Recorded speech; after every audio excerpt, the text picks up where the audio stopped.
we started off kind of rough in the first rounds, but we find a rhythm now and the fitness is there. Coach Francis, thank you very much and all the best to you and your charges. Yeah, thanks, man.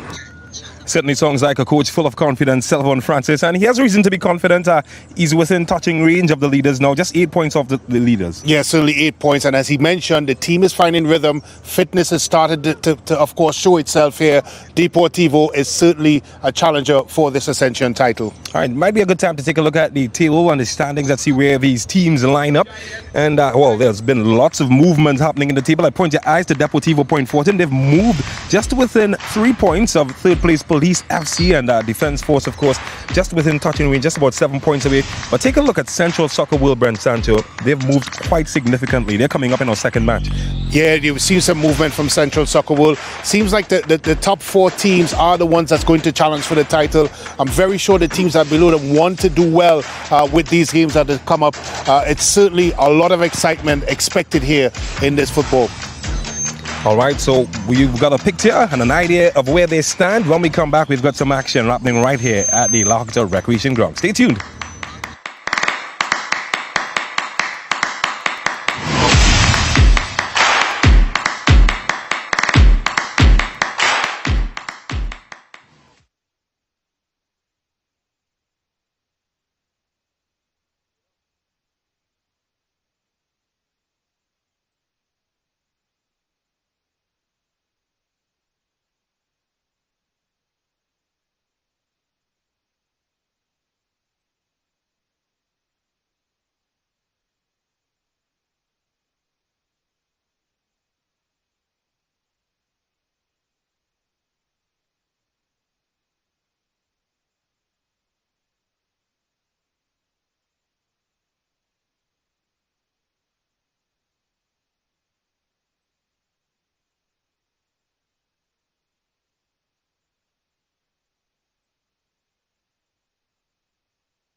Roger that. Mic check, yeah.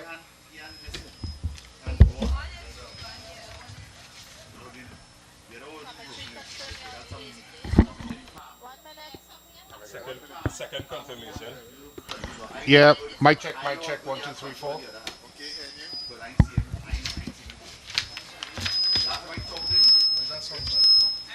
One was born, and the next one. I feel as this circle. Yeah, that'll be that.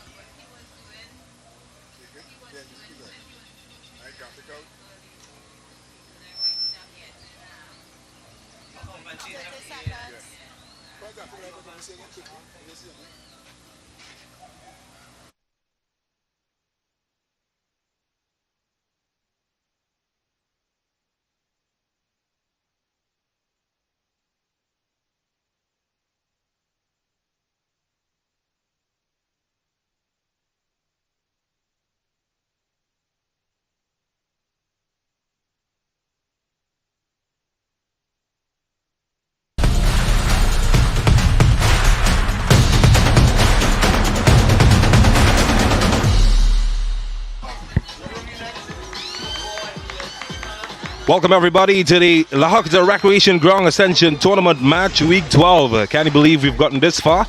Well, talking about coming from far, Deportivo Point 14. They're here and they're up against Central FC in a match that is expected to be a firecracker. Central FC, well, just 1 win in their last 5. Deportivo, 4 wins in their last 5 as they get another opportunity to move closer to the league leaders. And earlier, I had a chance to look at some of the warm-up. Jordan Riley, he's back in the starting lineup. You'll hear more about him later on. And more importantly, they've got some big additions. Yep, you can see for yourself. Marcus Joseph, fresh from his stint in India and with the Trinidad and Tobago national team at the CONCACAF Nations League. He is back in action. And while Central FC will look to their goalkeepers to keep them in the match, Point 14, they've brought back in Marvin Phillips. So they've got lots of reinforcements happening as we get set for what is expected to be an exciting match in conditions less than ideal here at the La Horquetta Recreation Ground. Well, Brent Sancho is back with me from his stint in Zurich. We'll talk about that later in the match. But he's here and we expect an exciting match. Yeah, we expect an exciting match, of course. As we had a time to get on the field there, James, and it is quite sluggish, quite slippery. It's difficult as it relates to keeping your footing in this type of condition. A pitch that we have said a lot about in terms of how well it's been laid, but as you can see there, the grass, of course, cut low, but it's very soft underneath. There's a lot of mud patches and patches within the pitch that's going to make it difficult for the players. We saw, of course, the groundsman out there trying to repair some of the indentations that were left from previous matches, and as you can see there in front of the western goal, James, it's quite muddy, a thick layer of mud, and of course it is going to be a challenge for all 22 players on the pitch, and it is going to make this game and add a different element to the game, and it really comes down to the team that can adapt to these sorts of conditions. Well, it's sticky. That's what they say in the urban parlance, and well, quite literally, you can get a look at the conditions in front of goal. You think goalkeepers might be affected? As a goalkeeper, never liked, as we look at a former goalkeeper himself, Rondell Renwick, never liked sticky conditions on the feet. Can that affect anything in that regard, you think? Yeah, it will have its impact, of course. Now, in the modern game, the goalkeepers are expected to play, of course, with their feet, and expected to be part of all that is the game. And of course, with conditions in front of the goal, as you know, James, as a goalkeeper yourself, one slip there in that goal and it can be detrimental. Marvin Phillip, the captain of the Trinidad and Tobago national team, he is back in goal for Point Fortin. Well, it's called the Rock of Gibraltar, and he has been a rock for them over the years. He certainly will be a big addition to the team. They also welcome back Andre Etienne. Down in the middle, Keyshawn St. Rose. He has been pretty impactful for Central FC. Central FC, they've certainly come a long way. Started in the competition, languishing thereabouts in the bottom, but they've been scoring goals. That hasn't been their issue. In fact, they've scored 13 goals in their last 5 matches, but they've conceded more than they've scored. Yeah, and listening to the comments of Coach Ross Russell, he talked about the inconsistency of youth, and that's one of the challenges that has plagued Central FC. At times, they've looked very impressive from the offensive aspect of the game, but certainly defensively, they've had lapses, they've had individual errors, and of course, they've had moments of madness, and all of that, of course, comes with youth and youthful exuberance. And they're certainly up here, James, against a very experienced Deportivo team. You talked about Marcus Joseph, of course, Houghton Hector coming back in some form. That man there, Nathaniel Garcia, scoring an absolute scorcher last week, and the Rock of Gibraltar in goal. David versus Goliath, a team in yellow. They've met their match. Jassy McDonald, by the way, will be in charge of this fixture. A former northeastern midfielder turned referee. He'll be assisted by Kurt Charles and Sasha Ramroop. I recently saw last weekend, in fact, taking part in a triathlon. He's an avid swimmer. Today he's wearing the black and he'll be in charge of discipline. Derry is also in the mix as well, and a very experienced bunch will be in charge of this fixture.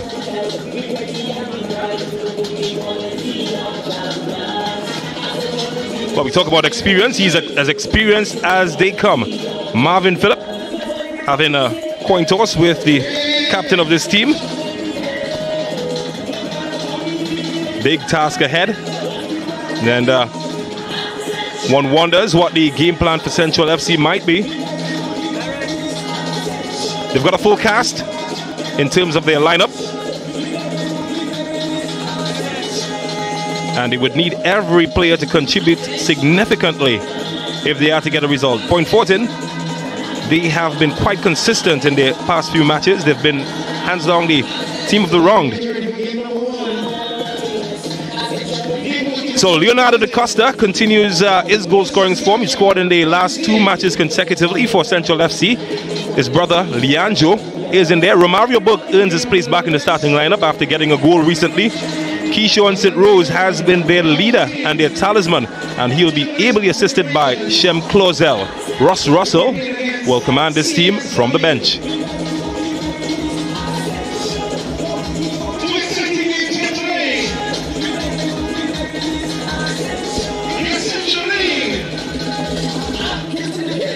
Ton load of experience. Marcus Joseph played with Mohammedan in the Indian Premier League. And he is a surprise inclusion for Deportivo Point Fortin, who will look to him to score goals. At the back, of course, Marvin Phillip, back from international duty, together with Andre Etienne. They would look to shore things up in a well-oiled defense. Look no further than the middle. Houghton Hector expected to be in there as well. Nathaniel Garcia has been solid, scoring one of the goals of the tournament. And Shaquille Smeck Henry earned his place in the lineup after getting the go-ahead goal for Point Fortin last week. Centre-forward Francis will be in charge of Deportivo Point Fortin. 90 minutes will tell the story of the heroes versus the villains. Which team will occupy each slot? That destiny is in the hand of these players as Jassy McDonald gets ready for action.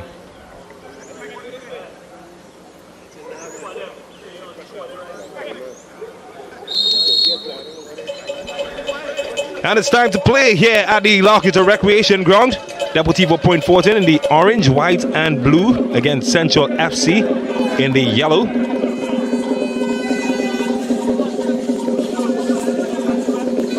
Well, this match is a match many teams will have their eyes on in terms of the top four.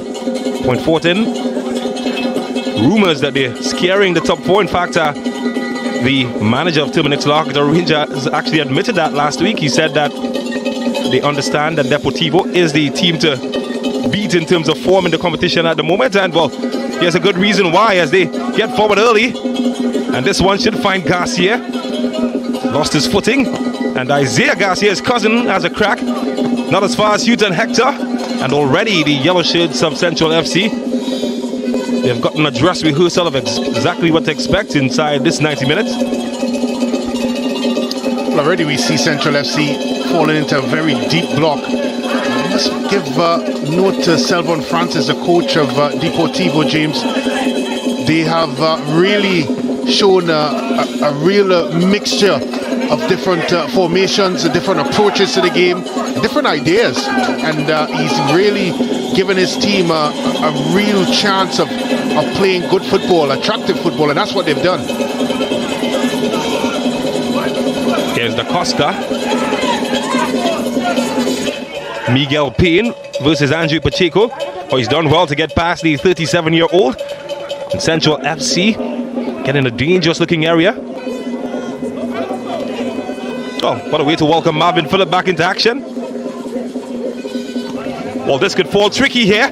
And, well, in the end, much ado about nothing.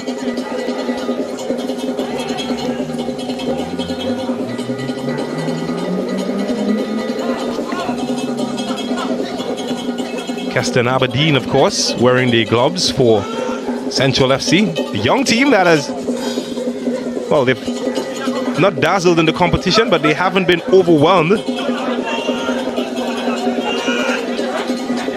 I want some dazzling skills here as they pick their passes in a dangerous area now, opening up some space to Da Costa. And could get run at goal here. Turned Andre Etienne inside out. It's his brother.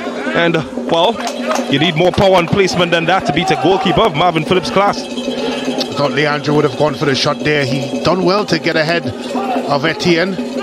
Just when you thought that he was going to pull the trigger, a man that's in form in the goal scoring aspect, he decided to pass to his brother. A bit of sibling love. Not necessarily though. Well, he'll certainly need more than love to get past him. Isaiah Hudson has been a favorite of Selvon Francis. And much will be expected from him. It's a well-oiled midfield.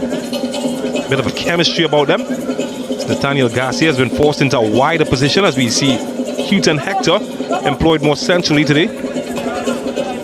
Well, he's playing a bit deeper than we used to see him play, and there's one reason for that, really. His passing range and his ability to see a pass. I'm sure that's what Coach Francis had in mind.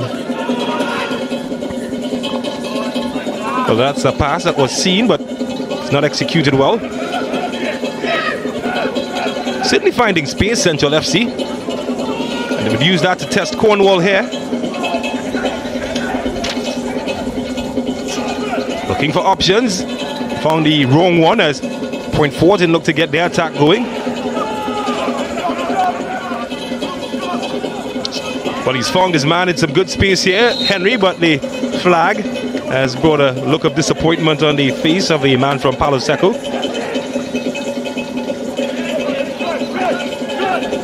Well, don't blink for a second because Central FC are off to the races here. And, well, they haven't looked quite convincing defensively for a team that has been solid all tournament in that department. They are being tested by the younger legs. Well, it was a shout for handball there on Andre Etienne.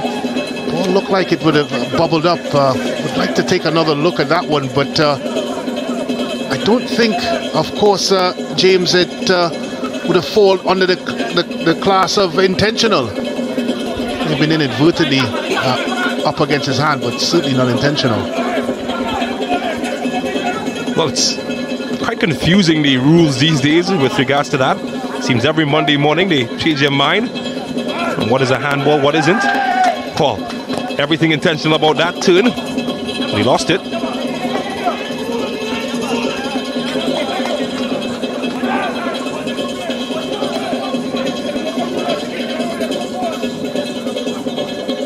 Well, you can fit a few cars in that space that Central FC is giving point 14 at the moment.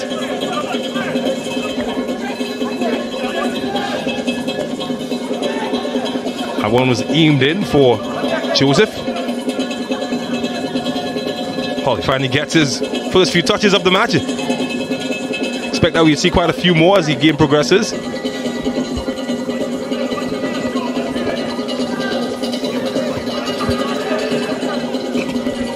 Well, here he is now. Oh, well, defender lost him for a second. Not sure Ross Russell would be pleased by that.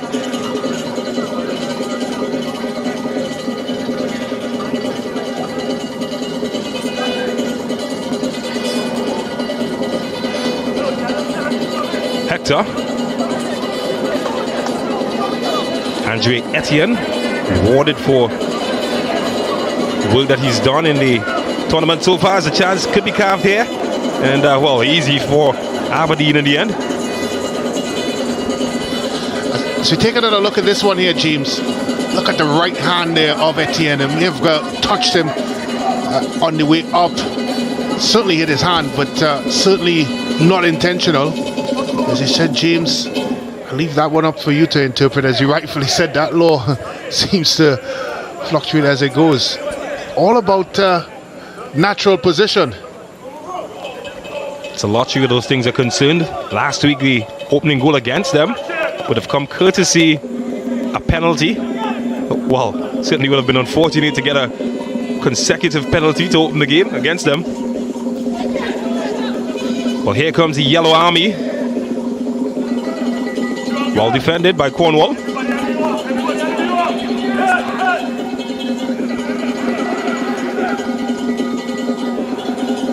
Well, it's been lacking a bit of fluency the opening few minutes of this match. Ground conditions perhaps playing a big part in that.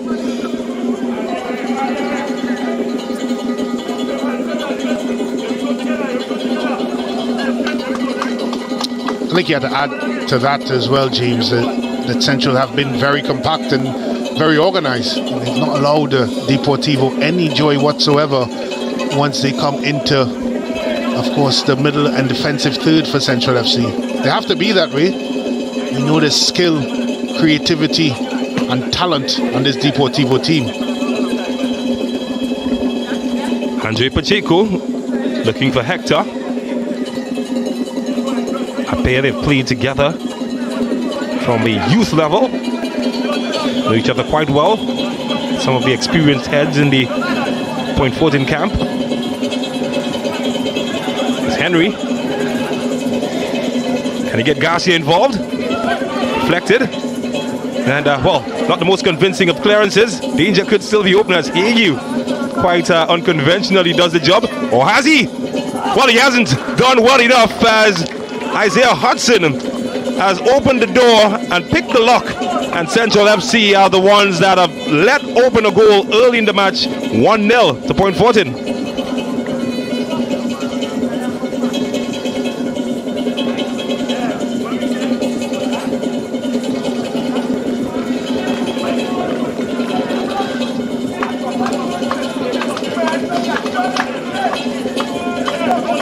Once the ball was played over here by Hector, Marcus Joseph had two options. One was to shoot, or the other to play a clever pass into Hudson. And that gave Keston Aberdeen absolutely no chance with that composed finish. That's a good team goal there by Deportivo. All the signs, of course, James, of a team that's in form. Well, it certainly has knocked some win out of Central FC. Did look good in the opening few minutes. Perhaps some might argue even more threatening than Point Fortin.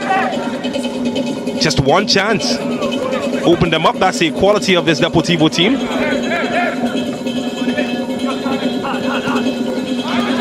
So he's certainly been among the goals in this competition. Hudson.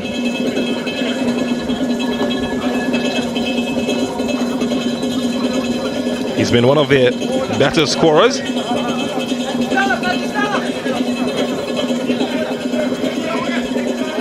Of course, Houghton Hector continues to be the team's leading goal scorer.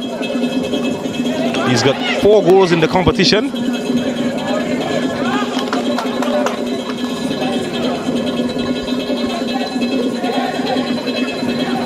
But you just sense that Deportivo, it's early, but they look to manage the game now, having taken the lead.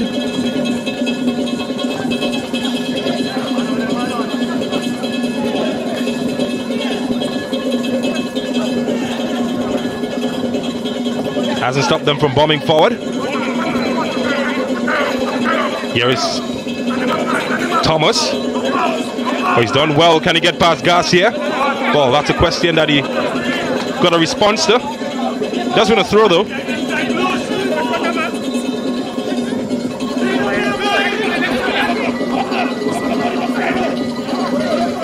Can they keep it alive? Thomas. Good looking ball, and Marvin Phillips says thank you very much. Well, would have admired what he saw from Marvin Phillips. He would have coached him with the national team at one point, Russ Russell.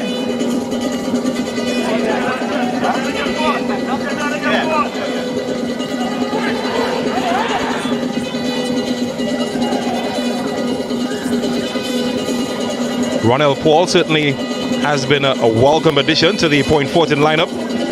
Earned his place in due to the injury of Wesley John.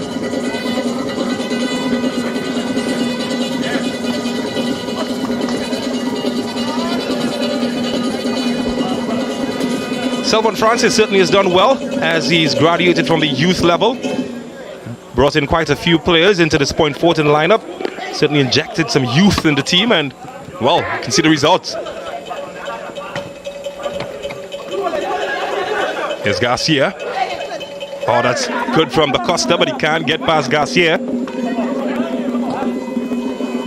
It's been a Garcia type party in the Ascension League so far. Nathaniel Garcia, Isaiah Garcia, they've been among the top performers.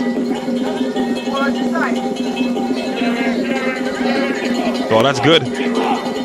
But again, he can't get past Garcia. Can anybody get past him? Well, Jamil Cooper showed how, but I'm not sure everyone can do what he did every week. So that goal, Ben Sancho?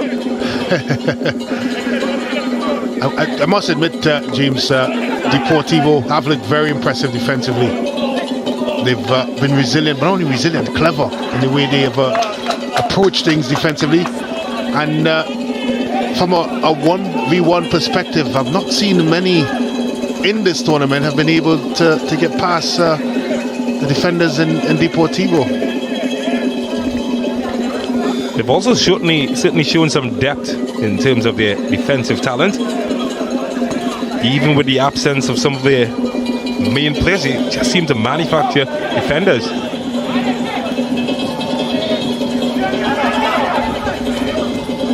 Da Costa to Da Costa. And he would idea. Yeah, he's trying to get his man going forward here, and again, this time Cornwall intervenes. It's a corner. Yeah, he had to be clever there. St. Rose was looking very likely to get in the end of that one. And he eventually, of course, averted the danger. It's good positional play by Cornwall. Final touch might have come off St. Rose as it's finally given us a goal kick to Point Fortin. Well, hasn't held it well, and he's lucky.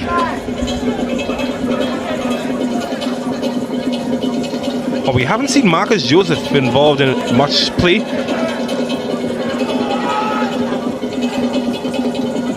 Could be now as Hudson has his run stopped by the flag of the assistant.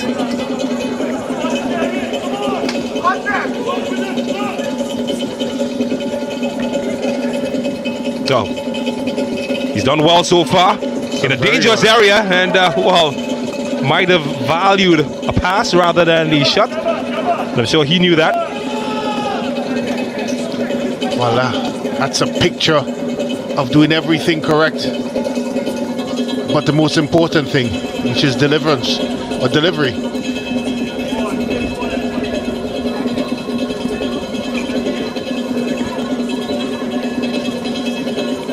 Andre Pacheco,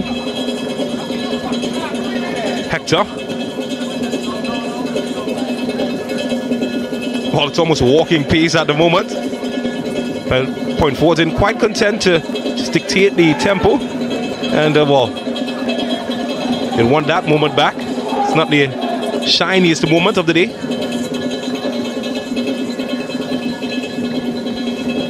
Well, this is good. This is St. Rose. He's still going. He's kept alive. Romario Burke still kept it. St. Rose. And well, he's run out of steam eventually as he's run into the rock solid Isaiah Garcia. On the other end, here's Marcus Joseph.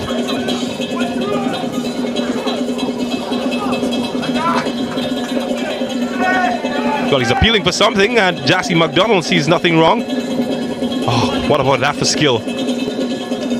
Da Costa can't beat Marvin Phillip. And when St. Rose dipped in past Etienne here, you got to shoot there, James, to the left foot. Place it in the corner. And then here, Burke again, another opportunity to shoot with the left foot. And decides to do the difficult stuff. And that's the challenge you have with young players. Well, it could be open on the other end.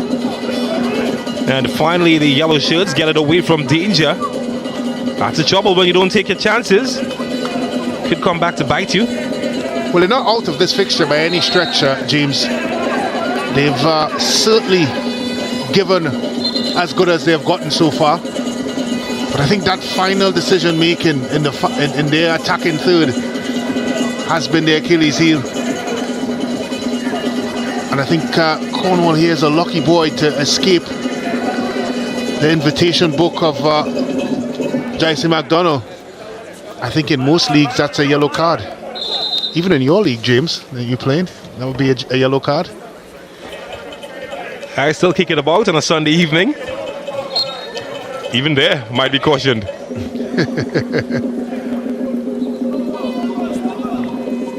Maybe McDonald's in a generous mood. Yeah, I always like generous referees, particularly if you're a defender or a goalkeeper. Well, here's the goal scorer, Hudson. Could be looking for Garcia. Well, had to navigate past some yellow shirts. Failed to do that. Does have a second bite though. They've got everybody defending now, Central FC. It's Garcia. They trying to stretch Central FC.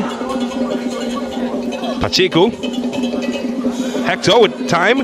Room. And he goes for Shaquille Henry. It's well cut out.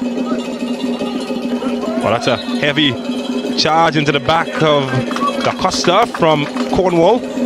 And again, the Jassy McDonald allows the big boys to do their thing. Might be in some pain though.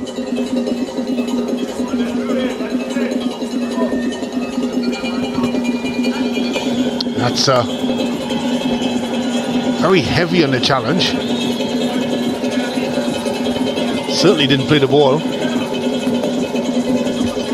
Not sure. Call that karma, you think? The aggressor is down. Well, he didn't look like he was moving comfortable for the first 50 minutes or so in this game. Cornwall, he looked like he was playing within himself. So I'm not surprised to see him down, James. May have been carrying an injury into this one. As we talked about the pitch conditions leading into this one, it's very heavy. It's a big challenge there for the players. Movement, shifting your body weight, of course, trying to sprint takes a toll on all the big muscle groups. I'm sure that man in the picture there, Coach Francis, knows about that.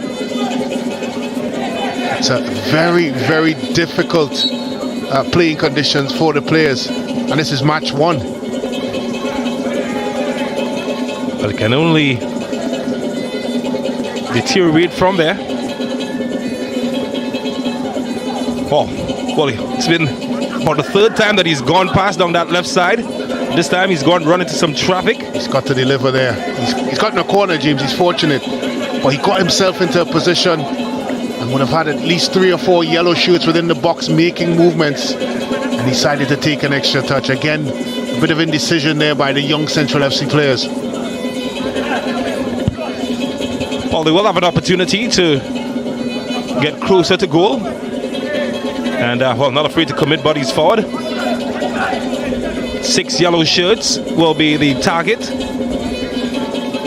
of Da Costa. Can he pick one of them? Too long for Leandro. Here's Shem Closel.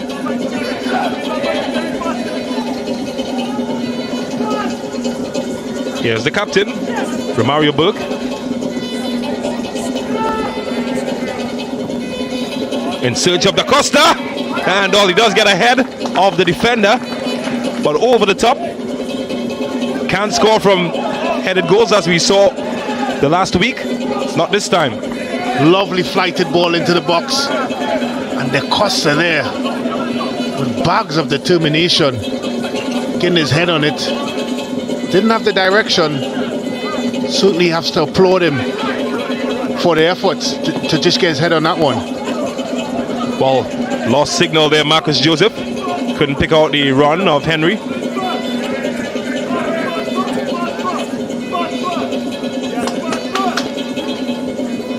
There's Williams.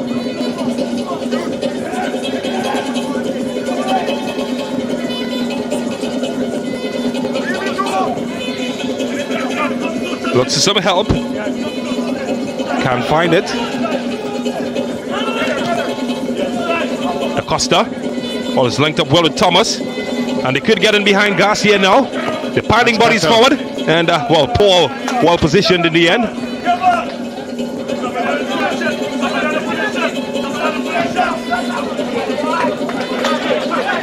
That's good stuff. Well, they're playing with a bit of confidence now.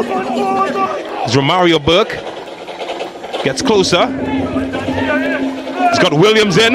And this time, well, his pass is cut out and Marvin Phillips again intervenes. They've got a swag about them, Central FC. Point Fortin has got to be careful. I tell you what, James, they're lucky because they found themselves there wanting in transition.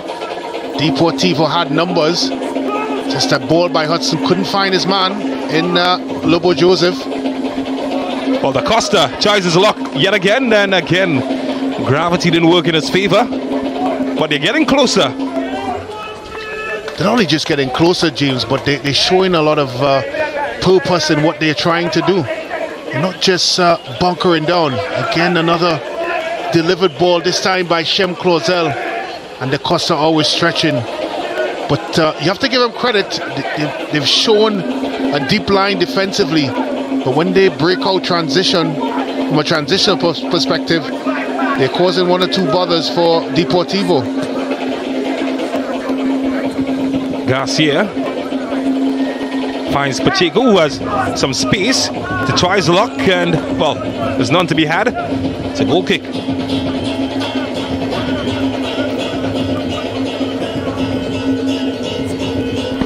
You just sense, James, that Deportivo has another gear to get into. I think that is really the challenge here for Selvon, Coach Selvon, and in his think process. They just seem to not be able to get into that gear. Despite all the talent and ability on the pitch, they've still been very subdued in their approach so far. Might be the difference between the teams. As Pacheco tries to keep it alive, does win a free kick. Maybe the playing conditions, James, is a factor behind that. Who do you think has adapted better in terms of conditions? Well, I think Central FC, they've looked very comfortable defensively, and more importantly, when they go forward in transition, they get in numbers, they get in yellow shirts up there. A lot of determination and a lot of combination play. Well, they've got options. Hector and Pacheco standing over this one. Each have already scored free kicks in this competition. That's a good ball. Well, he's found the head of Joseph, and it's come off the post. And, well, it's almost come close to opening his account in the Ascension tournament. But what about this for a free kick? Look at that. What a peach of a ball. Joseph's with the slightest of touch. He was ready to run away and celebrate. But Aberdeen had other ideas. Oh, what a man. Aberdeen got the right palm to that one. The danger's not over yet, though. He's got to keep his caution sign on.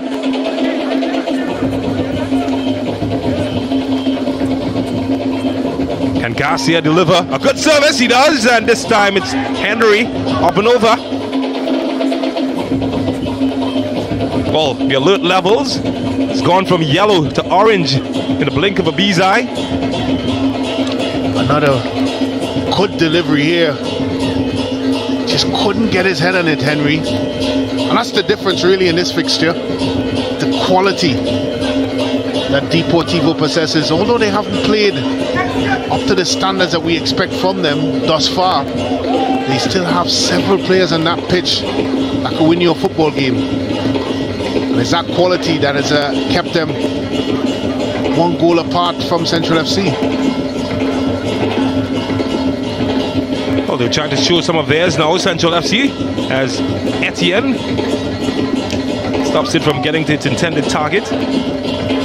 Battle between the fives, Etienne versus Da Costa. Keep your eyes on that. Here's Pacheco. Garcia. Cornwall is involved.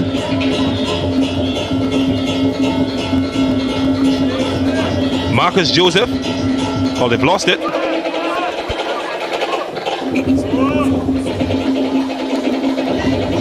Has to be careful. Could still open up here for Central FC. Romario Burke. Oh, that's clever. Can Thomas deliver? Not past Etienne. Burke keeps it alive. There's a shout for handball. And all the service is just lacking from Burke. Oh, that's good. It's pulled as well from Pacheco as he finds Marcus Joseph. Can he get Nathaniel Garcia going?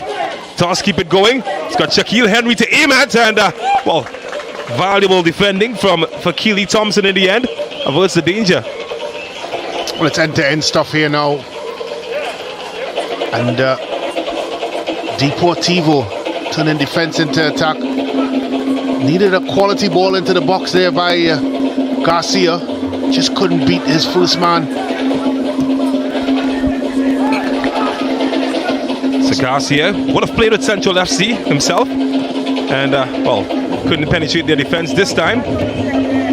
Does get a second bite. Henry. Oh, that's a good ball. Marcus Joseph could be in. Oh, what a save from Aberdeen.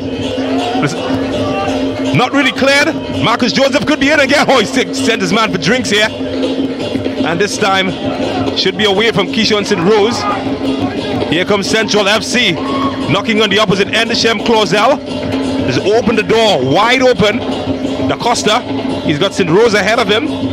Point forth in retreat, and Hughes and Hector doing the defending. Another, again, bad decision there by Da Costa. once he's gotten a yard or so inside, he's got to shoot there, James. It's the second time he's passed up the shooting option. Can't pass the ball into the goal. Got to take your chances, especially the form that he's been in as a striker. He's been scoring goals. Well, at least 3 members of the current Point 14 team, they would have played for Central FC in the past. Nathaniel Garcia, Andre Etienne, and of course Marcus Joseph. You would have scored 14 goals in 21 appearances for Central FC during his time there. Throw in Shaquille Henry in that as well. Had a stint at Central FC. Certainly a good relationship with the boys some point.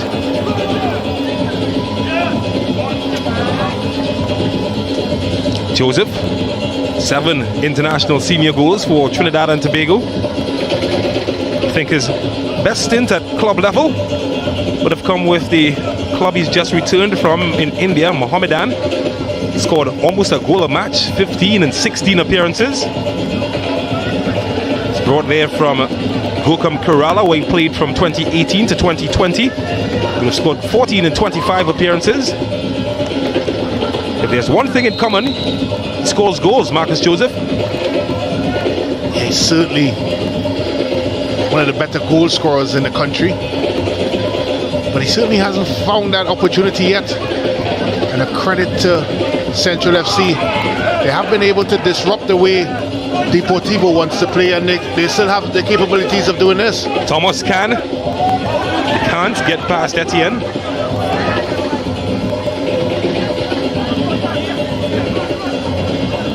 Well, I was aimed in for Hudson. Could have caused all sorts of trouble had it found him. Not afraid to go forward now. To Da Costa, Leandro.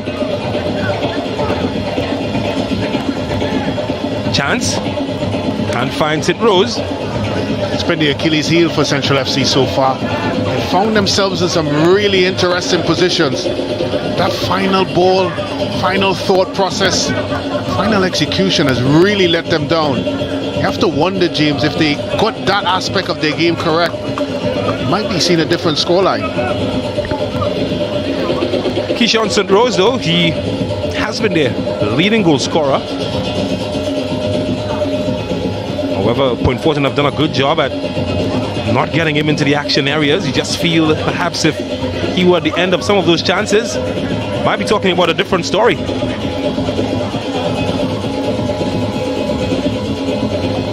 Cornwall does his job well.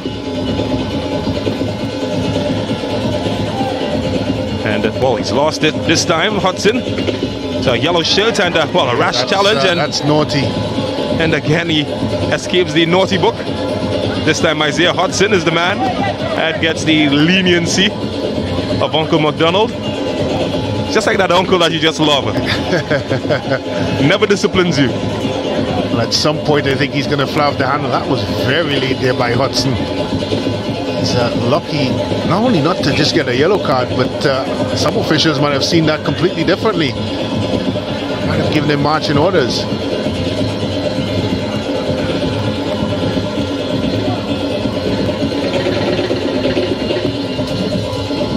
Well, you can just feel the pulse at the ground going up to another level. The rhythm section and the Angels are in action. Can there be some on the field now? It's a good ball. Well, not past Etienne. Or chance for Shem Clausel.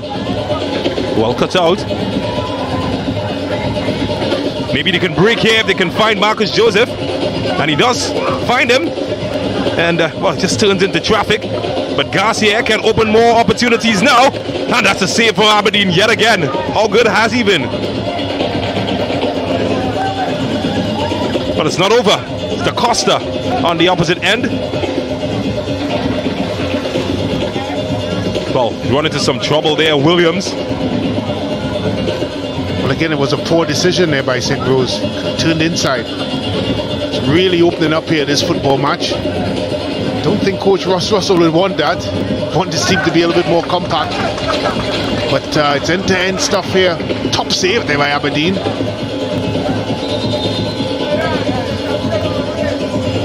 It's a good ball over the top here. Thought that touch would have put Joseph out of contention, but he was able to lay it off to Garcia. And we all know what a cannon that right foot has.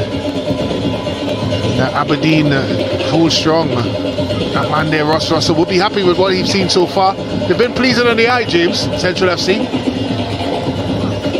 Certainly a team who are capable of scoring. 13 goals in their last 5 encounters they've scored. You'd reckon that would get you some favorable results. Well, it hasn't. Only won 1 in their last 5. So it's on the opposite end of the field is where they've struggled. You feel if they can plug that, might get better results. And of course, when a team is not able to execute on the offensive end, it does put a bit of pressure on the defensive side of things. And you've seen that so far in the first 35 minutes or so in this encounter. They've just not been able to execute in their final third, which has allowed for some of the gaps and the defensive frailty that we've seen on the defensive side. How much joy you have defending when you're 2 goals and 3 goals for the good. Garcia has been pretty active on the right side. This time he chooses the option of his cousin. It's Hector. Oh, that's a good ball. Space, time, and wow, well defended. Pacheco can have it. Kept alive now, looking for Henry. No, they're just toying right now with the yellow shirts, Point Fortin.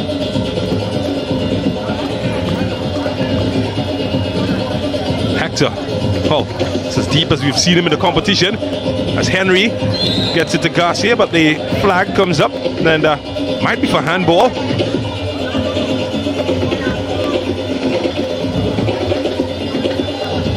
Here's Keyshawn Sidrose. Haven't really seen him in the final third very much in this contest. Certainly a top talent, Keyshawn Sidrose. He can finish. Just need him to get in those right areas, you feel. We've seen some drips and drops of quality within this Central FC team. Certainly Clausel and St. Rose. Of course, Burke is another one, and the Costa brothers have shown signs that they can unlock even the stubbornness of these defenses.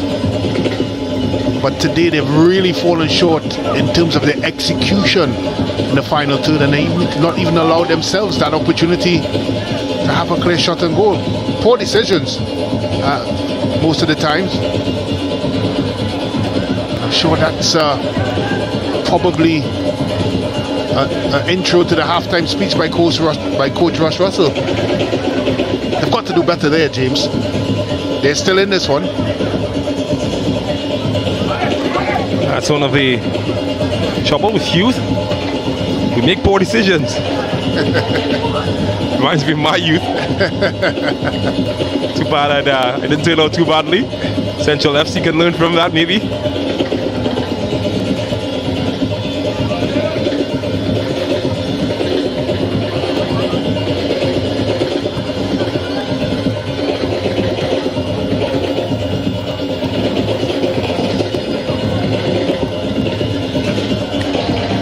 Pacheco. Henry. Marcus Joseph can get Pacheco going. And it's a scramble to clear it. And they come away with it to Keyshawn St. Rose. Really quick in transition, Central FC. And wow, St. Rose in a dangerous area. And Etienne had to get dirty to stop his run. That's exactly the type of areas that you want to see St. Rose getting in, Brent Sancho. Yeah, it's a good run, a good weighted pass there by Clausel. Etienne again, how many times we've seen him do that in this tournament? Looks like he's beaten and get those long legs wrapped around the ball. Certainly a contender for defender of the tournament. That's a textbook challenge there by Etienne, written and signed. Certainly saw a big smile on your face, being a former defender, Brent, when he got down. Oh, here's Williams. And too long for him this time. Certainly gotten in some really good positions, Williams. He has shown good technical control getting into those areas. It's his final ball that has let him down most times. Well, he has an appetite to get forward, and that's a big help. But you're right, James. Once you get into that area, you have to execute. It's a long way back, especially when you don't execute. And that's really let him down this afternoon.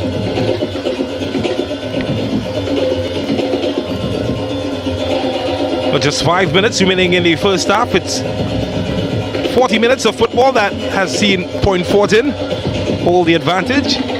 They'll lead by 1-0 against Central FC. And they're certainly holding their own. The team second from bottom. I think Coach Francis would look at this half of football and think that his team has to up the tempo. It's just been too slow, too pedestrian, too predictable. It's Thomas forcing some work from Nathaniel Garcia and maybe from Marvin Phillip. There's Pierre. Oh, that's good skill. Sent his man for dancing classes, but Hudson forced into some defending. In fact, Ronald Paul is the man that has been called into action.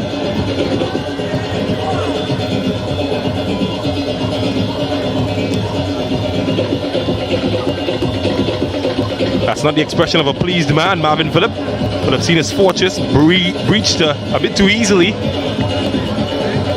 Well, he would know with, of course, the opportunities that Central FC would have had, that a team that would have been a little bit more precise on the area of quality, he would have seen a bit more trouble. I'll tell you what, Jim, that's a good ball. And the shortest of players got the final touch. Fortunately for the defensive team, as Marvin Phillips comes to help out. Oh, this should be interesting here. Shem Closel. It's a good decision. Doing just enough to clear the danger. I'm looking at Aberdeen remonstrating and gesturing towards Closel to pass it back. I tell you what, he made a good decision, Closel. Don't listen to your goalkeeper, son. Get it out of danger. Yeah, that's the kind of advice that would send the blood pressure up of even the best of them at the back. Goalkeepers, of course, not like the way in the past, much more technical with their feet. Well, I'm looking at the ground condition and I'm thinking to myself, why would he even want the ball? It's not the place. That's good skill. Oh, that's excellent. As Burke sends Da Costa on a journey. Phillip is there. That is a top challenge. Did get much of the ball despite the appeals from the Central FC bench. Well, he had to be sharp off his line there, Marvin Phillip, but he certainly got there before. That's a good tackle there by the goalkeeper. Show a tackle that Etienne would be proud of. There's a facial expression for me when he got up, Marvin Phillip. Did start his career as a striker before converting. In fact, did win the Golden Boot for Presentation College back into the Marvin Phillip as a striker. Wonder what changed his mind.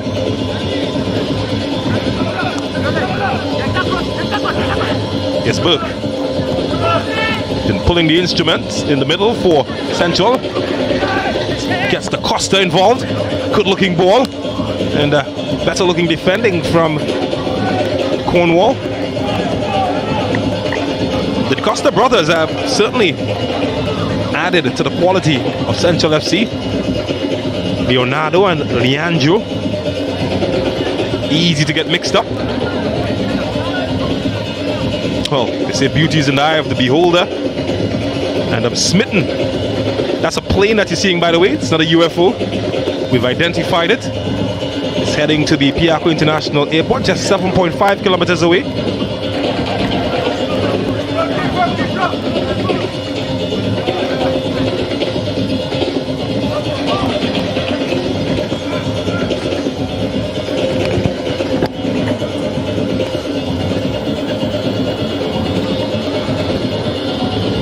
Just about 1 minute of legal time remaining.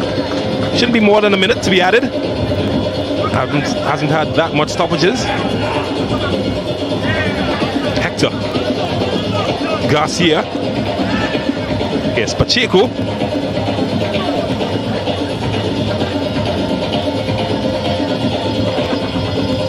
It's found Marcus Joseph. Henry has lots of attention around him as Hector gets involved. That's a good touch from Hector. Looking at his options, and they've set it for Pacheco. Oh, how close was that? Whiskers away, and it's a corner. Somebody touched it. And that's the danger for Central FC. Once the quality players in Deportivo get a handle on the football in and around the Central FC box, you know danger could strike at any time. And in this instance, the Hector de Garcia combination allowed Pacheco a shot on goal. I think Coach Francis would like to see a bit more of that. But again, James, I think it's just been a bit too slow for Deportivo. Can they up the tempo before halftime? Well, Aberdeen ensured that that was not to be as it flashed past his post.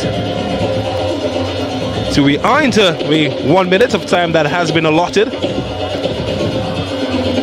And it's just one goal separating the teams. A goal scored by the number 7 for Deportivo, Isaiah Hudson.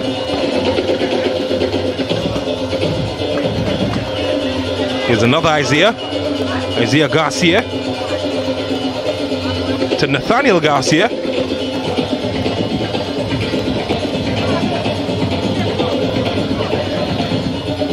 Pacheco's pass is well cut out as Burke gets Pierre and company going.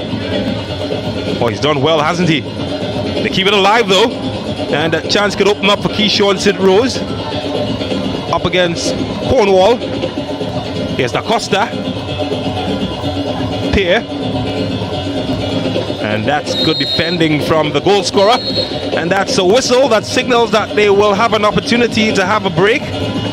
And it's a match that has ebbed, it has flowed, but one team will take control of the fixture heading into half-time, and that team is Deportivo Point Fortin.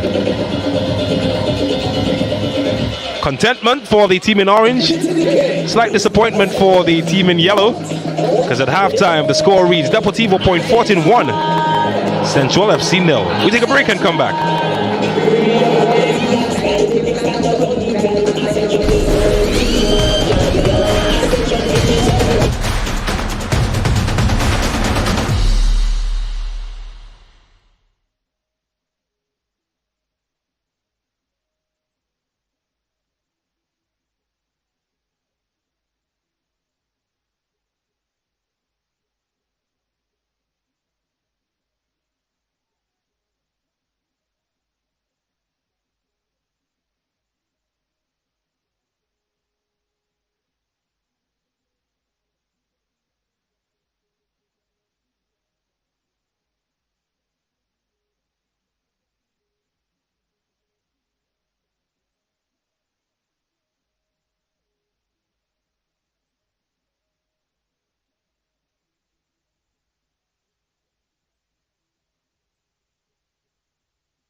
Well, their leaders and their followers at the moment, Deportivo Point Fortin, they lead Central FC by 1-0. And it's the first half that certainly has produced some good football as we take a look back at some of those moments that delighted the eye in the first 45. And it was Central FC who created some of the early moments. Leandro da Costa, not enough power to beat Marvin Phillips. Then Houghton Hector got involved, and Marcus Joseph setting it on a platter. In fact, Henry setting it on a platter for Isaiah Hudson, and he split the Yellow Sea and give Point Fortin a 1-0 advantage early on. Nothing Aberdeen could do about that. But Central FC, they were unrelenting. Romario Burke tried his luck, couldn't get the direction. And later on, good crosses, Da Costa with some hang time, but just couldn't get it across the line. Shem Clausel, playmaking from deep, found Da Costa again. And the gravity, well, certainly wasn't his friend. On the opposite end, Houghton Hector and Andre Pacheco gave Point Fortin one of the better chances. Marcus Joseph found the rot of the right palm of that man, Aberdeen. Would he be called into action? Again, he would be, not that time though. Shaquille Henry saw his ball take off. But then the moment came where from the right, he had to move to the left and certainly did all that was necessary. And how about another one? This time Garcia and the right idea from Aberdeen, keeping it out. Marvin Phillips, the goalkeeper, didn't see much action, but when he got involved forcefully. 1-0, half time. Let's take a look at the numbers now, see how they stack up. And well, the numbers are pretty even on paper, Brent Sancho. Yeah, it's pretty even on paper in terms of shots. 6 for Deportivo, 7 for Central. 3 shots on target out of that 6 for Deportivo, none for Central FC. 3 fouls for Deportivo, 1 for Central FC. In the cards department, only 1 shown. It was a yellow to Deportivo. Offsides a peach, 1. Corners, 2 to Central FC and 1. And saves 2-0. Of course, a game that has been dominated by the tenacity of Central FC and of course the pedestrian pace of Deportivo Point Fortin thus far. Well, I know you're enjoying all of the action in the present, but maybe it's time to reminisce what you've missed last Friday in action in match week 11. Ascension football highlights of week 11 last Friday. La Horquetta Recreation Ground welcomed these teams. Deportivo Point Fortin against Defence Force. Red flag signaling perhaps what was to come in the rainy weather. And it's a match that promised a lot, and well, we got a lot. Early fall and Jamil Cooper. That meant Brent Sam got the opportunity to put the Defence Force ahead 1-0. And while the Army Coast Guard combination, they were celebrating. And it probably could have gone to 2-0, but Terrence Lewis in goal for Marvin Phillips certainly set the stage until that happened. One of the goals of the tournament. It bent, it curled, it swerved. And Nathaniel Garcia brought them back level. Then later on, substitute Shaquille Henry came on and he changed the dynamics. Almost with his first touch, getting them 2-1 ahead in front of the Defence Force. But was the Army without a fight? Terrence Lewis, though, was up to the task until Jamil Cooper went on a gingerbread man run. Didn't stop until he got to the promised land. And that's a top contender for one of the goals of the tournament and a goal that brought them back. Reinforcements were had and battles were fought, but that match finished 2-2. Later was the term of the league leaders, Terminix Rangers, to come up against the bottom dwellers, Moruga FC. And well, here's a surprise for you. Moruga, they took the lead early. Tyrese Reefer, how about that for a goal? It's one that he'll remember perhaps for the rest of his life, and celebration as well. But the league leaders, they're ruthless, particularly that man, Atula Guerra. He took the bull by the horn. He got his team back level, was 1-1. And then later on, the table will be set and, well, you eat. That's what you do when you get a set table. Nothing the goalkeeper could do. 2-0. Guerra getting his double. Then there was Junior Asun. He tried. And Guerra finished. The goalkeeper not able to hold on. And Atula Guerra getting his hat-trick, making it 3-0. And then later on, some sloppy defending would open the door nicely for Emmanuel Thomas, getting his first start in the competition and his first goal, 4-0 to Terminix Rangers. But Kadeem Corbin, he's been a ruthless shark, and you give him an opportunity, and he takes it every single time. That's 5. How about that for some goalkeeping?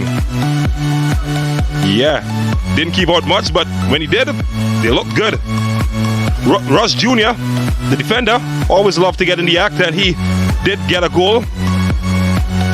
And then Atula Guerra, could he score more? It looked doubtful, but who doubts the Trini Ronaldinho as he put the icing on the cake, getting his beaver chick. And also the Campari man of the match, Karen Cummings, yellow cards all around, but it was Terminix Rangers the one smiling as they won that match 7-1.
Paul Dancehall Star Vibes Cartel sang a song about something will happen, and we've got 45 minutes to make that happen, because at the moment Deportivo Point 14, they lead Central FC by 1-0.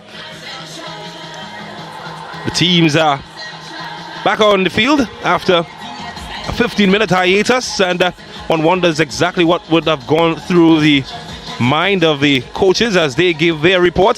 Certainly that, the condition of the pitch, would certainly have been one of the talking points at halftime. Brent Sancho is alongside me, and what exactly would the coaches have been saying, particularly about the ground condition?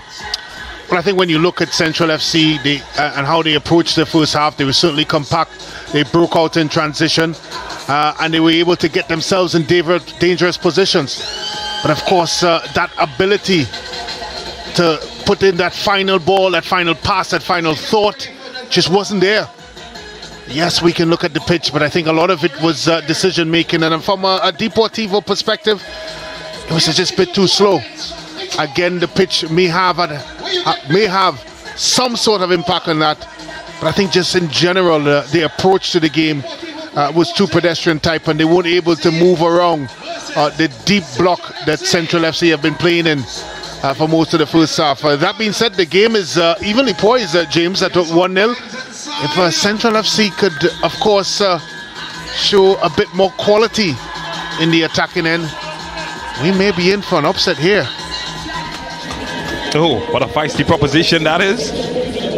Certainly that is what will be in the mind of the team in yellow. Deportivo, they have been on an upward trajectory, and they're going to hope to allow that to continue.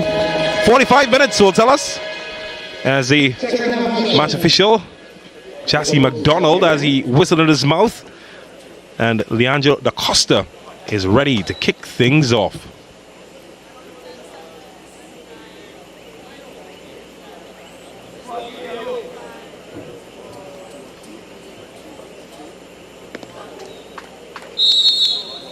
Well, it's time to play.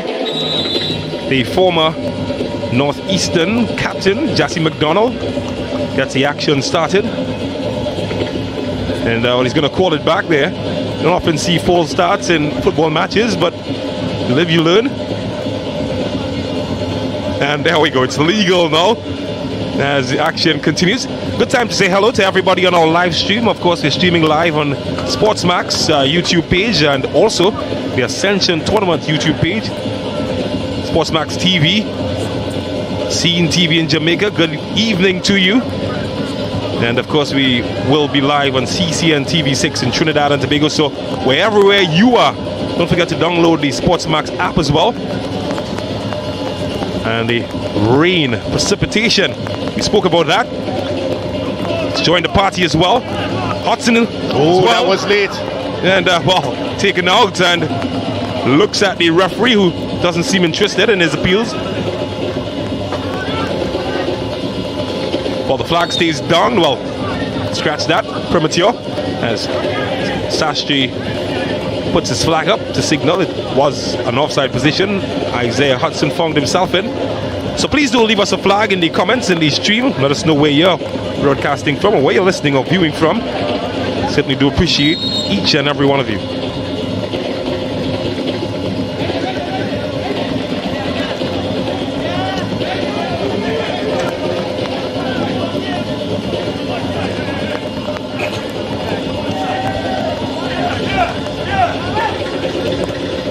Oh, there's Kwame Hague. Send it upfield. Only as far though as Henry Garcia. It's been pushed into action, and well, almost got it on target. For a second, the fans are off their feet, but came to nothing in the end. But he's coming closer.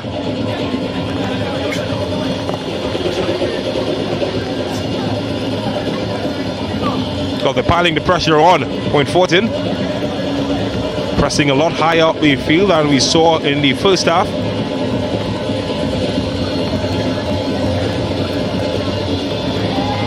This one should roll the Phillip.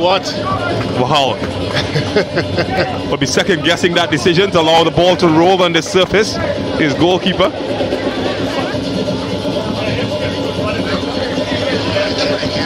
Well, I was wondering why the defender allowed that ball to roll across.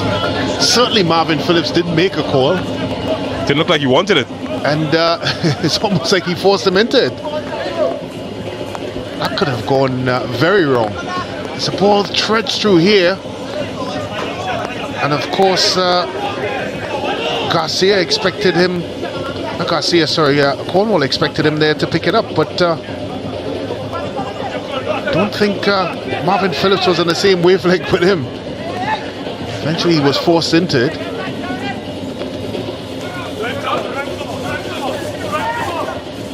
Here's Pacheco. Garcia. Nathaniel Garcia.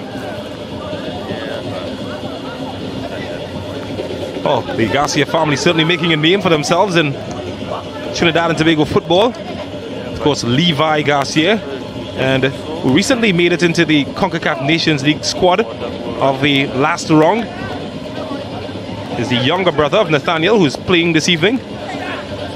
And even more than that, Judah Garcia is also part of the national senior team setup. Oh, that's good skill. That's good from Pierre. Well, I'm not sure what the Sports Max app player of the day is, but I don't know what my vote is. That was delicious. I'll back you. Oh, that's a good clearance as well. On the opposite end. You've got backup Brent Sancho. But they're thinking of making more changes, Central FC.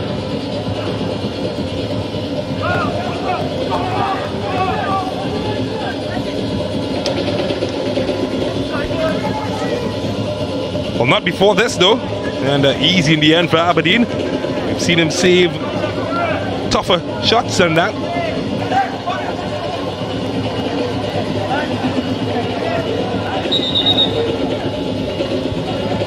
Maybe I'm spoiled, but I'd love to see that moment again.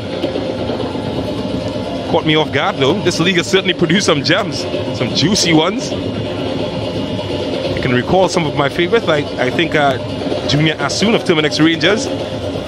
You would have had one of my favorite moments. It's gone viral so far. And well, I think you're going to add him to my list as well.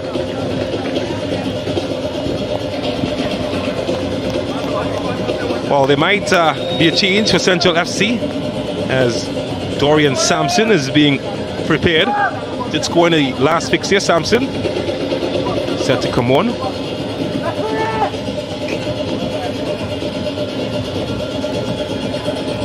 And that's what the delay was about, giving him time to make his way on the field.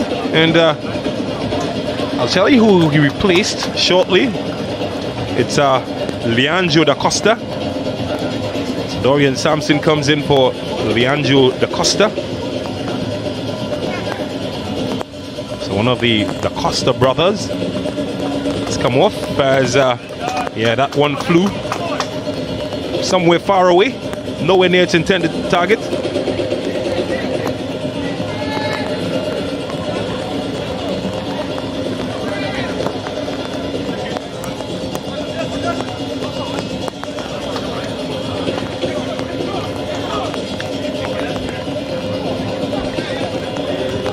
Still 1-0. Isaiah Hudson's goal separating the teams.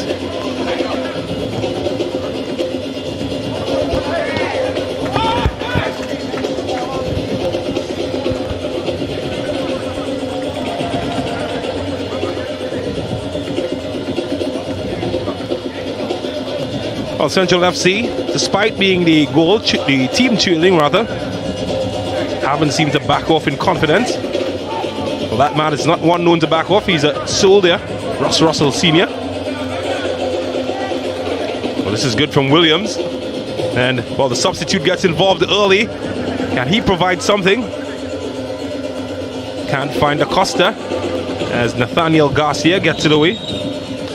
You really have to give Coach Russell some credit, well, a lot of credit, James, because what we've seen so far from this young team is they haven't backed down. They've shown they've been very brave in their approach, and I think more importantly, they've shown some ideas. They're not afraid to play when they're in possession. There's tremendous belief when they're in possession.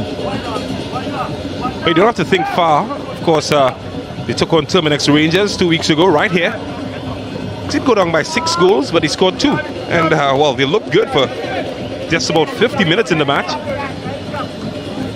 So this is usually the point where they crumble at times, past the 50-minute mark. It might tell you a bit more about the condition of the players more than their technical ability, because they can play.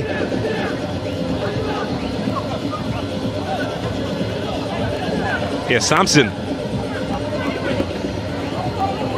Burke. Oh, he's taking Etienne for a run. Not sure if that's a good idea. Well, he got out of the way in time that time. Tell you what, James, I was flinching for him here in the commentator's booth. Looked like an episode of the Elephant and the Ant. Well, don't have to tell you who won that battle. Here's a clue, wasn't the ant. Here's the Costa.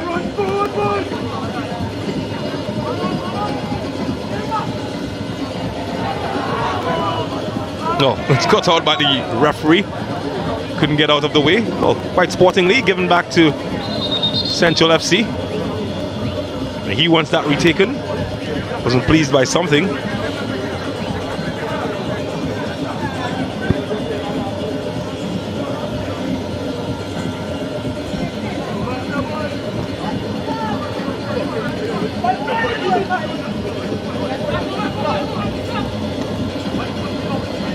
Hector, notably, been pushed into a more advanced position than we saw in the first half.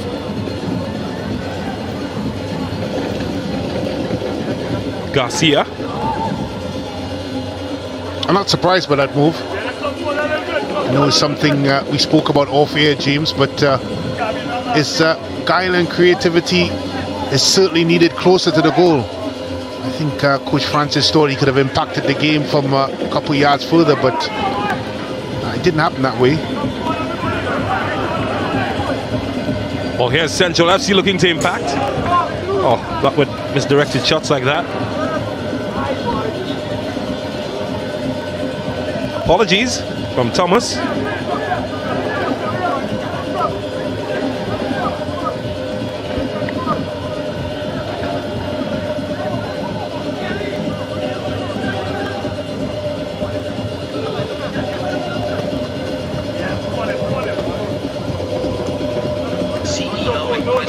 Cornwall.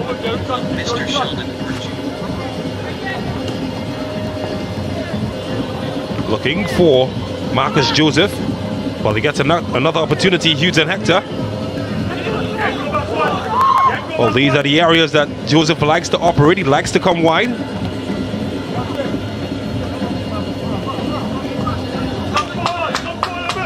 Ronell Paul. Well, it's not his best ball ever.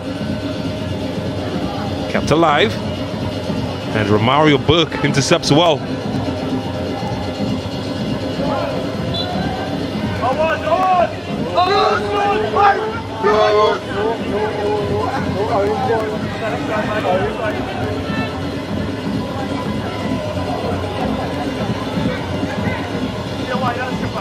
Well, they're getting some spaces to build up.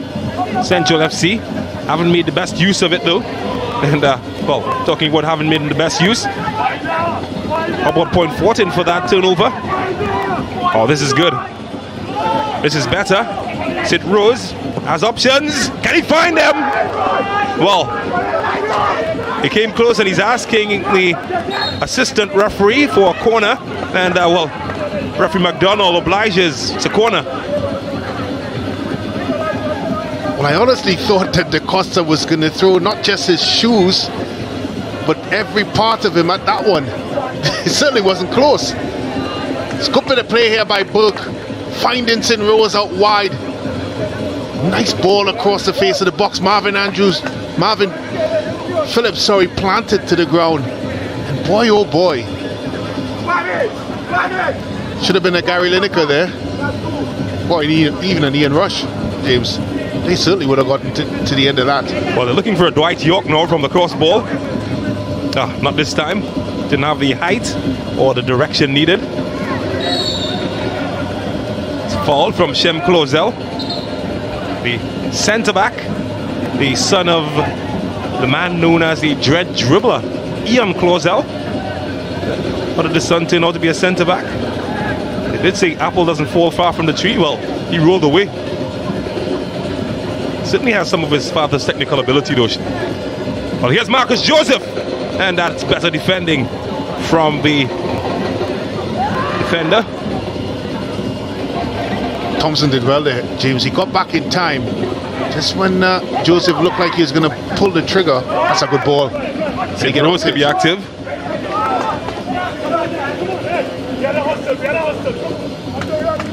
He enjoyed that bit of defending though. Marcus Joseph seemed to be in.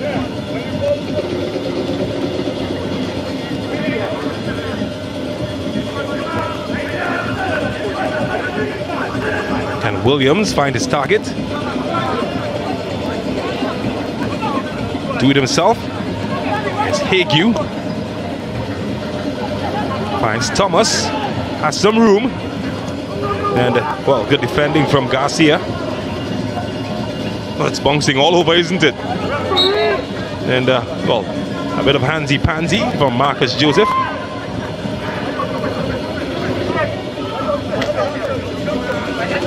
Did make some height there, St. Rose. But the throw will be Point Fortin's.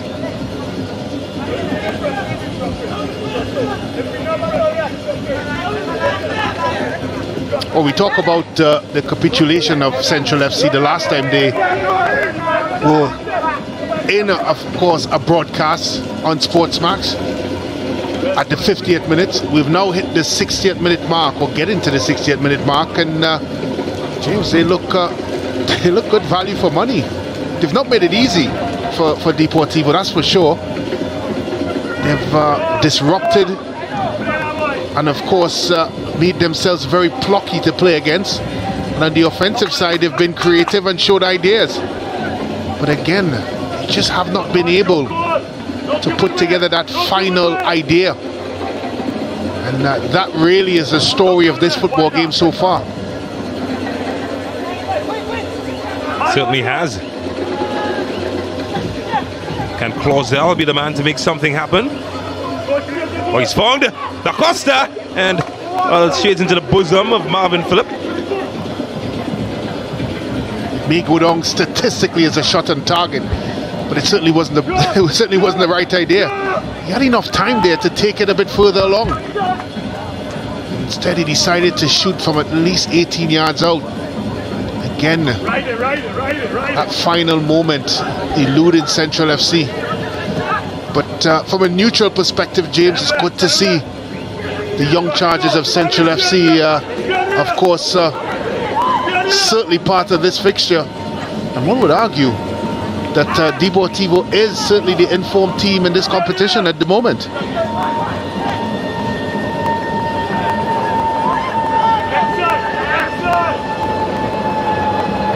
Well, David had his sling.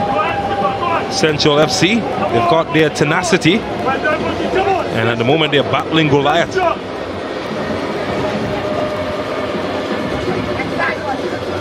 Oh, this is another Williams run, and St. Rose is illegally stopped.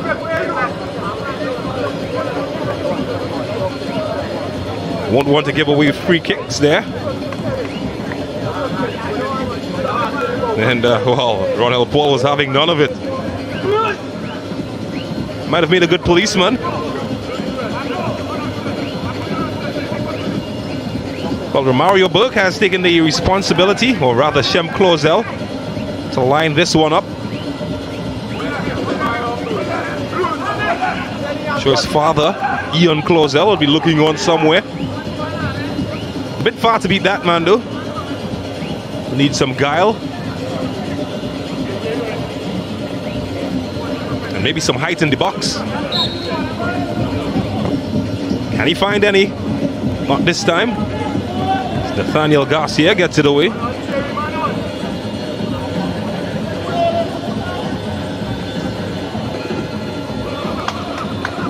Well, it's one of those, one of your favorite passes back to the goalkeeper, Brent Sancho.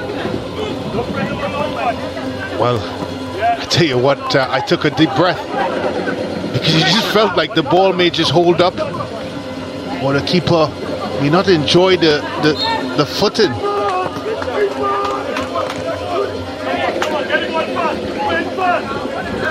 But it's a team playing without fear, that's for sure, James, and it's made this one rather interesting.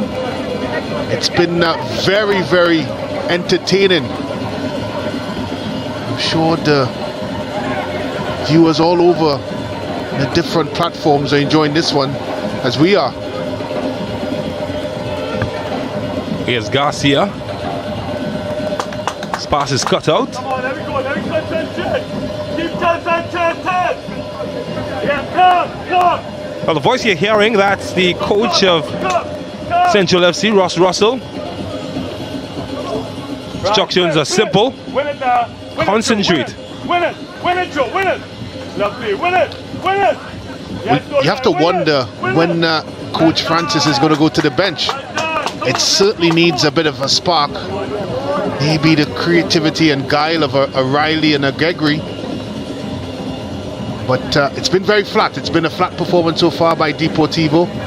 A lot of it is expected by them. I know Coach Francis James spoke a lot about, of course, not being complacent in this one. But I would suggest they have been so far. Of course, we talked a lot about the surface, and maybe that has been a factor in the performance so far. But it has been lackluster. And that is from the standards they themselves have set in this competition. A team that no one in this competition wants to play at the moment. Well, I fancy that you're being eavesdropped upon, because changes in the work for Point Fortin. Akinola Gregory looks set to come in as Andre Pacheco will be withdrawn. More offensive change. How about this though?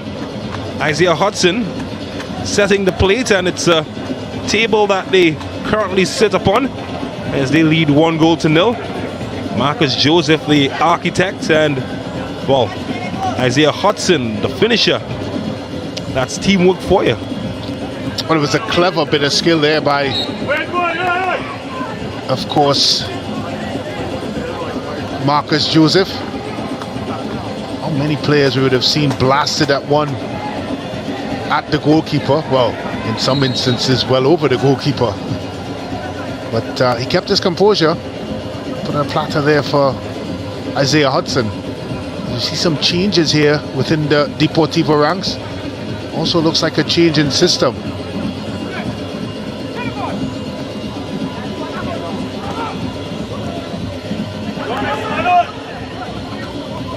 Oh, there's one of the substitutes. Getting his first introduction into the action.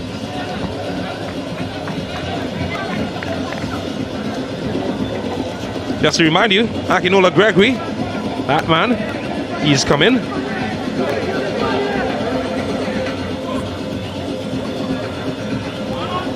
And the former national under-20 player, Martion Watson, has also been introduced. So that's the confirmation of the changes made for Point Fortin. There were changes on the opposite end as well. The captain Pierre has been withdrawn, Jerry Cole Pierre.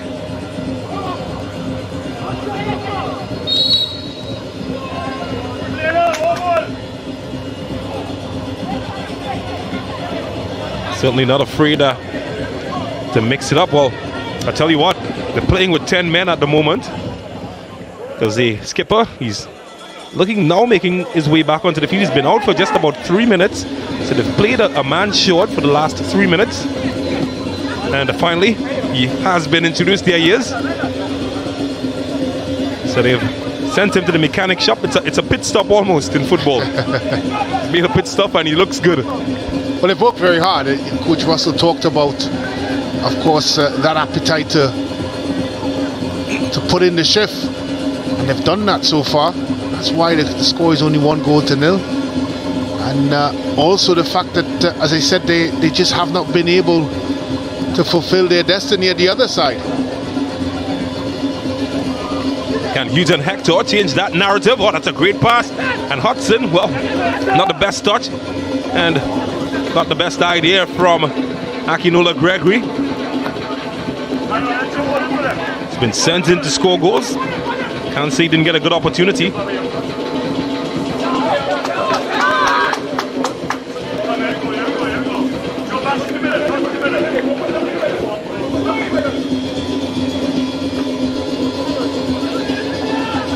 Here's Watson.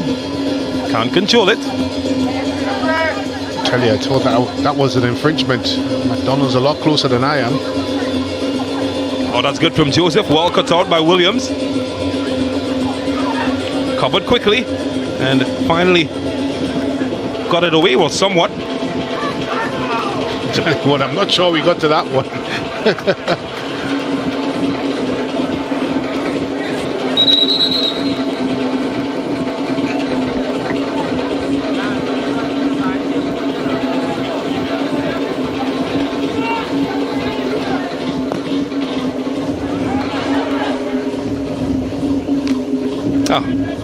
Never knew they had a goalkeeper, point 14.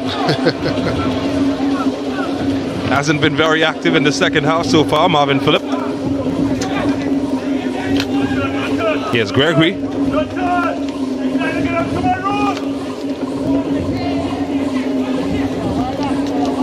Stretch look about this game at the moment. Looking for St. Rose. And that's a very good defending from Cornwall.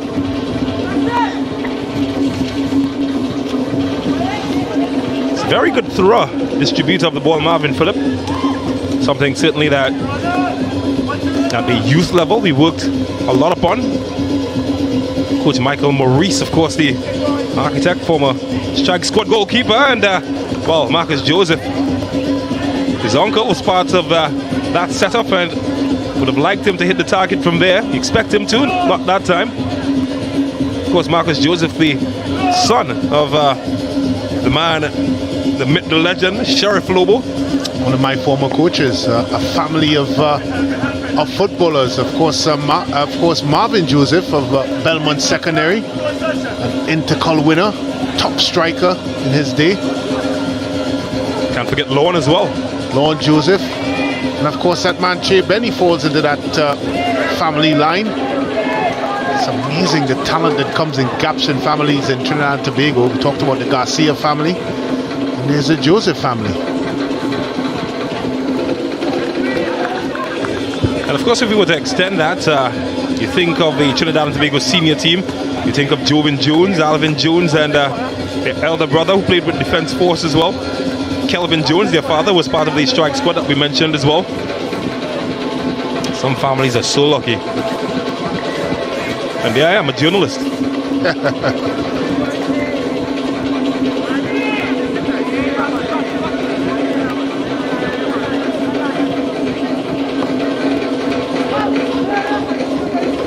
Daniel Garcia, and still trying to deal with the danger. It's going high, but not very far. Here's Paul. Oh, that looked on target. Could still be space here for Marcus Joseph. Here's Garcia. Watson. Well cut out. Well, they're looking to break here. And with only Andre Etienne to beat, they picked out the only defender. But he's charging forward now. Can he get on the end of it? Too long for anybody. Akinola Gregory, Hughes and Hector among those seeking to cash in.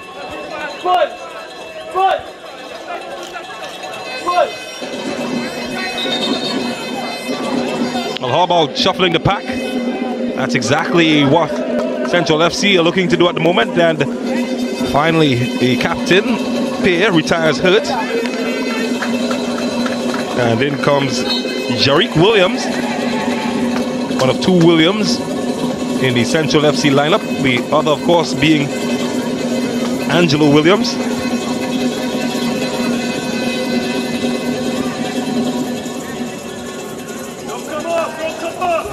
And Miguel Williams as well.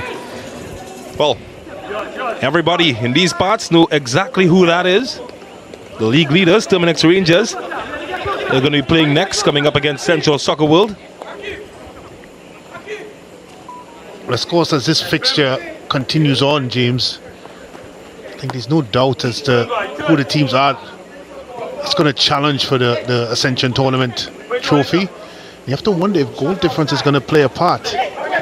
Or is it going to be the head-to-head battles with the top 4 teams? We saw, of course, Defence Force having a 2-2 draw with Deportivo last weekend, and you have to think when Deportivo meets the likes of course, Rangers and Police, is that going to decide where this trophy goes? Well, I think Deportivo is going to hope that way, because from a goal scoring perspective, Rangers have scored the most in the tournament so far. Yeah, with 50 goals. The second, of course, Defence Force, and third, Police. Deportivo is well behind in that department, so they're going to have to win their fixtures. Very notable point. Well, no pun intended. Point against Point Fortin. So the director somewhere smirking about that.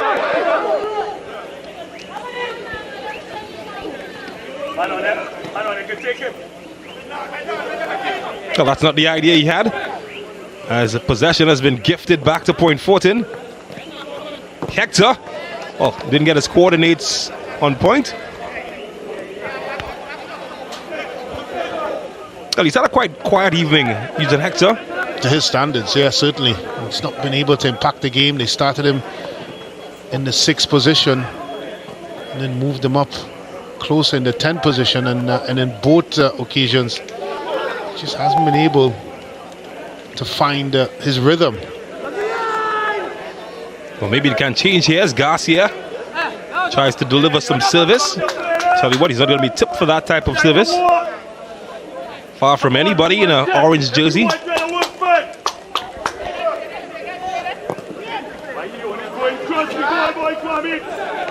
Oh, that's a bad giveaway, because Point Fortin are knocking again, and well, missed the house that he was aiming for, Nathaniel Garcia.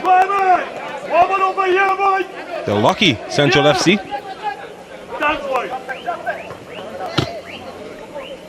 Romario Burke.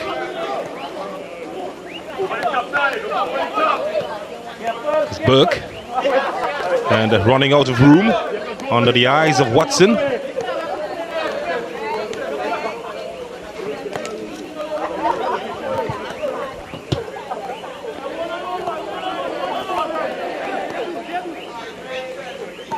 The goal scorer, Isaiah Hudson. His goal has Point Fortin in the ascendancy. Continue to lead by 1-0. Just 15 minutes of regular time remaining in this fixture. Don't forget, it's at 8 p.m. The leaders, Terminix Rangers, they will be in action against Central Soccer World. Another team that has been a rich vein of form. Just moved into 5th position, Central Soccer World. Well, here's Garcia now moving into a goal-scoring position. Is Akinola Gregory. He's kept it alive. They're appealing that it has gone out. Play is allowed to continue. Cornwall. Watson. Well, that's well cut out though. And Shem Closel couldn't get away with it. That's a good touch on Watson as he tries to get Garcia involved.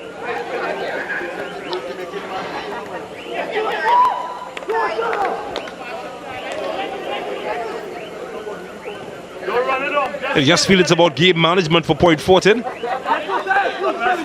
Doesn't stop Central FC from trying, but Point Fortin at the moment, they've lost it.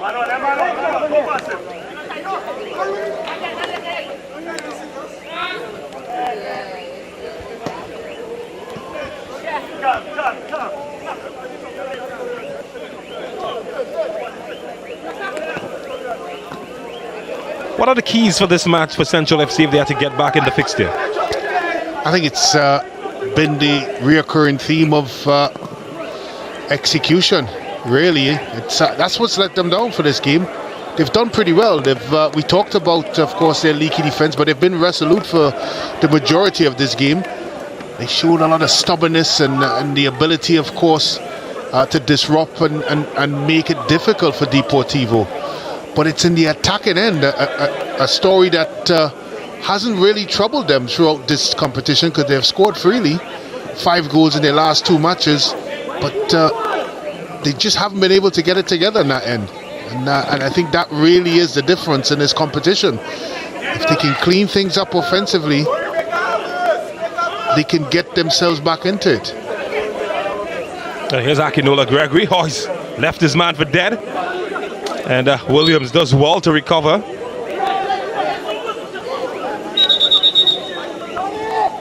Well, to be fair to Central FC, they're coming up against a team that has conceded the second least amount of goals in the tournament. Just 11 conceded, Deportivo. Oh, as the player, Williams receives some treatment. It's time for some eye candy with our Sportsmax app moment. And well, Brent, you called it. And it's something that will get your tongues wagging. How about that? The Captain Pier. Oh, that's icing, that's cake, and that's everything nice. And that's also our Sportsmax app moment. I think what I like the most about it, James, is well, he tried it. It's at least 4 orange shirts there, and he was able to trick his way out of that. It's known as in the local parlance as the roly-poly. Some parts of the world it's called the Zinedine Zidane turn. I think for this instance it's called our Sportsmax app moment.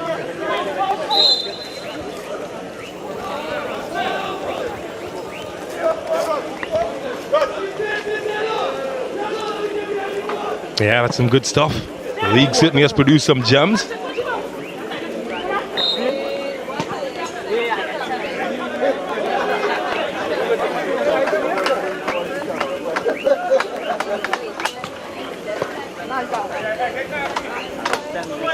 Oh, it's giving that away.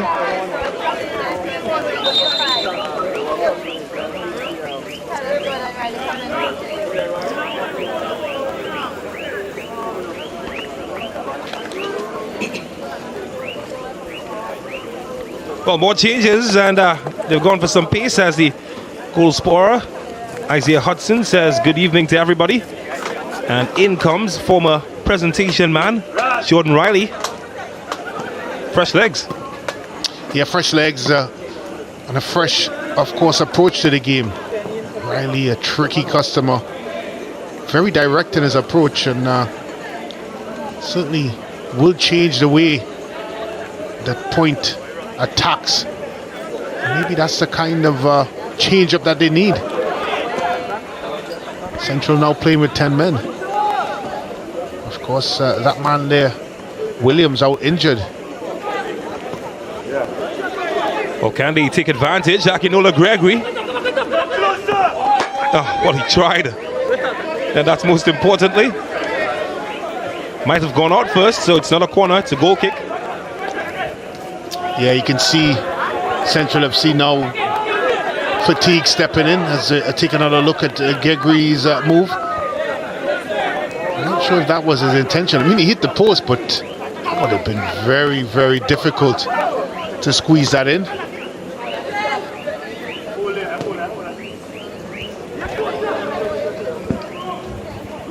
Less than 8 minutes remaining in this match.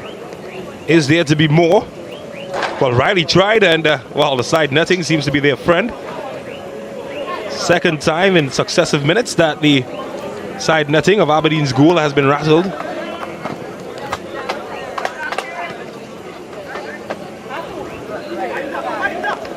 Oh, Williams seems to be all right. He's back on the field.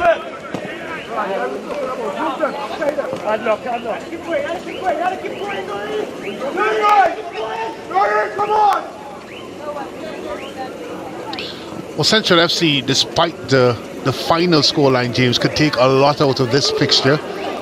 We did talk about the fact that they were improving, certainly from a playing perspective, not necessarily from a results perspective, although they did show a lot of fight in that 3-3 draw with Real Westford. But from what we've seen here tonight, they've certainly improved in all departments of the field. And I think Coach Russ Russell will be happy. The goalkeeping department has been very solid defensively. They look a little bit more organized than we've seen them in the past, and certainly in the middle of the park. There is some talent in there, of course, with Clausel and Ital, and then up front with the Costa crew.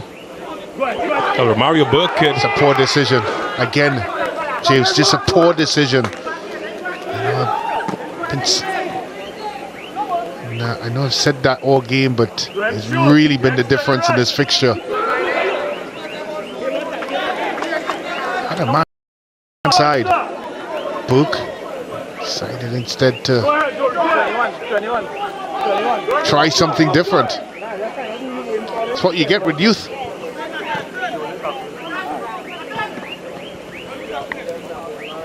Well, is there to be more drama in this match? Newton Hector, he's got a magic wand. So too Marcus Joseph, he's got a magic left foot as well. And that's a magical tackle from Kwame Hague. It's a difficult decision, James, a man of the match. You know, it's not the norm to give it to the losing team, although I did enjoy the performance of Clausel. But I think it has to go to the goal scorer, really. That's the difference. From 3 points to 0 points. His goal. Well, here's a chance on the opposite end for a goal scorer. Had a bit of a hand coming in there from St. Rose.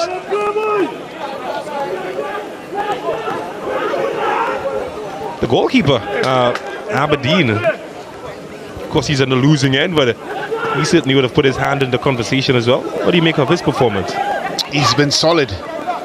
One or two earlier moments where he did cast some doubt, but overall I have enjoyed it, particularly those 3 strong saves that he made. There's reasons why there's still some optimism in the Central FC performance that they may just sneak a point here.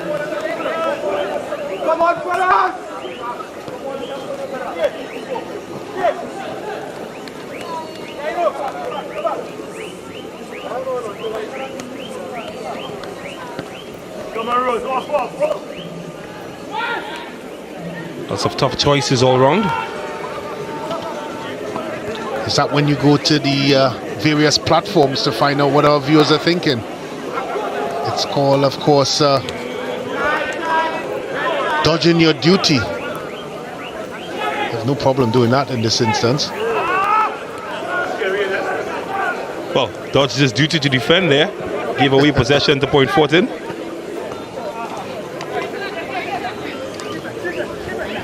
Inside the final 5 minutes. Still 1-0, of course. A win for Point Fortin would make it 5-5 for them as their form continues. It's important to note as well that Hudson's goal is the difference maker in a match that was crucial for them in keeping points on the table. So that's also something to consider. Well, it certainly hasn't been a vintage Deportivo performance, what we've seen throughout the Ascension. But the hallmark of a champion is the ability to win football games when you don't play well. And one thing I can say about Deportivo, there's several players in that orange and blue that could win you a football match. Here's one of them on the ball now. Yes, Newton Hector. That's well defended. Excellent defending.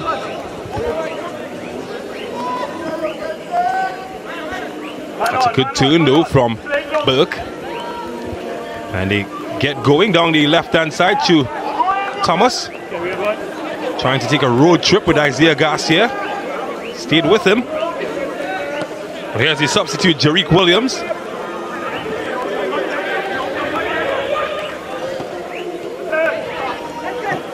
Is there to be some late drama? Well, not this time.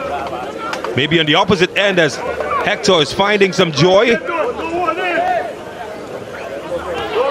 Gotten past 2.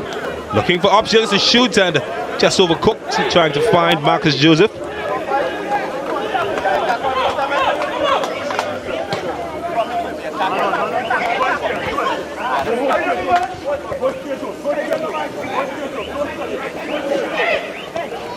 But if you were judge and jury Brent Sancho, who would you give it to?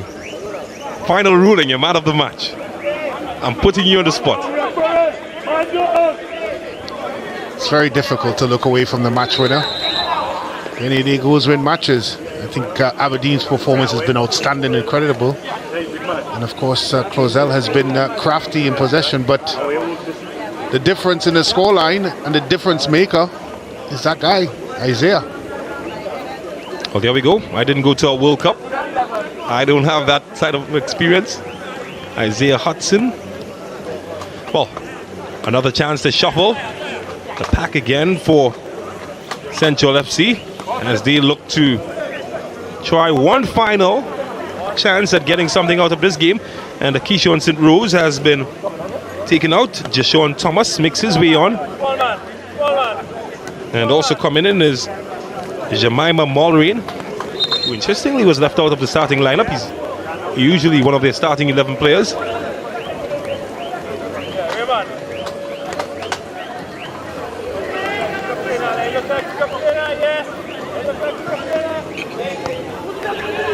Here's Nathaniel Garcia. Marcus Joseph in his Ascension debut. Chance here impeded. Oh, he's kept it alive, hasn't he? But he's lost it in the end. Akinola Gregory is not happy with himself. Well, he seemed to be not happy with the referee. He seemed to be suggesting that he was grabbed. I might have another look at that one, but McDonald didn't seem interested. So they're fighting for everything as the tick-tock. Oh, I tell you what, that had to be perfect. And had to be one man, and that's Etienne. I don't think many defenders in this league can make that challenge timely as it was. Because if it wasn't... Oh, that's good. Here's Joseph. Here's Watson. And there's a deflection, and that's a corner. 3 minutes is the allotted extra time we will have in this fixture. Point Fortin still hold on to their 1-0 advantage. Maybe an opportunity to extend from the corner. So they're certainly not going to be in a hurry to take this one. Well, nobody seems in a hurry. Looks like he's relaxing in his porch on a Sunday evening, Marvin Phillip. Hardly been troubled.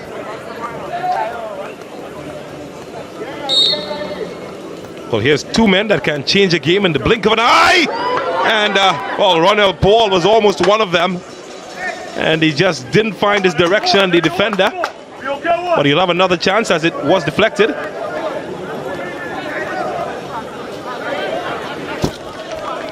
Maybe more drama. Less than 2 minutes. Well, he's been a Debbie Downer, hasn't he? Aberdeen. He stopped all of the fun for Point Fortin this evening. And there he goes again. Well, this time the defender helps out.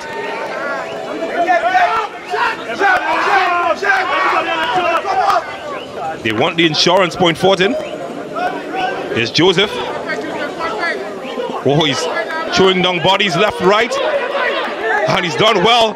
Can he keep it alive? And Aberdeen again, but not this time, as Martion Watson rolls the final credits on a match that has certainly frustrated them in terms of scoring goals. And Aberdeen has done everything that he can, but in the end he couldn't keep him out, and it's 2-0. Well, it's all about the skill, creativity and strength of Marcus Joseph, taking on two men, slipping and sliding, eventually gets it across, and look at Aberdeen, tries to get out there.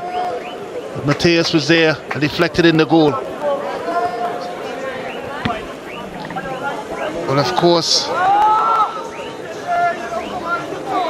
Well, I tell you what, Marcus Joseph has put his name in the hat, and I think, what do you think, Brent Sanch? He's gotten 2 assists today, Marcus Joseph, in his Ascension debut. This is becoming more and more difficult as we go along, man to match. Time to change your mind? I don't know. I think it's fair to say that the 2 assists by Marcus Joseph may have just pushed him over the line. I feel like a judge in the panorama competition. Oh, there we go. It's settled then. Marcus Joseph, man of the match. Wasn't so hard, was it? You looked at enough judge duty in your time, I would assume. Well, can Central FC get something for their hard work this evening? Maybe here, maybe now, maybe not.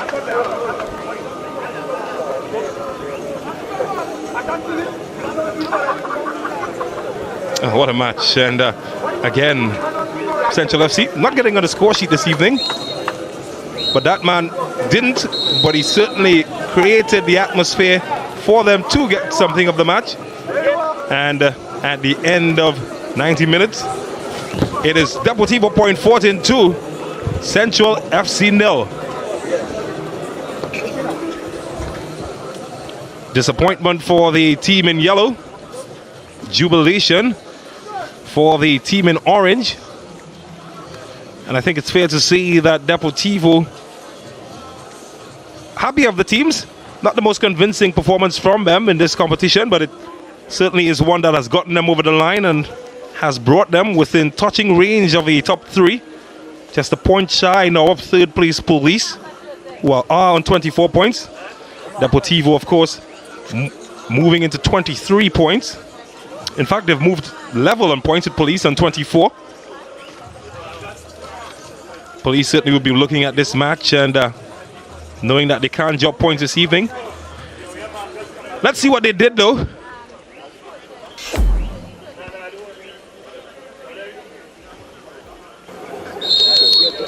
And it's a match that they had to work hard for because Central FC early on caused all the trouble.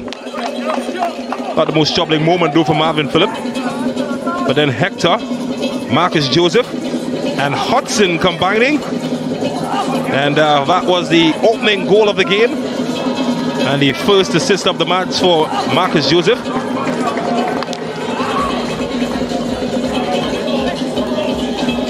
Central FC didn't give up though. Romario Burke put his hat in the ring.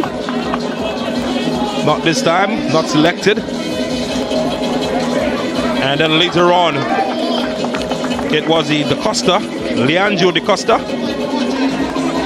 not getting it on target. Shem Clausel tried to help him out a second time. And again, the gravity not in the favor of Leandro DaCosta. Houghton Hector on the other end. Served one on the platter for Joseph to get his goal. But that man, Aberdeen, was too good to be beaten. And then later on, how about that? Giving Marcus Joseph no purchase. Joseph, though, did try to get his friend Nathaniel Garcia involved on the act. But guess who stood in the way? You guessed it, Aberdeen. Central FC never gave up, though. And DaCosta, well, he felt the wrath of Marvin Phillip. And that's the kind of welcome that you get from the national custodian. In the second half, Central FC came out with a renewed vigor, but the same old shooting methods, not on target. .14 though, and Marcus Joseph, they were in the mix of things, but some good defending again foiled him getting on the score sheet.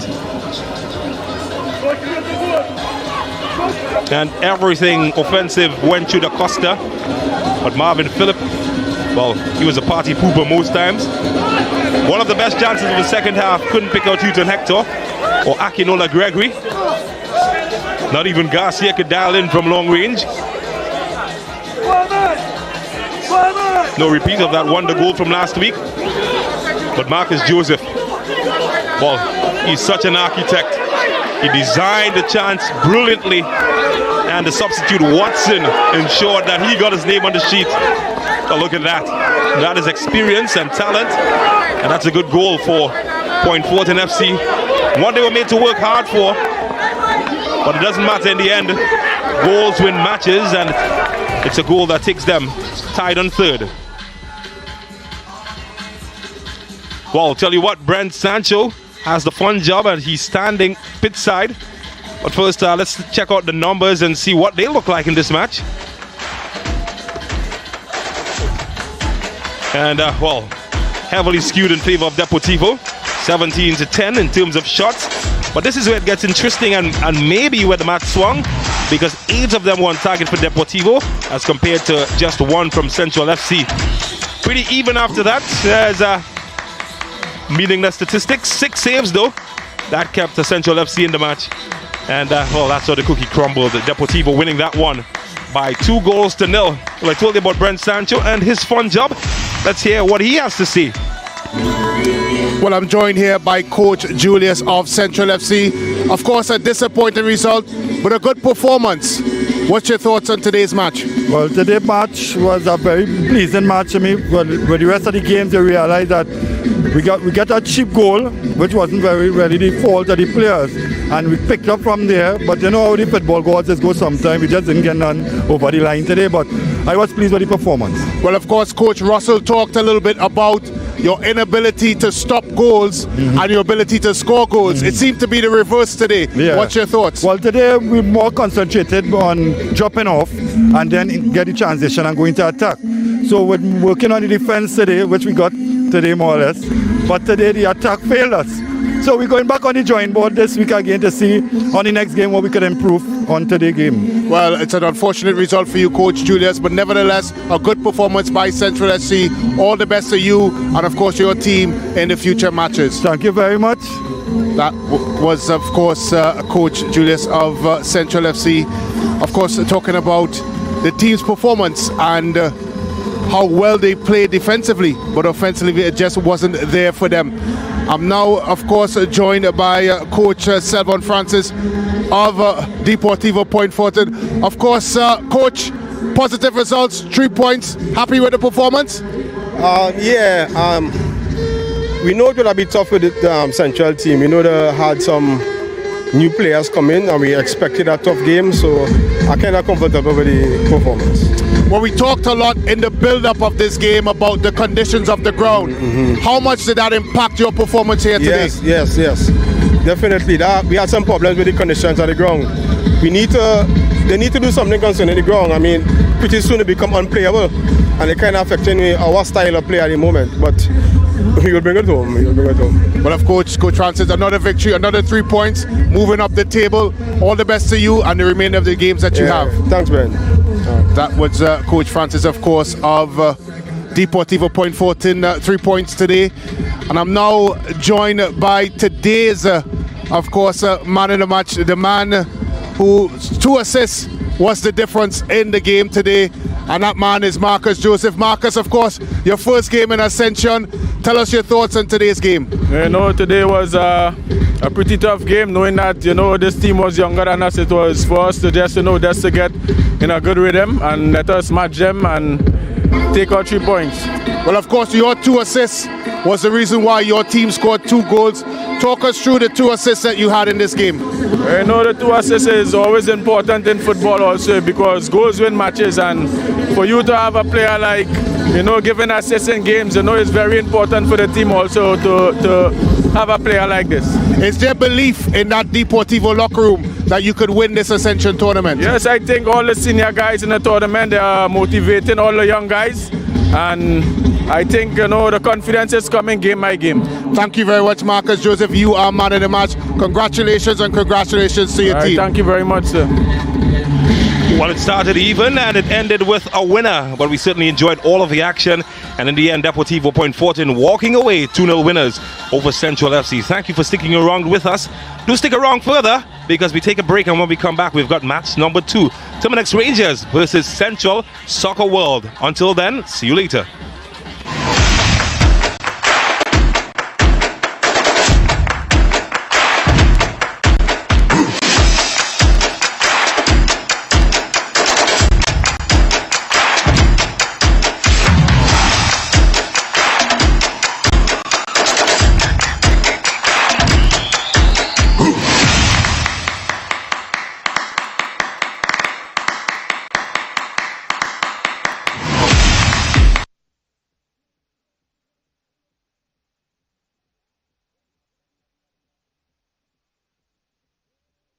Central Soccer World. And chopping it. Leslie, can you repeat? It just chopped up a bit. Okay.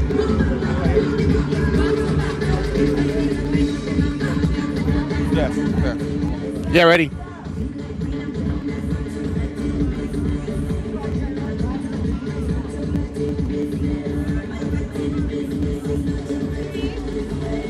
Coach Boyce, of course, a pivotal fixture here. Your team have been in the ascendancy, moving up the table against Terminix La Horquetta Rangers. How are you guys going to approach this one? Well, we look for discipline tonight. We look for focus. We look for a little consistency. Sometimes we gain it and it's slipping. So we just take it minutes by minutes as the game progresses. Of course, we've had a lot of conversation about how heavy the pitch is. We've had a lot of rain here in Trinidad and Tobago. Do you think that would have some sort of impact in your game plan here tonight? It might in our style of play. You know, we like to move the ball. We like to keep it on the floor. The conditions might ask for something different, but it's footballers, so we'll have to adapt. Any changes in your formation, in your team for tonight's fixture? Anything you can let our fans and viewers know going into this one? Just a little. I think tonight we may have to concentrate on more defensively because of the firepower that they have, but we also have our attacking strategy in place. Well, that's good news. And of course, Coach Boyce, all the best to you in this fixture. Thank you very much. And of course.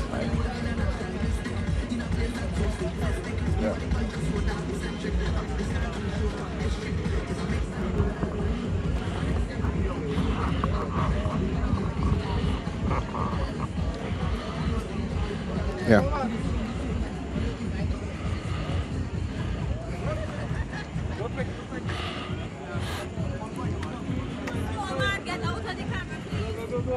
Hey, stop getting trouble, boy.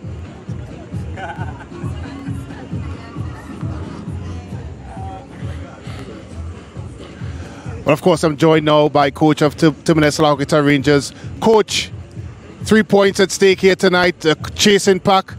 What are your keys to the game here this afternoon? No, there's no. We try to stick to our natural game, which is attacking, entertaining football. We know this team is not a team to be taken lightly. So we'll try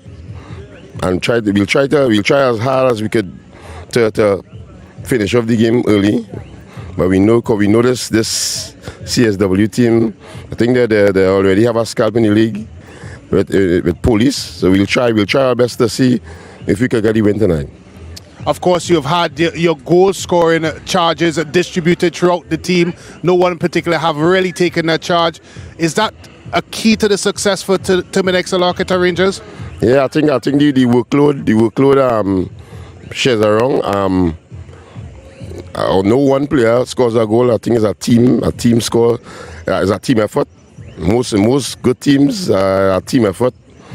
It all belongs to and we'll see how it goes tonight. Of course, Coach Kwamina, all the best to you and Terminix La Horquetta Rangers in this encounter. Okay, thanks. Thank you very much.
stage is set, the performers are ready, and it is time for action. Ascension Tournament Match Week 12 as we get set for Terminix La Horquetta Rangers as they come up against Central Soccer World.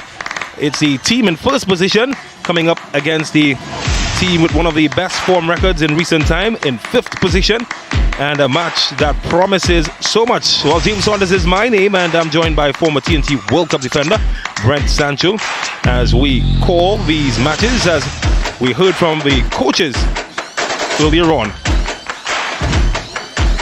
Coach Boyce, of course, a pivotal fixture here. Your team have been in the ascendancy, moving up the table against Terminix La Horquetta Rangers.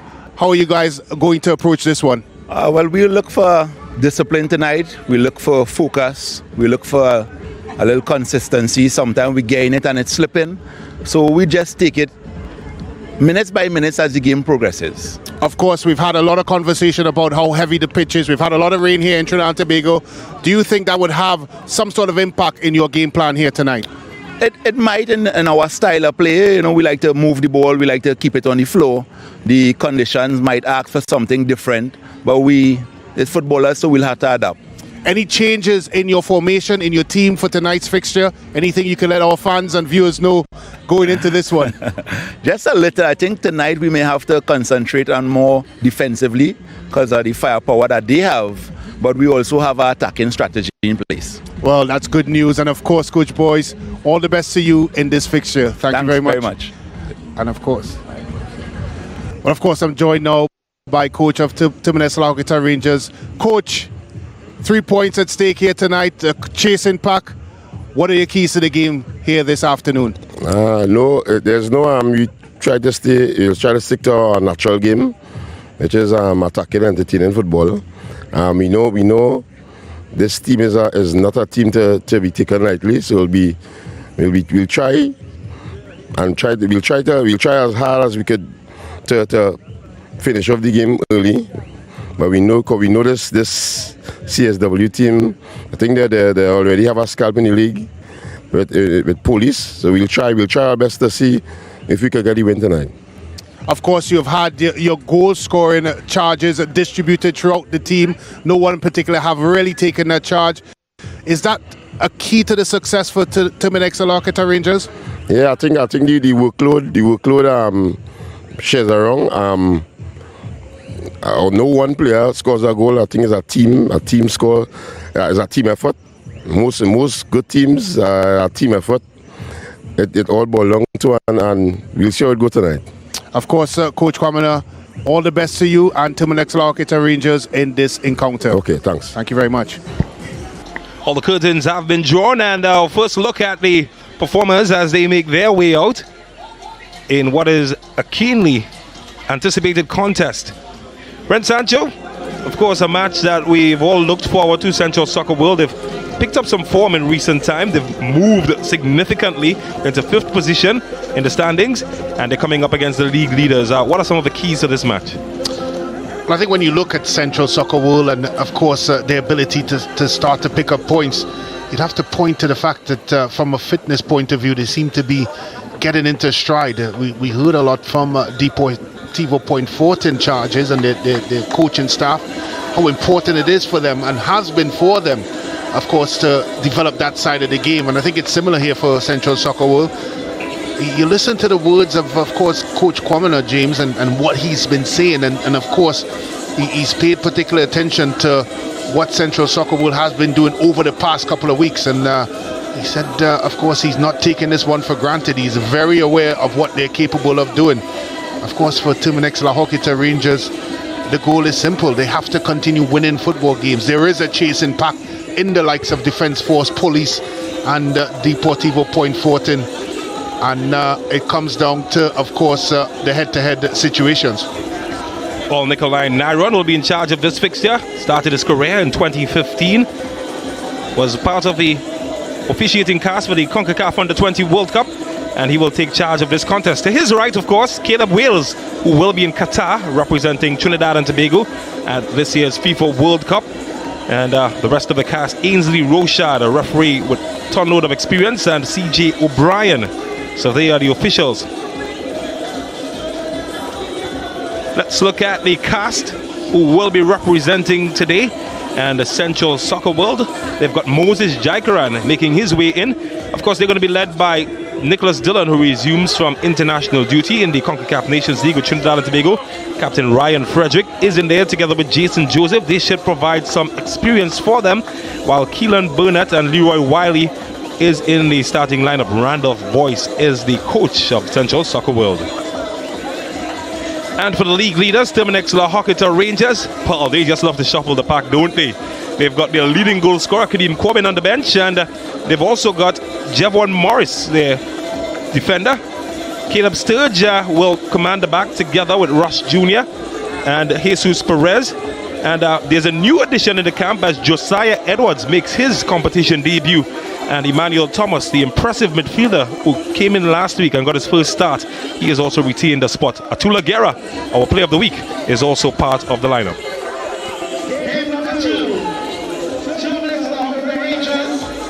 Our first viewing of the Trini magician, Atula Guerra, scored 4 goals last week, and he's joined by Jamal Francois. They will be tasked with leading the attack for Terminix Rangers as they get set to hold on to their top spot.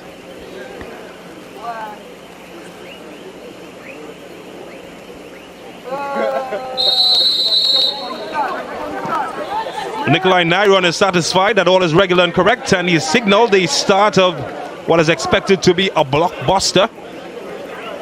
Terminix Rangers, well, haven't lost a match in this competition so far. They are unbeaten, and they'll be looking to hold on to that. Here's Guerra early on, and well, and he's blocked. Perhaps not getting the memo from last evening, Central Soccer World. Atula Guerra getting a good look early, but he's done his job, most importantly.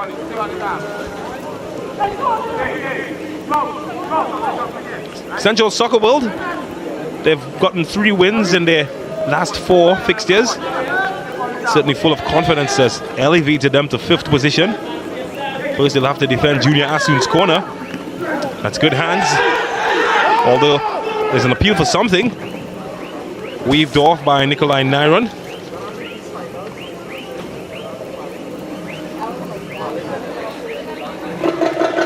Keston Guy is the man in goal for Central Soccer World. His task is not simple. It's keeping the team that has scored the most goals in the competition off the score sheet.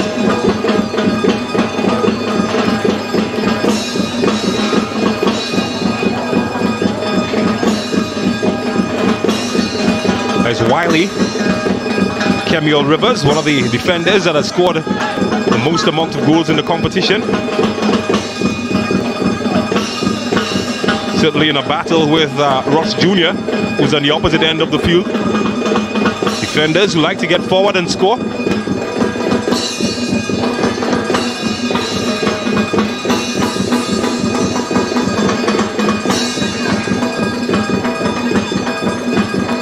Should just played it on the floor there, James. No need to play the ball in the air. It's an errant pass there by Moses Jaikaran.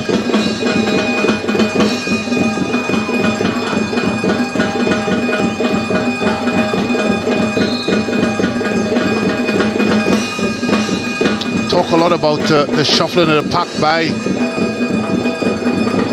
Terminix La Horquetta Rangers. James hasn't stopped their fluidity, it certainly haven't stopped their momentum, and it certainly haven't stopped their potency. They have a way that they want to play, and 1 through 30 fully understands that. That's why they're in the top of the league. Oh, that's good. Sometimes it gets the heart rate pumping when you see your defenders pulling out party tricks. Well, there's the debutant, Edwards, his first touch. Could send Francois going. Not this time.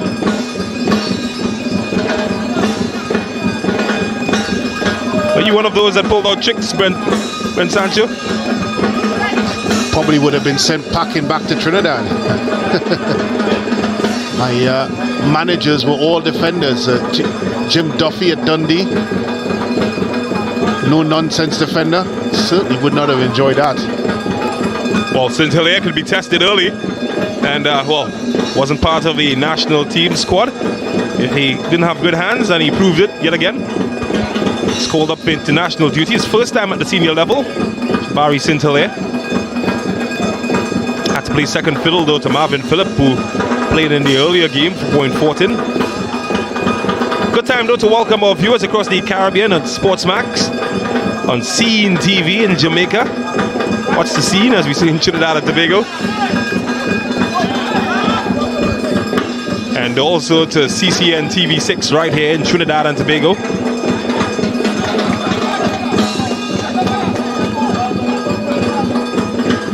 Scene TV also, of course, are broadcast all over the diaspora in the Americas. So good evening wherever in the world you're looking at us from. Also streaming on the Sportsmax app, Sportsmax YouTube, the Ascension page YouTube, Scene TV YouTube. Well, you get the point, we're everywhere. Thanks for tuning in though. Here's Guerra, trying to find Edwards. Oh, he's got some pace about him. And almost got the better there of the goalkeeper guy. He didn't want to be that guy though. He was that guy, he was just very fortunate. Not sure why he came. Defenders seem to have that under control. He was beaten, but the ball just did not follow.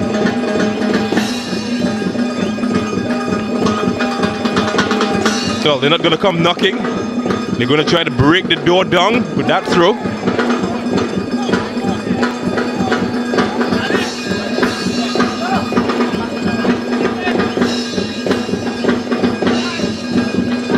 What a start.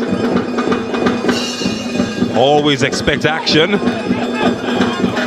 Anytime Terminix Rangers, the home team, plays. Central Soccerville, are they up for the challenge? They're proving that they are a team that can be.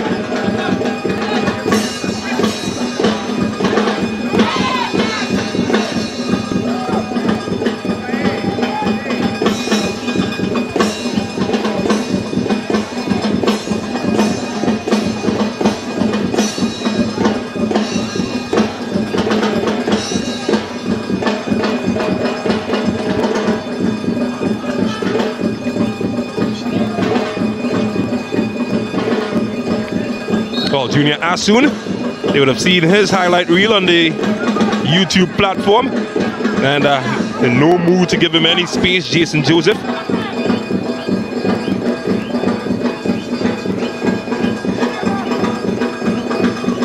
Simon Joseph was the man making the challenge though. Here's Daniel David. Oh, he's been muscled out quite easily. Here's the captain. Well, Ryan Frederick couldn't get it past Caleb Sturge, and I'm not sure what happened there. Yeah, it must have. Well, we got a very good view of that area of the goal in the lead up to this broadcast, and we did see there were some bumps and bruises in the pitch, and some indentations and soft spots, but many soft spots. And as much as it was a mistake from St. Hilaire, I just gave him a bunch of excuses. Take your pick, son. As we take another look at it there. Oh, has to be careful. That's a tremendous block there. Did get his body in the way. If there ever was a goal-scoring block, that was one.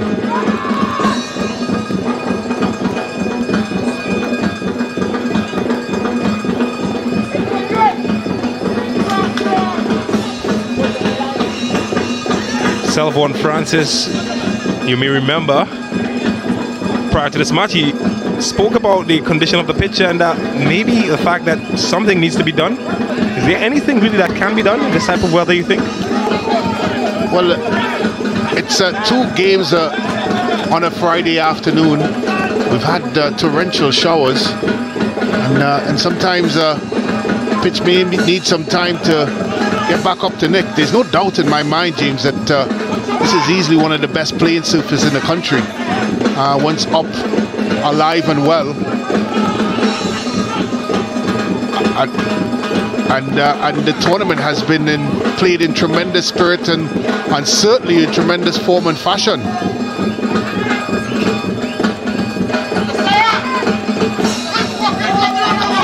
But when you look at this pitch, and when we first started this tournament, certainly in the dry season, it was immaculate. It made me want to put my boots back on, James, but the torrential downpour that we've had over the past couple of days certainly didn't help the occasion. You know, the groundskeeper here, he's a hard-working individual, and he certainly would have been pulling his hair out trying to keep things up to nick. I'm no specialist, but the only thing you can do is invite the sun to come out and play. It's been hidden away for too long. Has rained for at least 10 consecutive days in Trinidad and Tobago.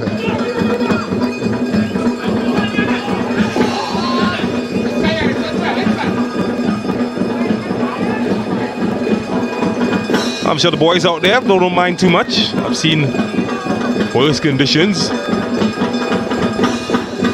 Tell you what though, defenders gonna have a field day. You'd want to put your boots back on anyway.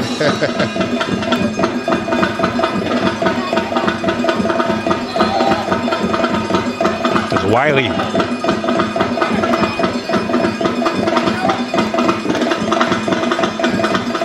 Junior Asun.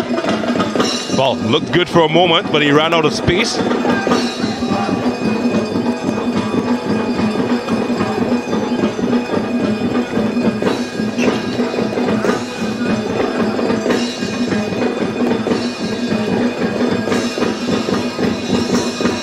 Well, throughout the Ascension tournament, the teams have been very fortunate to play in some lovely pitches. Of course, the Police Barracks comes to mind.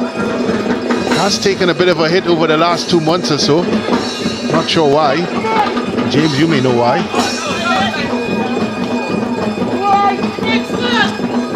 Mr. Sun, where are you?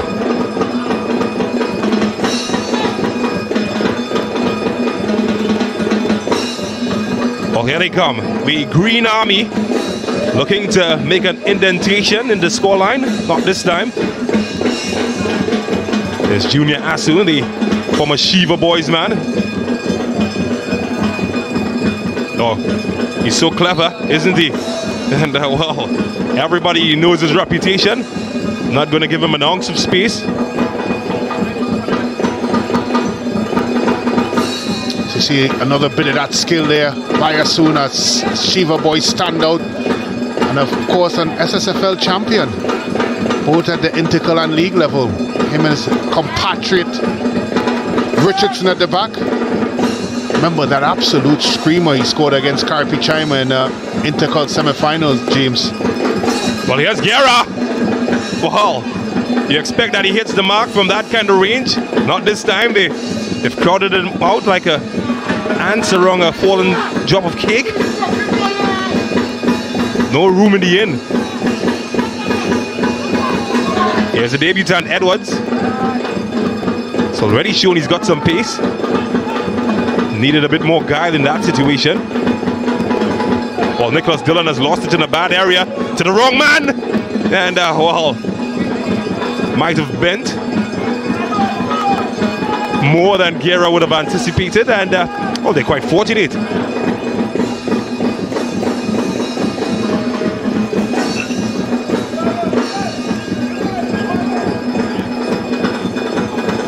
Man from Gasparillo, Junior Asun, certainly dominated the flanks together with Quinn Rodney. By the way, I'm told that he's just entered the defense force. Might have a chance to see him sometime later in the competition. Certainly another exciting young talent that came from the Shiva Boys camp. He's also my neighbor, by the way. Maruga, saw him grow up as a little boy. Well, there's certainly place for that Shiva Boys team somewhere in the archives of top SSFL teams. He certainly brought the division to life. They were dominant. They were purposeful. More importantly, James, they were champions against all odds. Certainly were. Wiley looking for room. Kemuel Rivers, the veteran. Well, decent link-up play. Still can't get past Richardson. Another Shiva Boys man. But maybe now. Daniel David is in the right spot. Hasn't gone far though. And, well, to be fair, St. Hilaire had his eyes on it all the way through.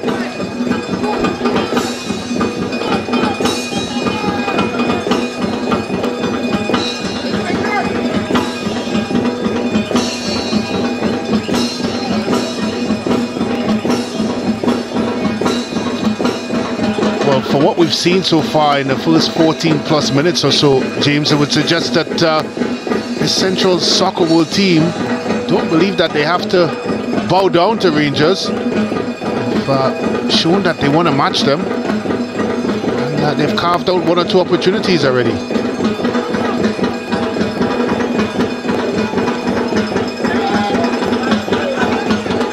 Rivers. Here's Keelan Burnett.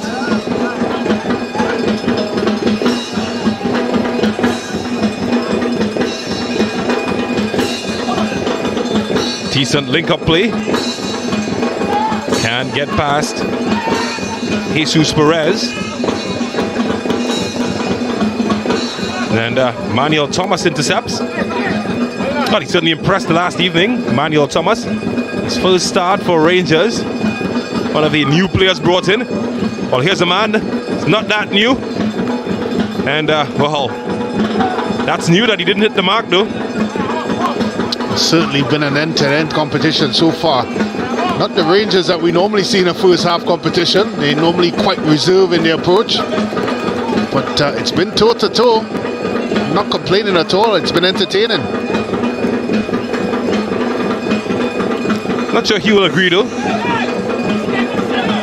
He likes his teams to take control of situations. They haven't up to this point.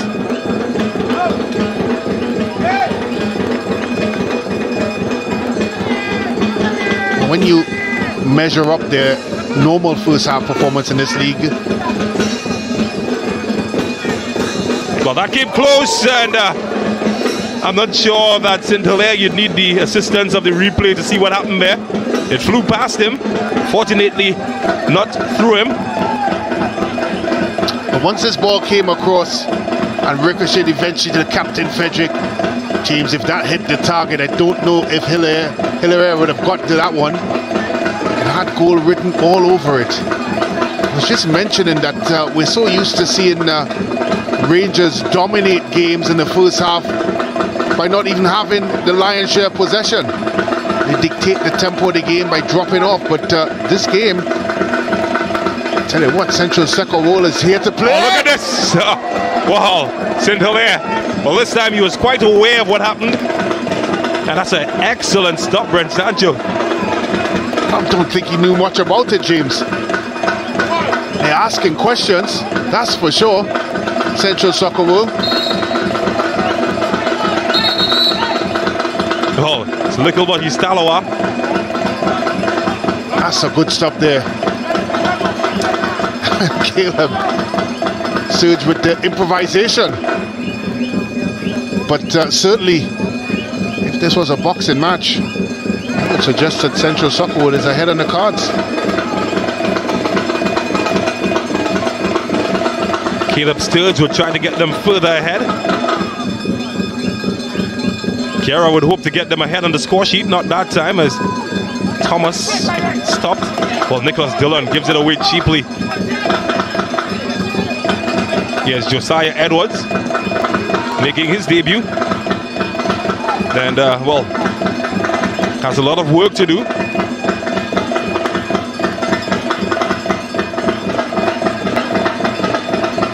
I think one thing they've been, Central Soccer World, has been purposeful.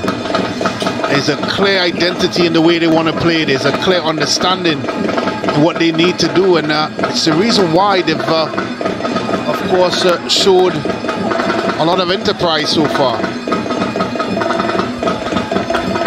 Well, I did mention that they would have taken 3 wins out of their last 4. The defeat that spoiled that came last week where they went down 3-2, a last-minute goal undid them. So they're a team that are in form. Their upward rise in the standings would prove that. And one thing about form is that you grow in confidence as well. And they certainly don't show any lack of confidence at the moment. Yeah, there's a belief. There's certainly a belief there. They know what they want to do, and they believe that if they do the right things, they will get a result. And they're causing Rangers one or two bother.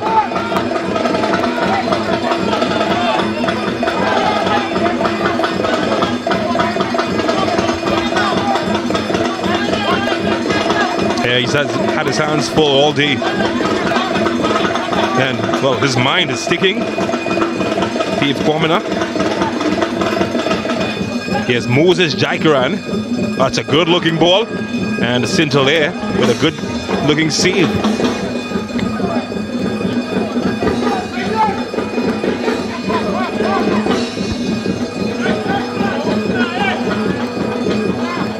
Had to hurry, and he's giving it away. Johannes Richardson. And here's Nicholas Dillon. Oh, that's well defended by Jesus Perez. Emmanuel Thomas. Oh, he's done well. So neat. Oh, Olguera. Magic. Opening doors now. Here's Asun. Could be among the goals. And Guerra again is crowded out. Well, they've done well to win a free kick though. Terminix Rangers, Jamal Francois. All-round team effort from La Horquetta. Just a bit too close there. For the liking of the official. What's clever though, he got his body in the way. Yeah, which is the right thing to do. Jamal Francois. Man with a ton of experience. Would have played his football in Central America at a period of time. Had a stint at Central FC as well. But certainly one of the players they're looking to provide the goals here tonight. Speaking of which, there's the goal-scoring defender, Ross Jr. He's never far from the action, is he? But it's Guerra. And, well, you put a string on that, be a kite, the way it took off. I think he was hoping for it to, of course, pop that down, but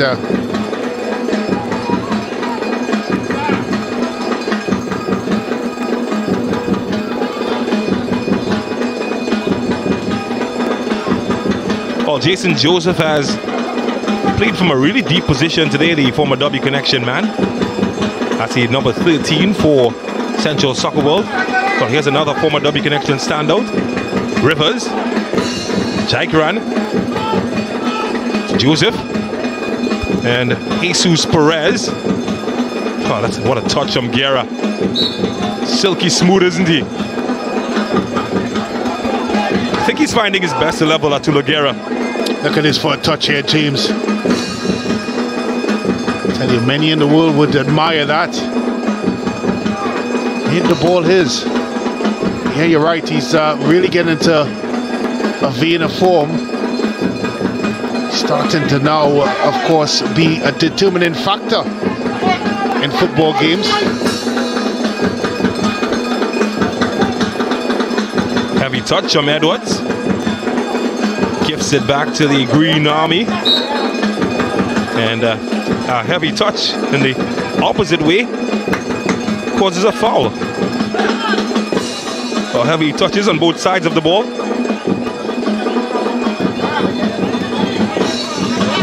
Not legal.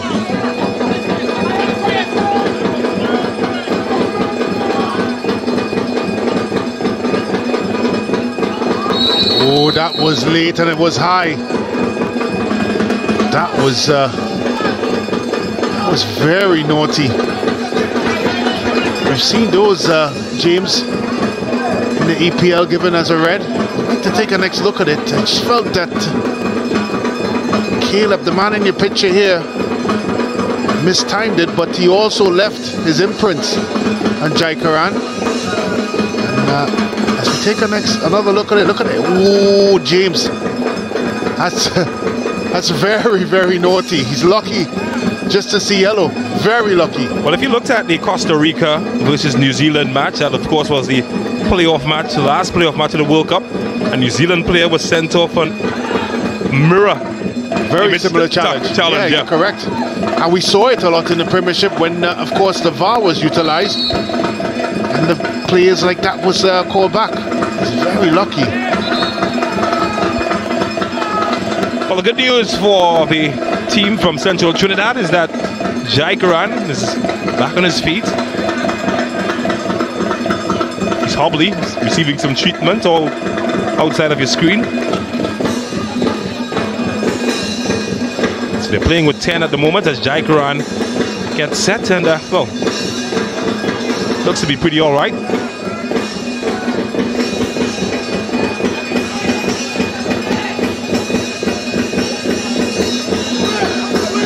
(11v11) once more. Jai Karan almost gets involved with his first bit of action back.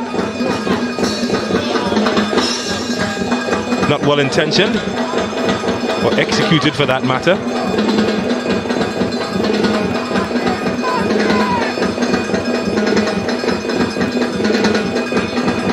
Here's Guerra.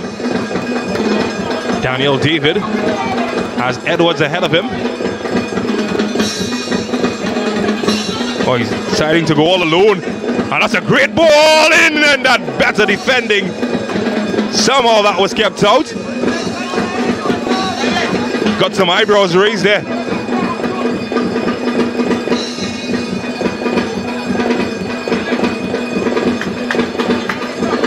But he decided to go all alone, and as soon assumed that he would have gotten that back to his player, Manuel Thomas. Not that time. This is high and well held by Guy. This is exactly what the coaches say. Take it at the highest point. He's been well tutored.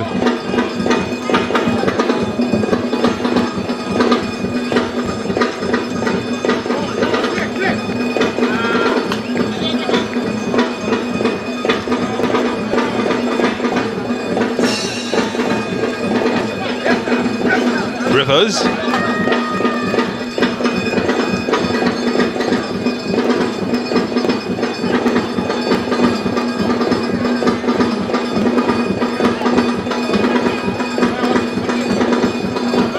There's Mitchell.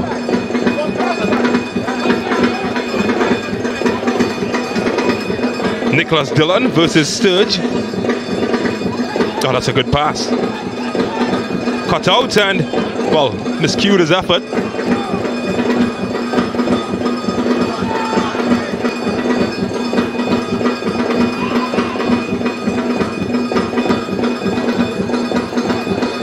Oh, what a touch.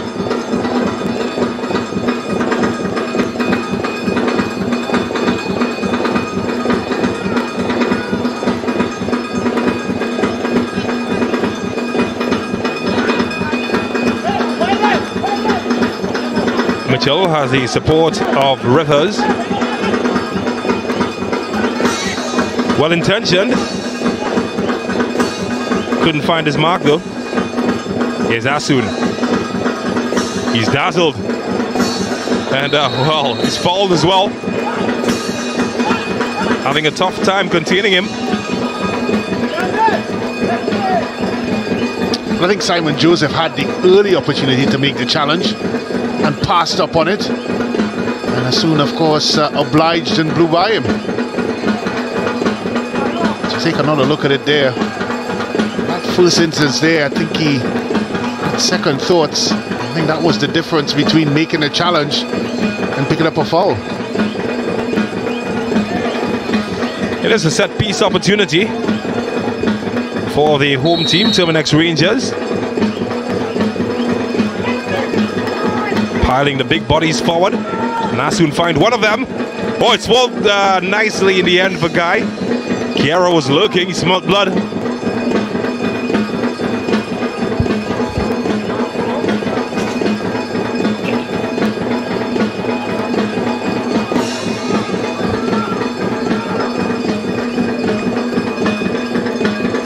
Well, Mitchell certainly has had a lot of touches of the ball, so too Kemuel Rivers.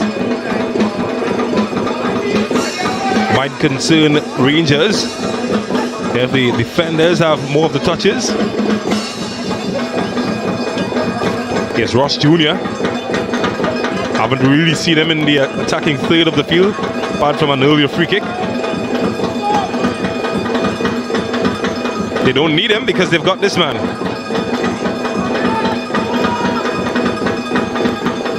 Oh, that's clumsy. Well, Oswald, that ends well for Jesus Perez. Oh, there's that pace we were talking about this time. Jamal Francois has opened up some opportunities here and maybe too high. Well, Guerra almost kept it alive.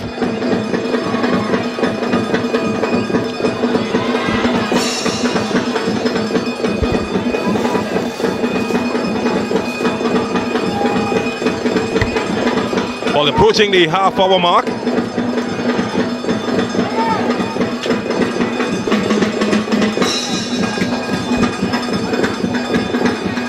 And we've seen a match that has seesawed.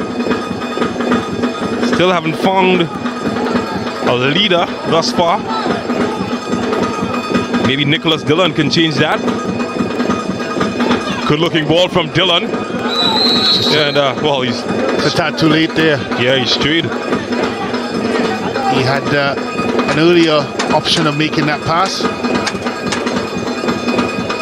Well, how about that from Daniel David? Looking for options. Finds Asun maybe a bit overcooked. It's kept alive. Ross Jr. And here's Ross Jr. And that's a goal. The opening goal of the match. And well, he scored 4 last week. And he's solely taken charge of that second place in the goal scoring standings.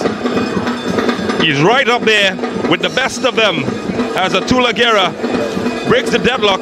And he's put Terminix La Horquetta Rangers 1-0 ahead. He huffed, he puffed. And now his 10th goal of the competition, which puts him level with Jamil Boatswain, has put them on top. It's a good interplay here between Asun and, of course, Russell Jr. And once the ball came bubbling back, it was that man, Atula Guerra, was able to put it into the back of the net. I'm going to suggest to you, James, against the runner play. The Central Soccer World was the team on top, but the goal scoring form of this man have changed the complex of it. And it's 1-0 to Terminix La Horquetta Rangers. Well, the saying says, fortune favors the brave, and certainly have been brave in terms of gambling numbers forward. Think about gambling, sometimes you win big.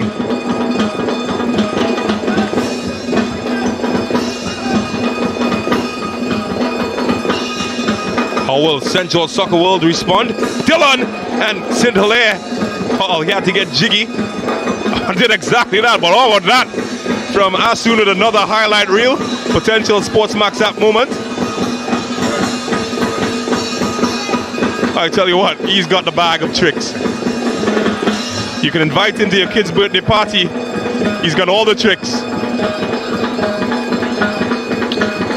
Well, you talk about tricks, is James Saunders. Oh, a man full of tricks. Hello, everybody. How you doing?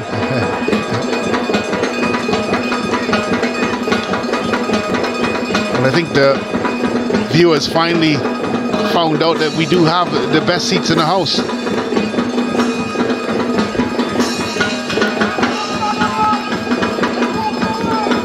VIP. That's a foul. I'm very surprised there. And I'd like to take another look at that. I just felt that Perez may have yanked him when he got away, Dillon, and they have every right to have a frown on his face.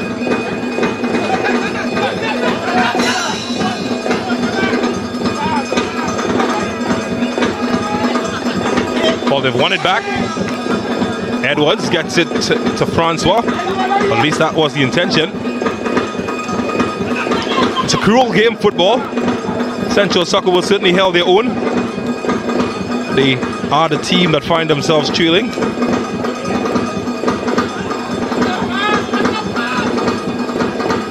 Oh, that's good. He's kept it alive well, Jason Joseph. And here's Rivers. Chaikaran. And, well, it's maybe the tamest of fouls that Sturge has committed so far, but it's the one that draws the eye of the referee. Well, he's also on a yellow card. And he has to walk a tightrope. I don't think he's that type of player. He's a full-blooded defender. My type of guy, James. Well, he's got some work because Kemuel Rivers is standing over this one, looking to trouble that man. It's a good ball in. Dillon looking for room. Didn't find it, and it's a goal kick. Was part of the Trinidad and Tobago Nations League squad, Nicholas Dillon. It's a player that you would have had a good look at Central FC back in the day. He has started his career very early, age 17. Of course, went on to play professionally in Belgium. Oh, I tell you. Wow. Maybe he lost his whistle. Well, I'm happy he's trying to let things play, and it's made this game quite entertaining because of that. And I'm okay with that, James. He's allowed it to flow. He's given, of course, the doubt to the defender. That's my type of guy. Well, it certainly hasn't made the game any worse. In fact, it's been quite the opposite. It's flowed. Play on.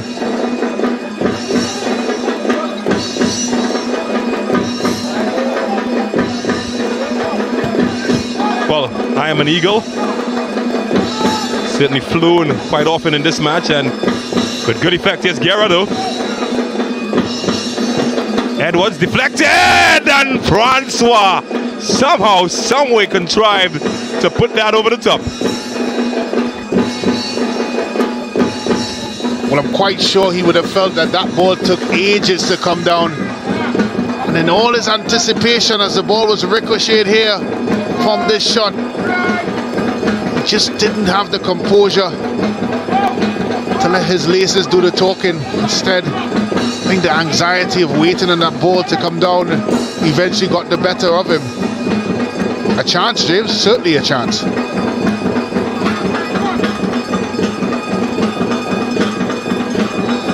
Well, he got a chance. Central will be looking for their ticket to get anywhere close to the Rangers goal. Andrews. Rivers. No. Saw the wrong collar.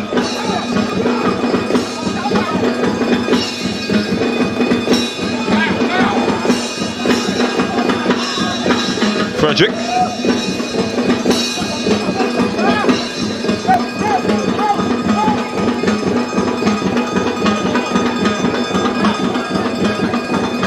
Well cut out by Sturge.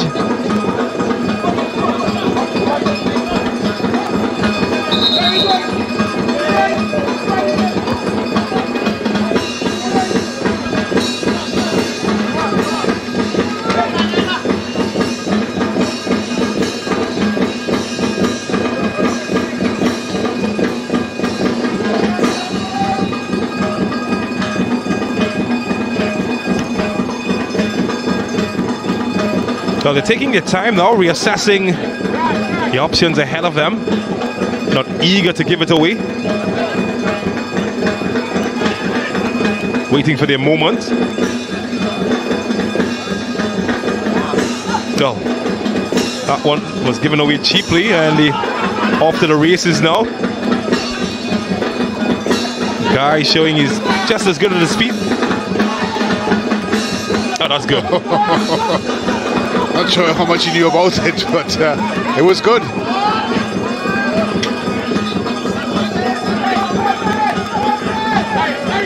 Edwards stretched at the moment. Oh, he's gone past one, maybe two, and maybe a shot. Oh, what a save that was! Superman, eat your heart out. Guy is the guy at the moment.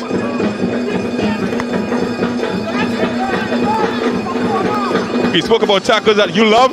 How about this? I love this one. Look at that there for a spanker by Edwards. Guy wasn't having it.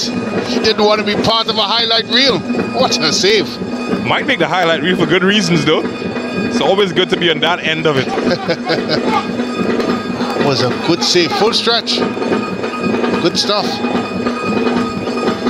And Sturge for something else.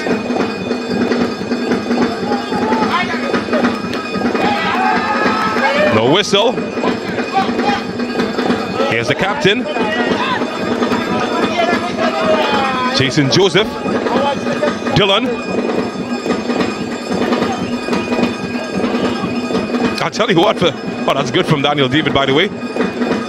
This guy Edwards, he's got some pace about him, and well, you know he's got a good shot too.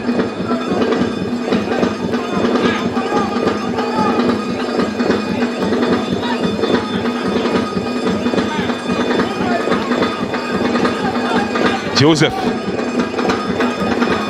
finding space between the lines to send Dylan forward. Oh, should have held his run. Should have held his run. You've got to judge the flight of the football in anticipation before you make that run. He's the only man back post, so he had no reason to really fly in there. Be disappointed with that. Leroy Wiley should have just held his run. He may have gotten a free header if he did.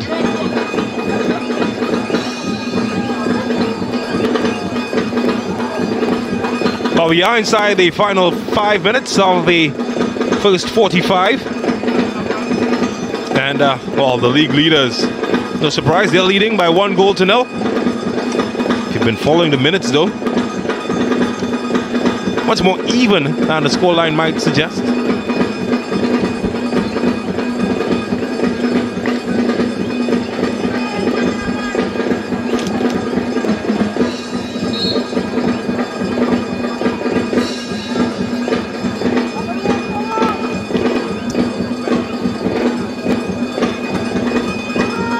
Richardson.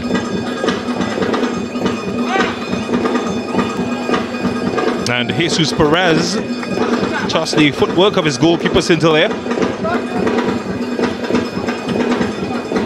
I think he's grown in confidence and form. Jesus Perez is in and out of the starting lineup in the early parts of the fixture, but he has been back the past couple of games and he's not looked badly. I think when he first started in the tournament, he looked a bit short of fitness. Looks a lot more trim and certainly a lot more mobile than he was at the start. There's no doubt his ability and his talent. He's a young man that has been part of the national pool and been part of league-winning teams. So Caribbean Cup winner as well. You're correct, Caribbean Cup winner. So it's there. It's just a matter of him finding his right health.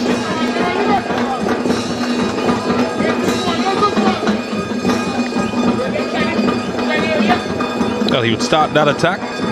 Caleb Wills would continue looking for options. And once they come inside, not being allowed to by Jai Karan, that's good defending.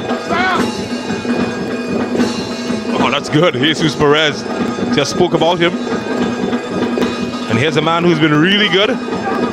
Junior Asun. Ross Jr. That's a good ball. And couldn't find Edwards.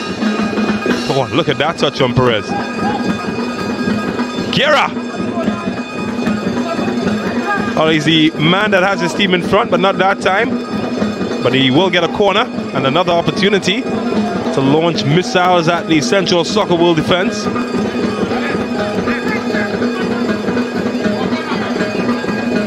It's one thing for sure. The last thing Central Soccer World wants is another goal right before the half. Be too much of a tall order for them to get back.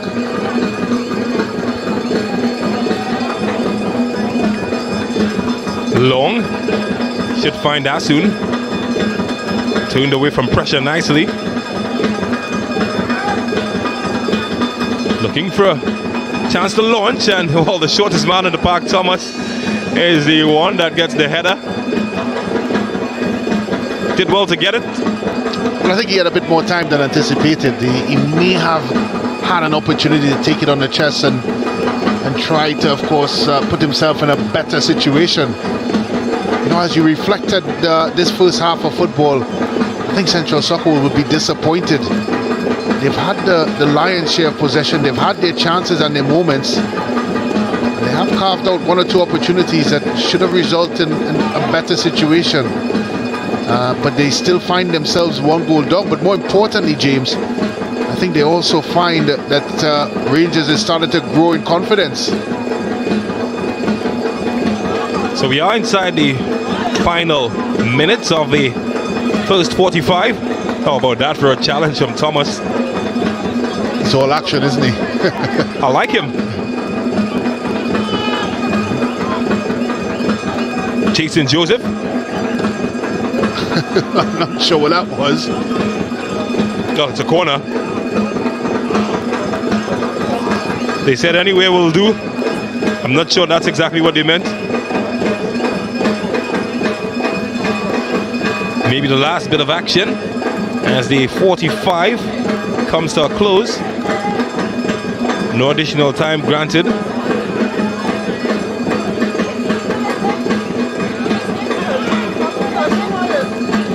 Is this the last roll of the dice of the first half? Oh, it was! And well, Jabari Sindaleo up to the task. And Nikolai Nairon, easy enough. The fans, we want more.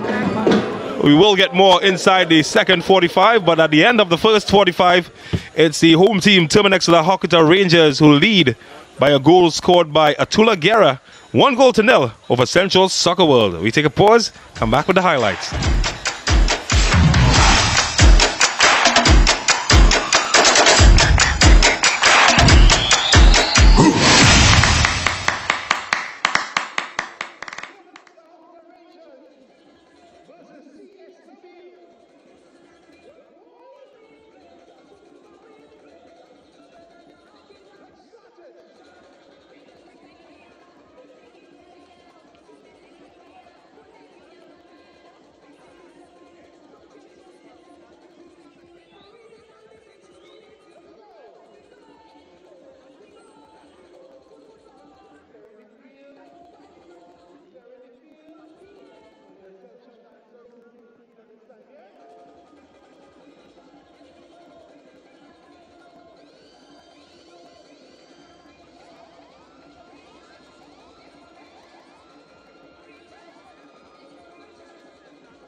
Terminix Rangers.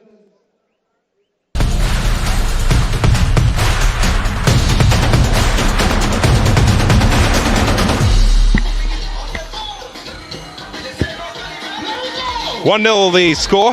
Terminix Rangers leading Central Soccerworld at halftime, and half that much more even than the scoreline suggested. Let's take a look back at some of those moments that would have contributed to that.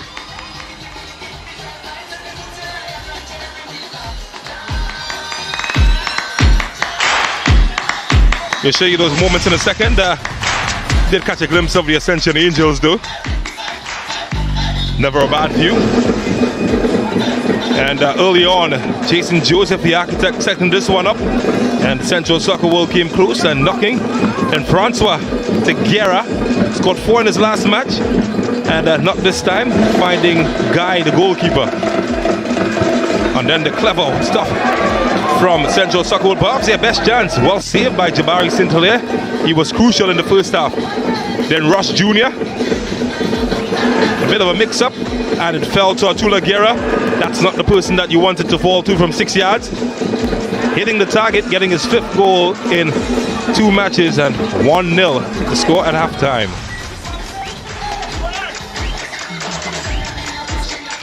The numbers should tell you or give you a clearer picture of what this match looked like. And look at that. It's as even. You can flip it on either side and it might be accurate. Well, of course, in the shots department, 10 to Central Soccer World, 9 to Terminix La Horquetta Rangers. Some of those 9 shots were on target for Rangers, 6 out of 10 for Central Soccer World, 4 fouls for Central Soccer World, 3 for Rangers. In the cards department, only a yellow one shown, and that's a 1 going to Rangers. No offsides, 4 corners apiece, 6 saves apiece. Even in the stats, a game that Central Soccer World will feel that they had the better of so far in the first half. But it's that number on your left-hand side that dictates the story so far. 1 to Terminix La Horquetta Rangers and 0, of course, to Central Soccer World. Might see him very soon, Kadeem Corbin. He certainly will be a present danger. Let's look back at some of the past action from last weekend.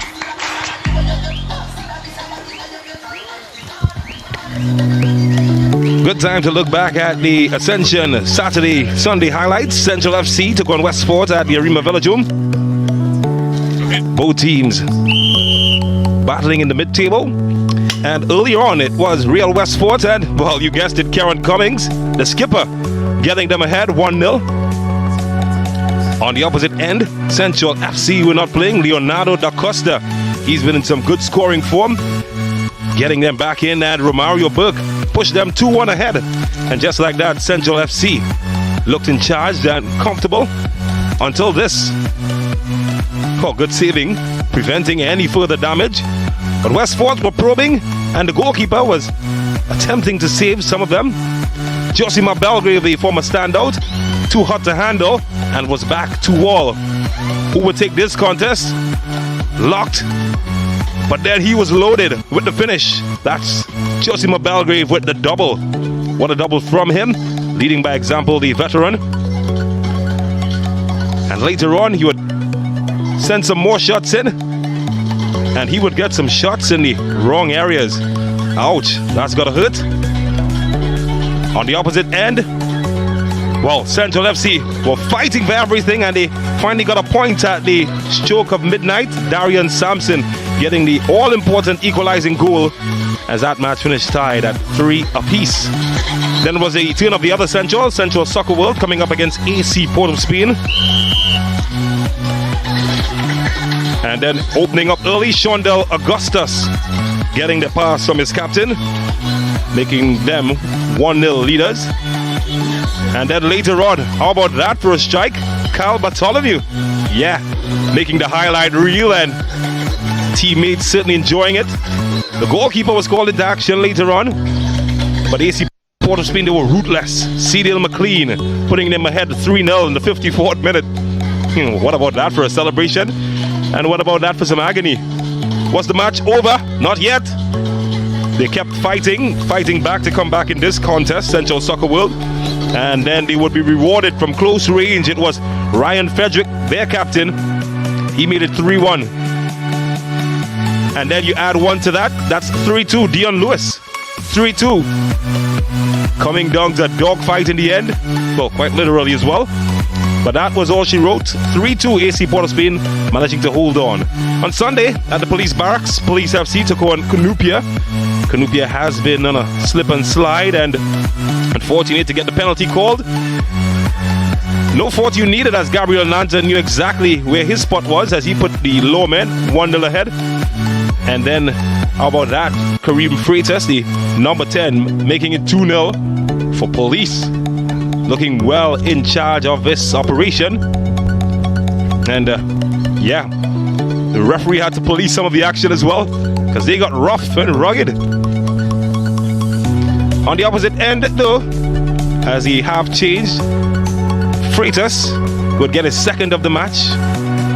Nice easy finish. And there was some more big boy play as the referee had to be called into action again and again. Police kept knocking, the goalkeeper kept saving, and that's all she wrote. A defeat for Knupia FC against Police.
Well, the first half left us with a cliffhanger.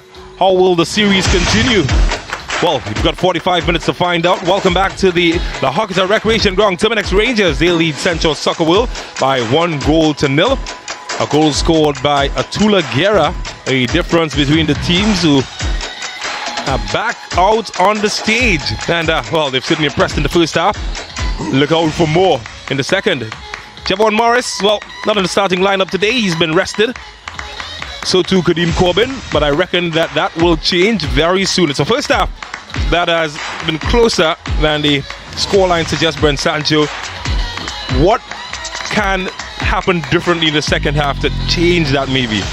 Well, from a Central Soccer World performance, I think they have to take the bull by the horn and, of course, try to advance more players forward. We see on one or two occasions where players from the middle of the park were breaking lines and trying to get ahead, of course, of their most forward player.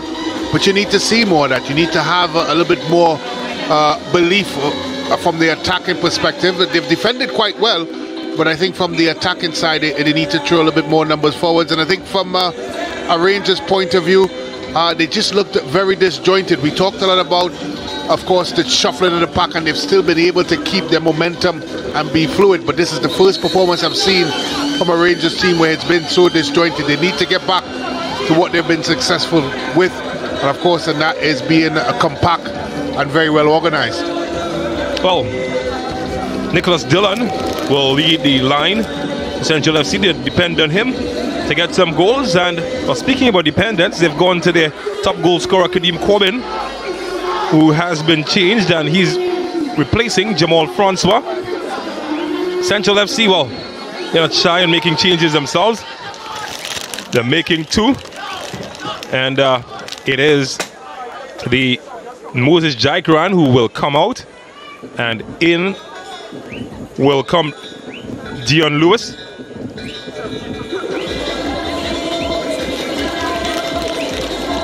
So Dion Lewis is the man has been summoned.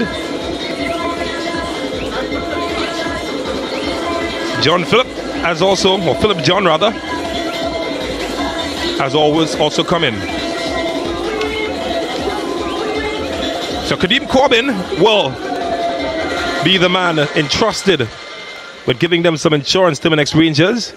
And Jamal Francois, well, his tour of duty has come to an end. Nikolai Naron just making sure that all is regular and correct. Nicholas Dillon, he has his work cut out, and that's to get his team back in the contest. It's the second half, and hang on to your seats, strap in.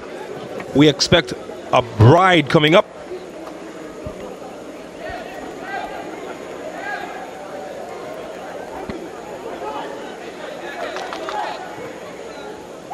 Oh, the substitute getting his first touch, Philip John.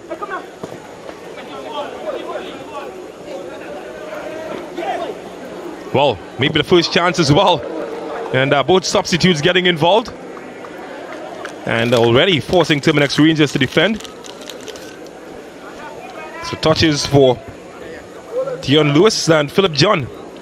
Oh, Jean-Paul Rothschild, one of the young members of the T&T senior international team in white. Put in a good shift recently. Had a goal as well. Certainly did. St. Vincent. Comes from a long line of Rushford. Of course, his brother, Jean-Luc Rushford, played in 2 Youth World Cups for Trinidad and Tobago.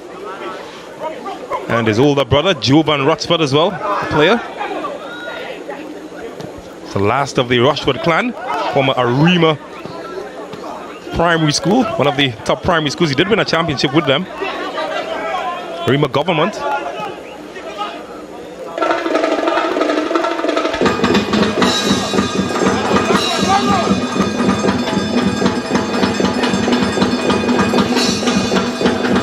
Well, it seems that Jason Joseph might have been one of the Central Soccer World players sacrificed.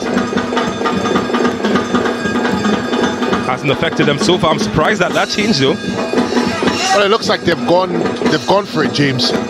They've thrown more numbers forward. They've switched the formation a bit, and they've put some attack-minded players on there. It's a gamble by Coach Boyce, but I think it's a gamble worth taking, certainly. They've not been overawed so far in this fixture, and they just needed a bit more support from the attacking perspective, but it's important they keep the door shut at the back. Oh, that's a good ball from Edwards, and Mitchell had to be quite alert to the danger. Stood up well.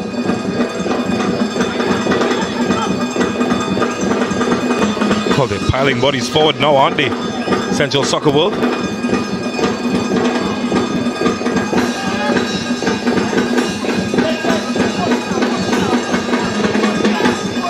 Tariq Andrews. It's too long as Daniel David starts a counter-attack as Kadeem Corbin gets one of the early touches.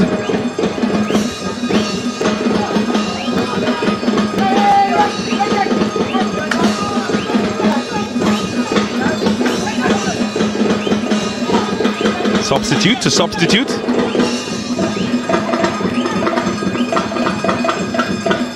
And well, that's way too much juice in that one. Got the no man's land at the end. Well, it was a difficult pass under normal circumstances, and that pass is even more difficult with the type of ground that we have currently. It's a good idea, but it's always going to be difficult to execute. Well, talking about execution, Philip John didn't execute that pass well, and he's cost his team a turnover. Caleb Sturge runs at them. Edwards in another good area. His crosses haven't been very bad. Edwards is getting them in some good areas, forcing defenders to be clearing, facing their goal.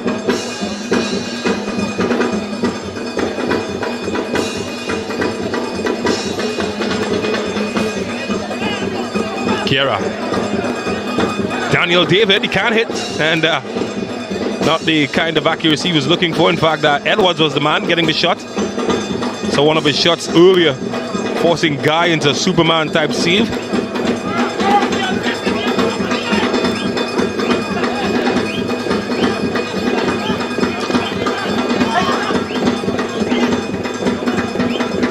Well, he definitely wasn't satisfied by the type of movement he saw ahead of him.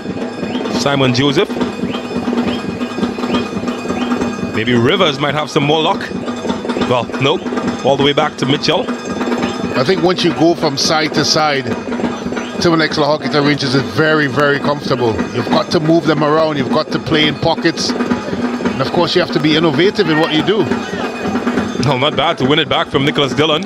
Or you got to bully your opponent and win the ball back. It's a great ball that Caleb Sturge does well to deal with. I tell you what, positionally, it's very, very difficult to beat Caleb Sturge. He always seems to be in the right place at the right time, and he senses danger. And as I said, he positions himself so well. Not the quickest of defenders, but he's quite intelligent. Not the biggest either. And he isn't the biggest, correct? Asun. Corbin. Mitchell doing well to win it. Tariq Andrews, rather.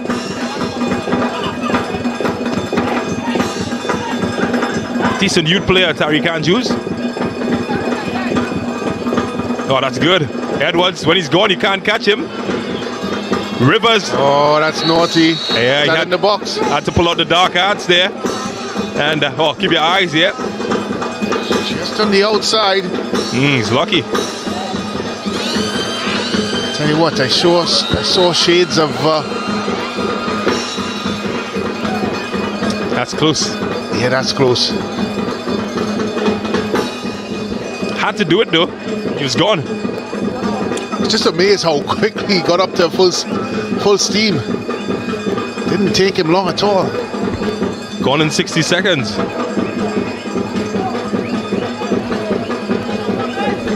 So they live to survive and to fight. But first they've got to defend. Talking about fight, saw his team put up a valiant effort against Point Fortin in the earlier fixture. Still went down 2-0.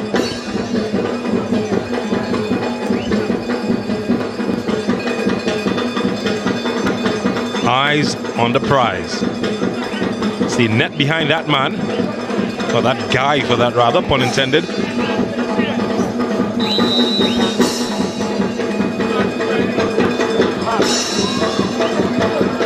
Cleared by Soccer World. Here's Corbin.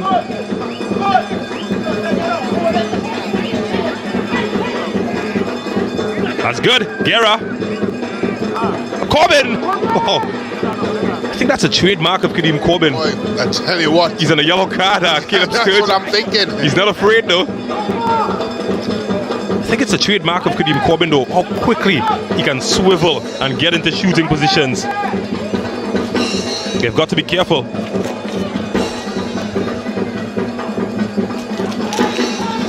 Someone needs to have a conversation with Caleb Sturge though. Remind him. There's a bullseye on his back.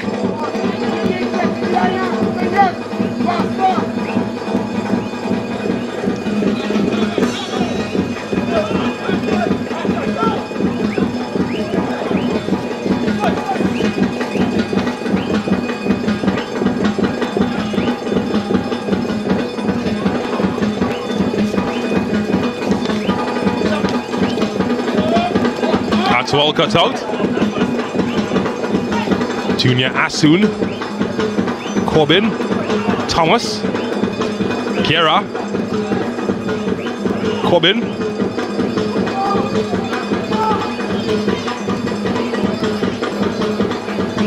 oh, that one, he's got speed and he's got skill as well, and well, your thoughts are from some fans that a whistle might have been forthcoming. Not that time. Corbin! Oh, he's warming up.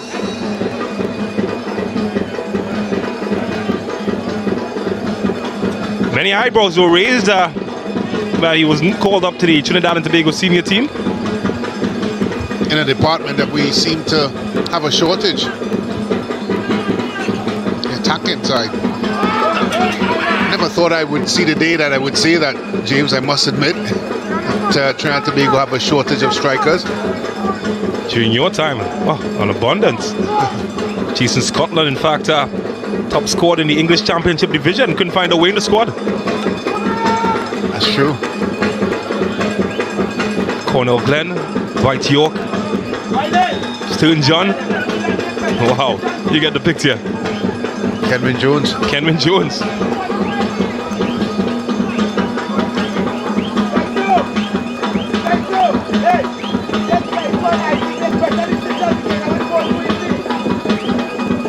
Here's Dylan, looking to be one of a new generation of attackers. Has to learn to hit the target though. Wasn't close to doing that on that occasion. He certainly has all the attributes. I think sometimes his decision making lets him down.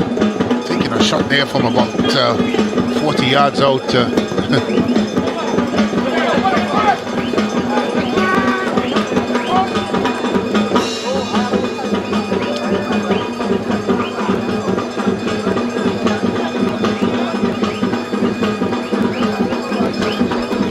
Just looking at the build-up phase here for Central Soccer Bowl, and they still have 3 green shirts behind the ball, despite, of course, being 1 goal down, and despite the fact that they are in an attacking phase.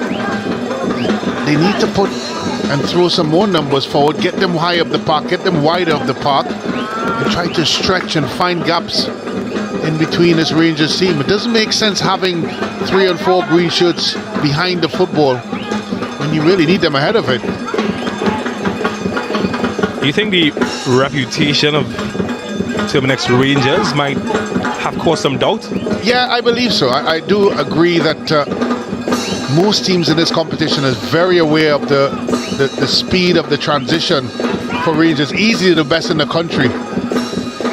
They do turn defense to offense quite quickly. And they got a lot of players that move from 0 to 60 extremely quickly. Well, here's an example. Oh, Thomas. Oh, that's a good area! And just cut out. Couldn't find Junior Asun. Wow, doesn't look very quick, is he? Emmanuel Thomas, a man at the background. But turned his man well. Would have been licking his lips though, Junior Asun.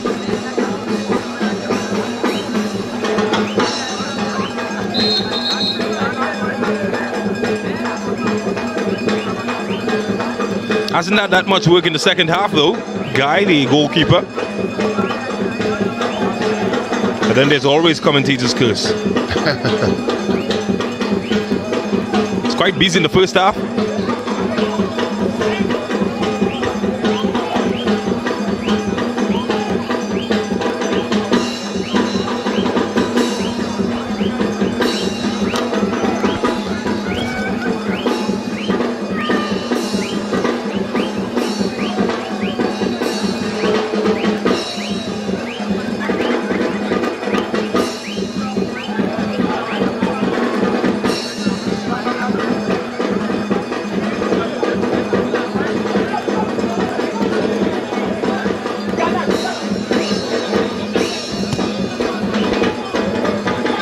Can they find a way through?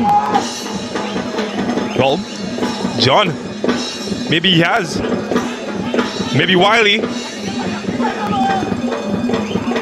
Forced wide. And despite, of course, the attack didn't come to anything, it's the first time they've actually played someone in that pocket that he can turn and, of course, run at the Rangers' backline. And that's what they need to do. They need to be brave and play in the pockets. That's the only way you're going to break this very well-organized Rangers middle and rear guard.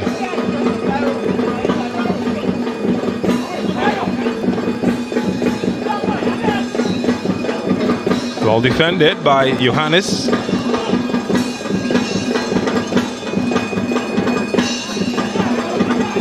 Should be Scintilla's ball.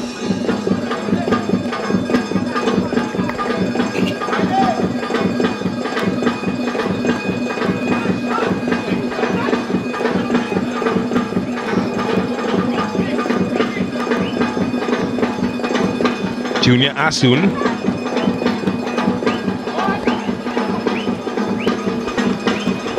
Kadeem Corbin. Well, that's what he does. You call his name, you give him the opportunity, and he delivers.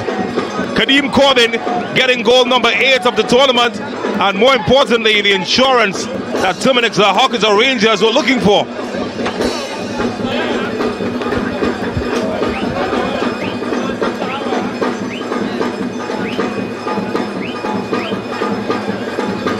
It was good build-up play there by the young man Edwards. Good reverse pass. And Corbin very rarely misses these sorts of opportunities. Good run, a good move, good play, and a good goal. 2-0 to Terminix La Horquetta Rangers. And I tell you what, Central Soccer World would only have themselves to blame. They have all the ingredients there on the pitch to at least, of course, score one, but despite Coach Boyce, of course, setting them up in the right way, they just haven't been brave enough as players. Wiley can change that.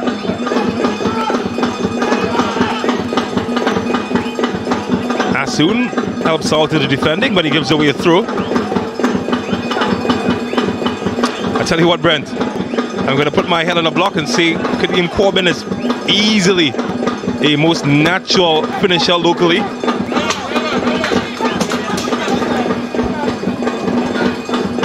He makes half chances reality. Yeah, that's a fair statement, particularly what we've seen so far in this tournament.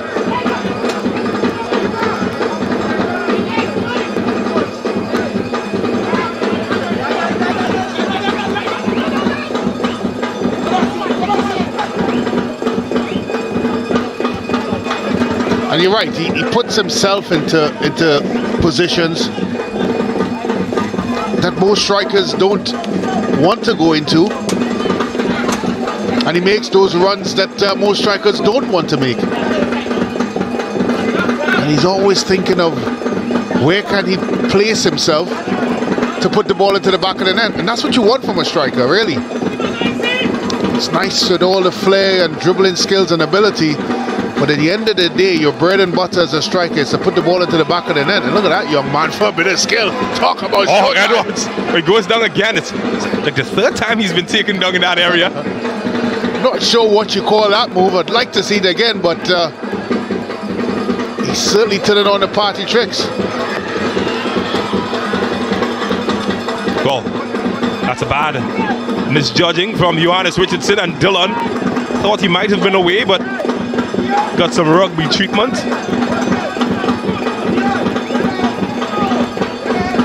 Yeah, he's been impressive, Edwards. I think it's an impressive debut for him. Reminds me of Real Gill. Yeah. It's a carbon copy of him. Seems like they manufacture them up here in Rangers. Gill, of course, away with the national under 20s. Talent. Came out from nowhere. Similarly like Edwards. Dillon. Oh, that's a good touch. And, well, the finish. What's the opposite of good? You make your mind up.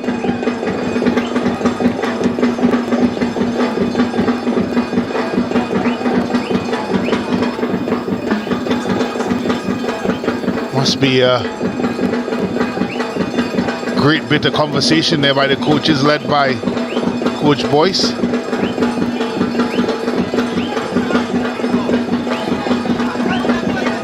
Oh, despite their dominance and their star-studded squad, look to the left of your screen. See players warming up. They've done quite a bit of recruitment recently. Quite a bit of new players have joined the Terminix rank. There have been extensive scouting. Jade Hoyt, Christopher Bing, Attica Ash, Josiah Edwards, who's making his debut tonight, Odell Laria are some of the new additions to the Terminix squad. Just saw two of the new additions warming up. They will get a chance to make their debut and try to impress, similarly to what they've seen Edwards do so far.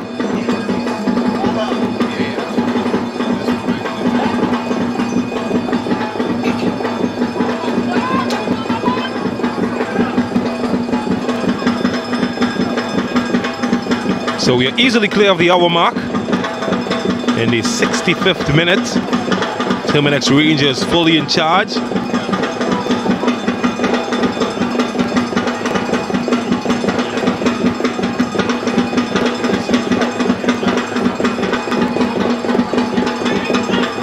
Thomas, Corbin, Guerra, and well, there's a temp block there. Tula Guerra.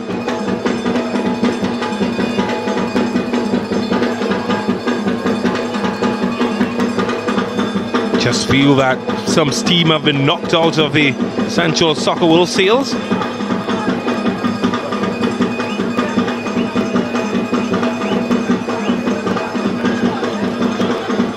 Full of confidence prior to that last goal by Corbin.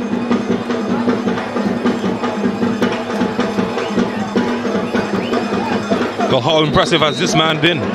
Emmanuel Thomas got his first start, second match last week, and wow, much talk has been about him. And he's easily the smallest man on the field as well. Jesus Perez has been pretty decent in the last two matches that he's started in. Former Caribbean Cup winner with Trinidad and Tobago under 20. And well, that was the leading goal scorer of the team at the time. Kadeem Corbin scoring his 8th goal of the tournament tonight. Puts him level in 3rd position with Brent Sam.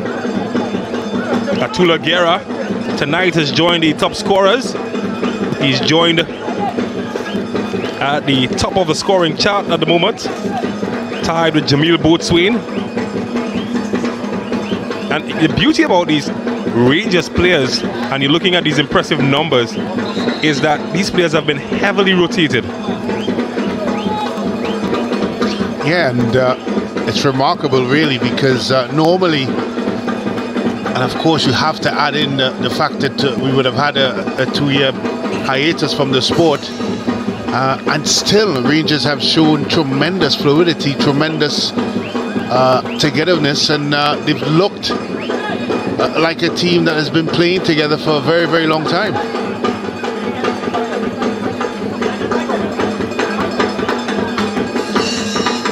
So, some changes were just made. You'll get confirmation of those in a second screen. And there's some more getting set to be had. 2 debutants are set to come in.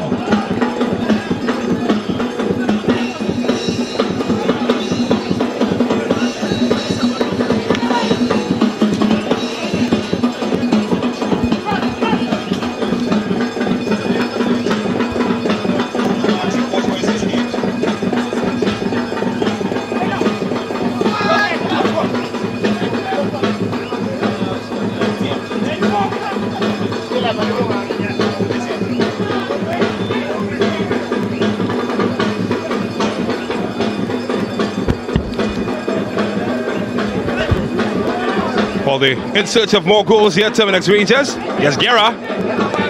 But he wants more. But that guy is not going to allow him to do that. He's been exceptional. But what a match he's been having.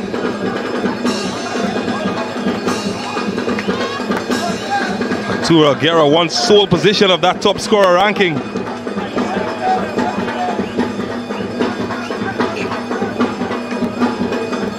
Might have hurt himself there, the goalkeeper guy.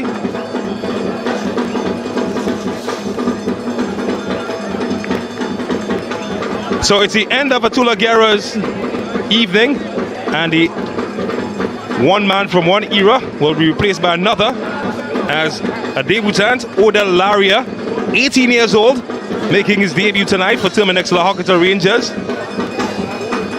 And well, quite easily, he is the smallest person on the field at the moment, the 18-year-old, making his debut this evening. And Adika Ash is the other player who's just joined the party, and he replaces Emmanuel Thomas. The two midfielders have been replaced. Ash replacing Thomas, and Laria replacing Arturo Guerra. Well, they certainly won't want that man in goal replaced. He's been good tonight.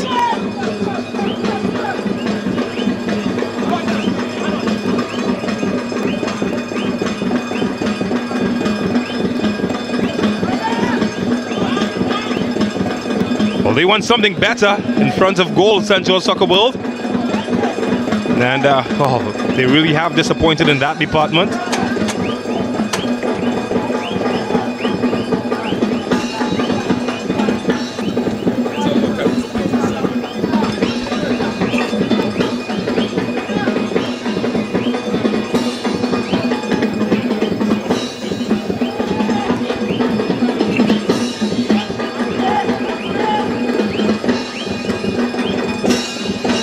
Oh, there we go. His first touch, Laria. It's a wee little fellow. Such a big moment tonight for him.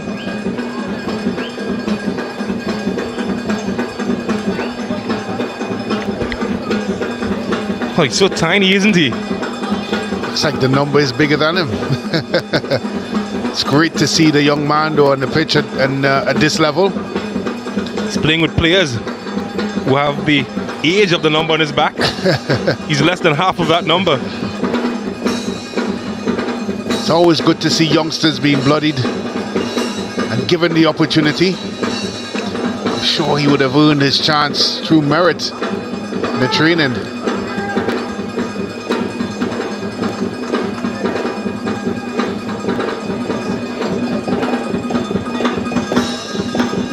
Well, that's something that you don't see every day. Rush Jr. defending.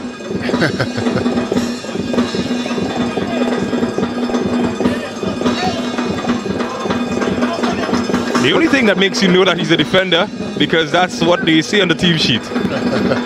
Here we go.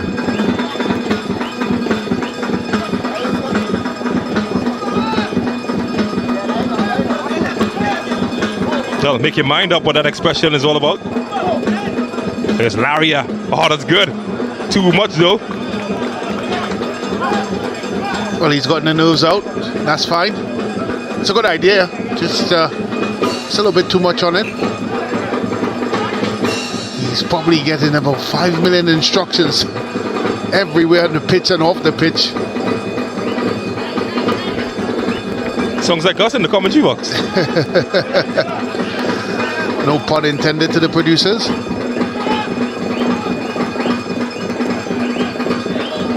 Well, here's the other substitute, Ash. 20 years old. They're young boys at the moment, and they're holding their end well against a ton load of experienced players. That's a tough tackle there by Ash. Oh, that's what he's been brought in for. Now we can tell. Oh, that's good from Laria. Too heavy with the touch though. Good interception, good awareness.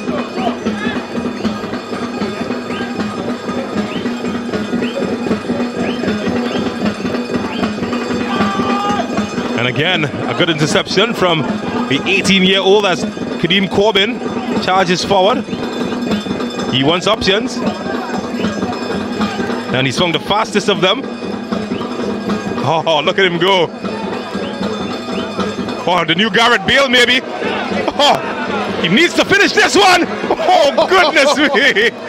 Oh, well, I tell you, I'm as excited as I've been as a schoolboy getting a chance to play at lunchtime. Look at this. Well, he gets himself in a sticky position, bustles his way through and then starts to dazzle, and eventually wraps that left foot around it. It wasn't far away. A young man starting to play with a whole host of confidence, playing alongside a lot of other youngsters. It's a good sign for Rangers. Well, Laria could be one of the youngsters involved, or not this time.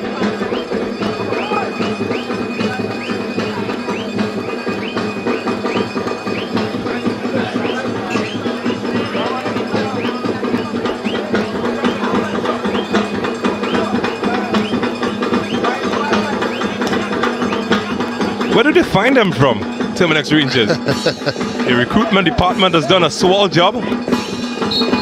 And, well, Ross Jr. hasn't done the best job in stopping that man, the substitute. Well, I tell you what, if the Glazers of Manchester United is watching this, they should be hiring their recruitment and scouting staff from Terminix La Horquetta Rangers. Because they certainly know how to recruit them. Didn't think I'd see a carbon copy of Real Grill, and we have seen that tonight. It's a good ball. Away by Sturge, and should be St. Hilaire's ball. Wasn't as easy as it looked, though. Well, I liked your confidence. I wasn't too sure. Just looked like the flight may have beaten him for a second. But he would tell you he had it covered, wouldn't he, really? Do we ever admit otherwise?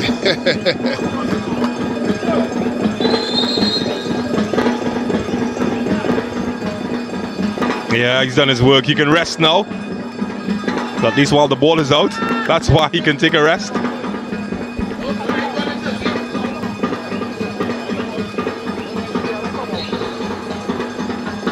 Looks like some running repairs. Yeah, the substitute. Well, might have some replacement parts on the bench. I don't know. Well, they have replacement players and they're making carbon copies, so wouldn't doubt it. Oh, there's another one. Sandwich between two defenders who've been rested tonight.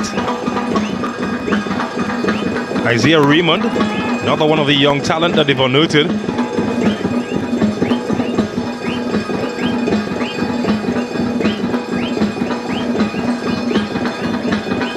I think in terms of names, Isaiah and Garcia, most common names in this competition.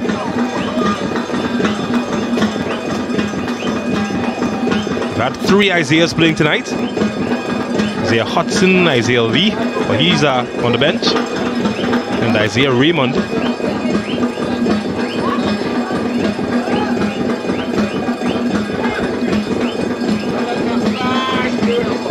Dillon, manhandled. And well, he's not happy.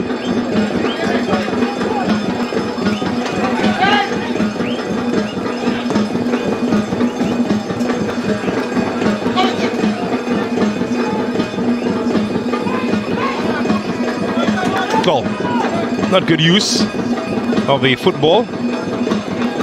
And Corbin will have an opportunity to set off on one of his nightmare runs and nightmare service. And well, I'm not sure the goalkeeper knew much about it, but he was successful. He's not going to care.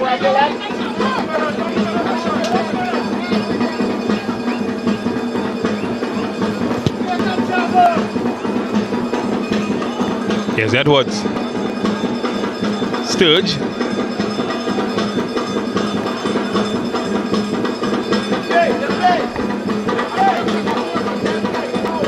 Well, the fight just seemed to have been knocked out of Central Soccer World after the second goal went in.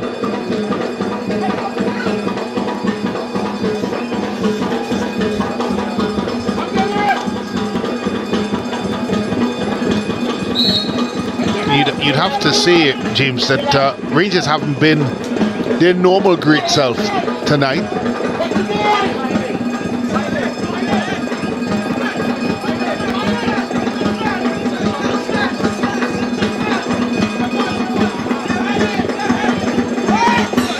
All changes. Nicholas Bobcom is the man set to come in. Seems to be some confusion about who exactly they want coming off. Leroy Wild, he thought for a moment it might have been him. He's been sent back. Maybe to defend, even though they've got possession with the set piece. Bobcom will have to wait his turn. Well, I think they're signaling that one of the other players may be struggling with their injury. Well, from distance, it dazzled. And I might have gotten a touch as well from St. Hilaire. Kudos to him if he did. It's a corner.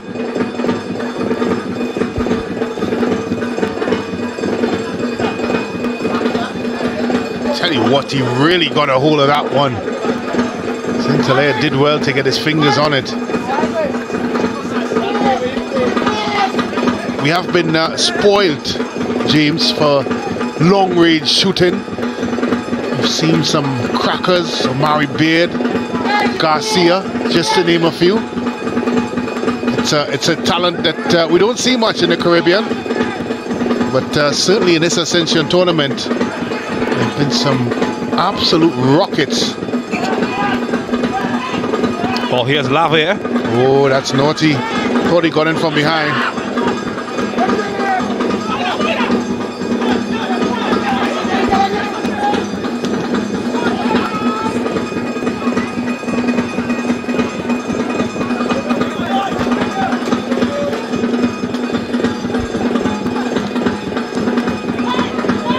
Well cut out. Perez sends it to Corbin.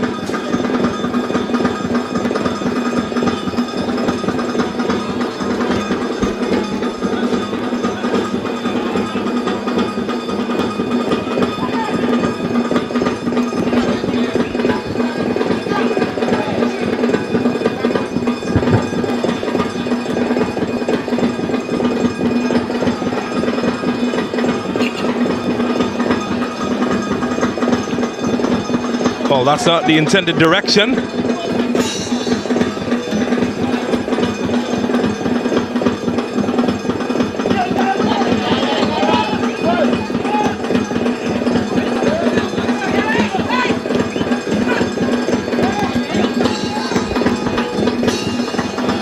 Corbin and Mitchell doing his job and doing it well. But a chance now for another youngster to make his entrance. And also a chance for Sportsmax at moment. And this was the moment. And the goalkeeper guy up to the task to deny Edwards. Well, had to have a kryptonite in that because Superman was at his absolute best. What a moment.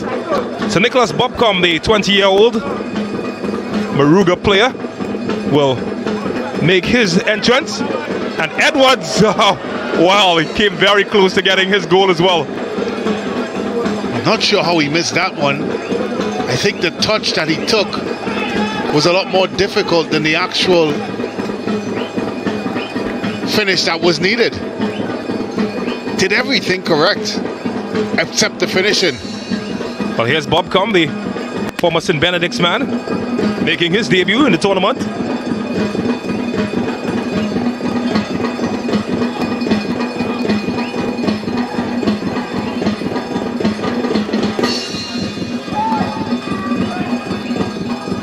Looking for Bobcom.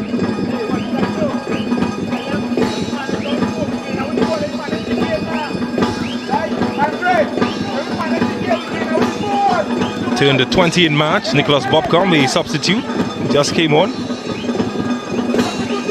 Still a young player. Well, he's lost possession. Challenge with Sturge.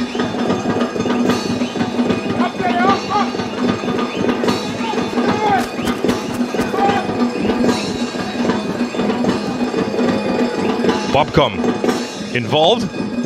It's racing forward. Welcome to the big league, son.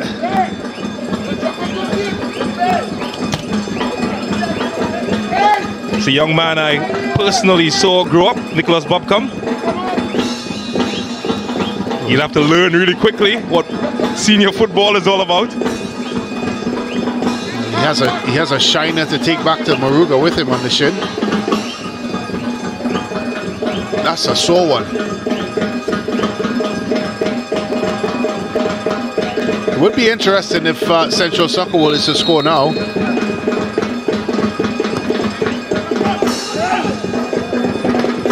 Away by Corbin.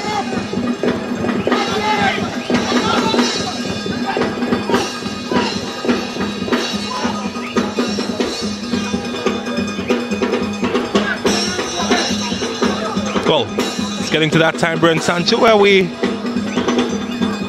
have to select the brightest of the stars of the evening.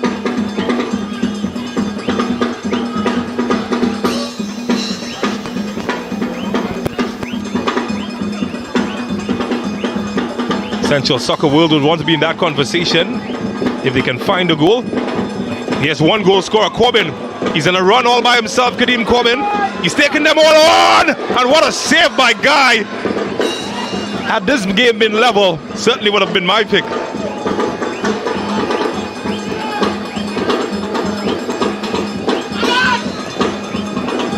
I like the look of the debutant. Didn't score, but he was impressive. But of course, we've got two goal scorers.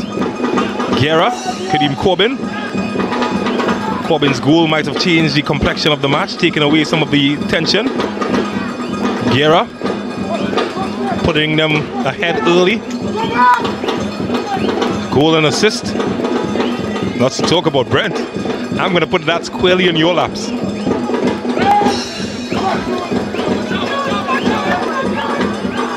Unless somebody in a green shirt can get in that conversation.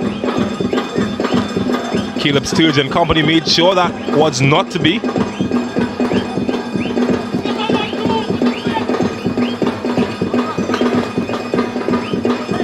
It was a professional performance by Rangers today. Not flashy or fancy. Just stuck in there and got the job done.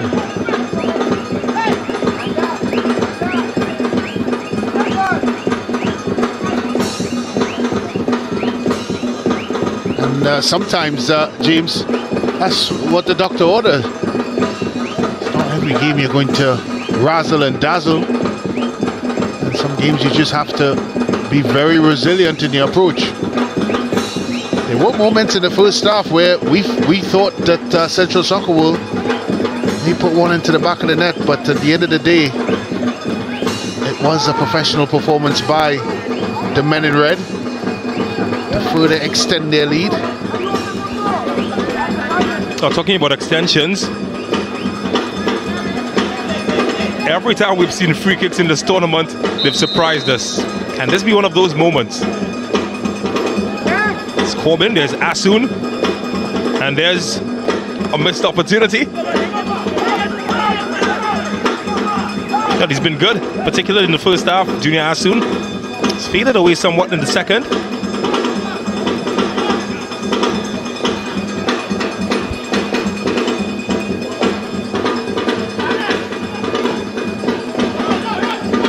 Well, here's Wiley to chase, and Perez to send it to the moon.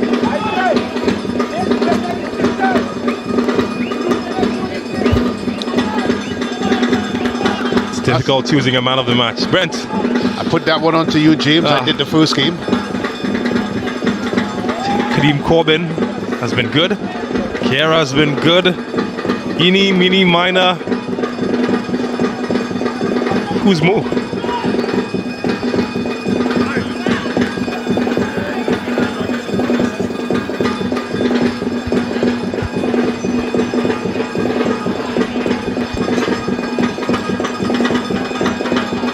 Be Guerra. That's my final decision. Although the man who's chasing after this is one of my favorites.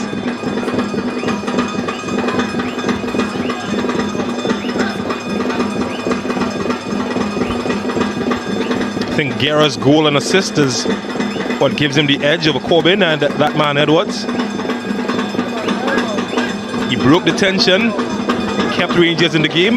Well, he grew in confidence in the second half. He was a virtual bystander for most of 15-20 minutes in the first half.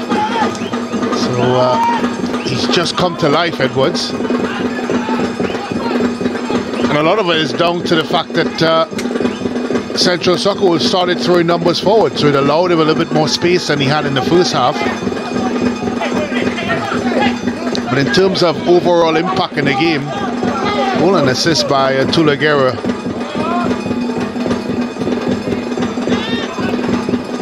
Is more than enough to suggest that he should be man of the match. Well, here's Bobcom, the substitute. Can he make an impact here? And, oh, good run. Nobody on the end of it to finish.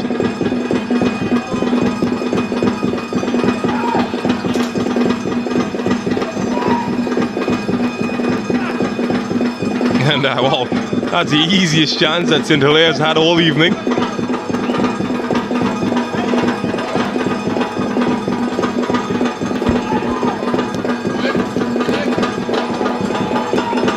Got a touch from Corbin. That's Edwards involved. Can't return the fever.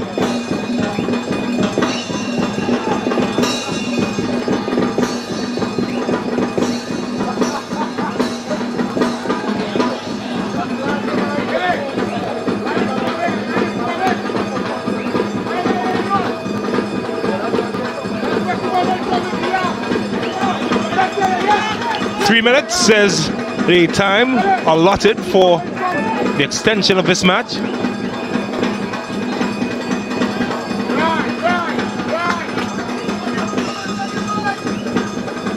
And you just sense that it's done and dusted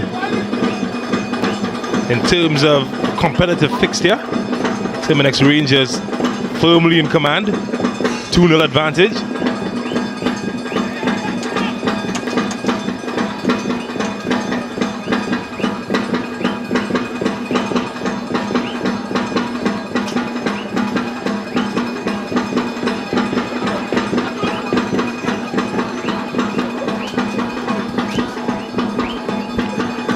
Fans certainly would have witnessed an entertaining match for the most part.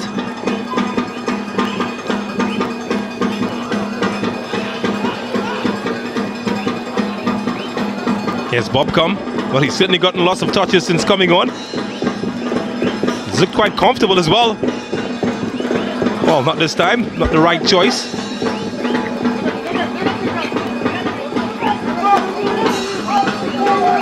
Game management, the order of the day for Rangers, as Daniel David just, he was chipped by, well, that's a sniper. Yeah, there's a sniper in the crowd somewhere. Good tackle by the grass.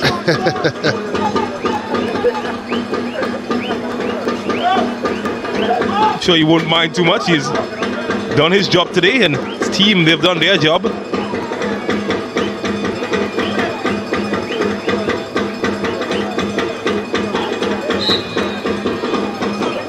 And oh, that's a naughty challenge of Masoon. Suspect he's just getting the clock to run down.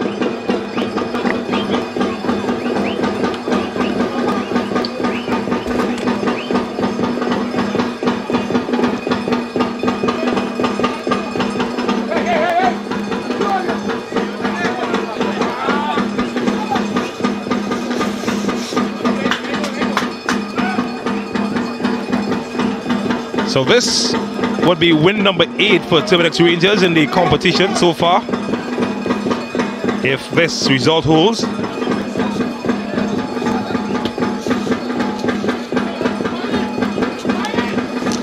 They're yet to lose a match, Terminix Rangers.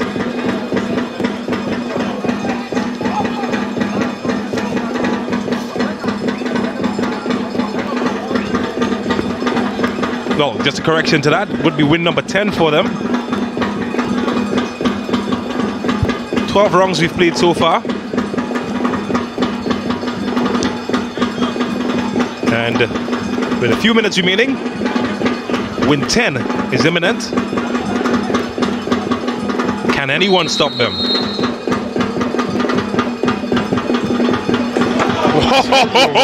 Well, Cincinnati couldn't stop that from entering the net. And talk about consolation. Talk about free kicks. We spoke about that earlier. And well, he wouldn't have much time to celebrate, but he certainly would have something to remember from this fixture, as the final whistle signals the end of the match, and the one that the team in green would have gone down fighting. Simon Joseph getting on the score sheet just before the close, but it's 2-1 in favor of Terminix La Horquetta Rangers. But it's a match that certainly dazzled down to the last second. Central Soccer World can keep their chins high as they celebrate.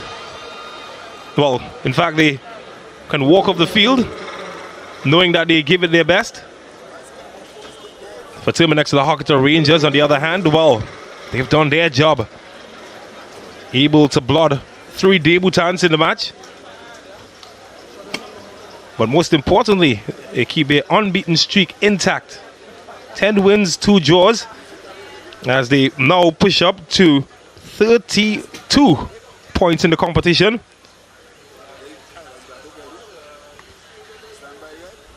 So just a second, we'll take a look at the big moments of the match.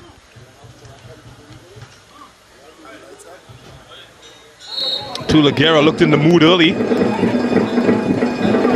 but it was Central Soccer World who threatened. Nicholas Dillon flashing wide. Jamal Francois then sent Guerra on a trip early. Good saving by Guy. That was a foreshadowing of what was to come later in the match. He played a big part in that. All of the stuff that happened early.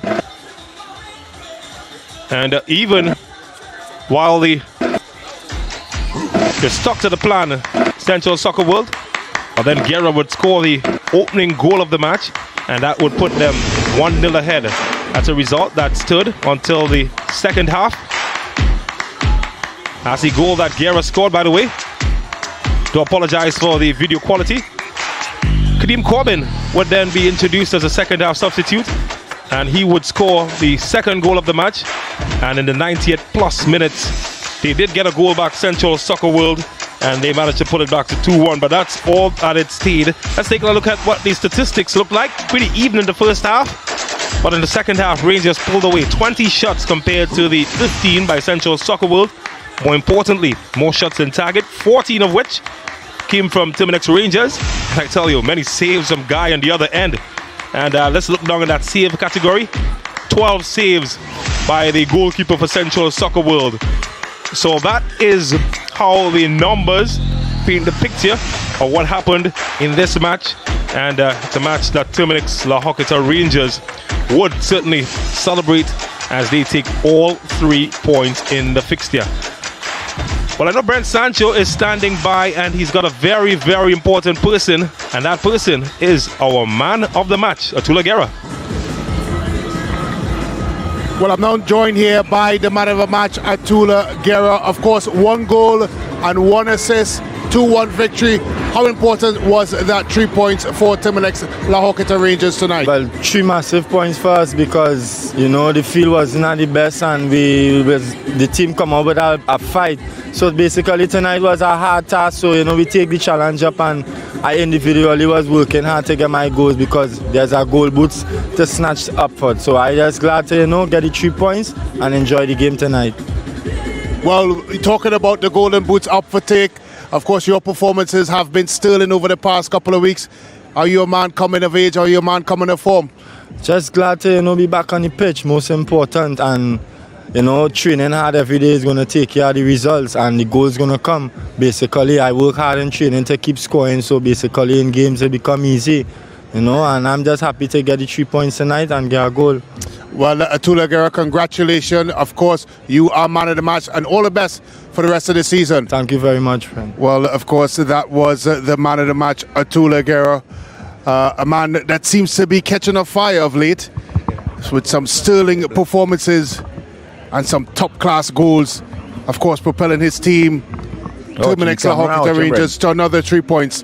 I'm now joined here by Central Soccer World coach, Mr. Boyce. Of course, Disappointing result.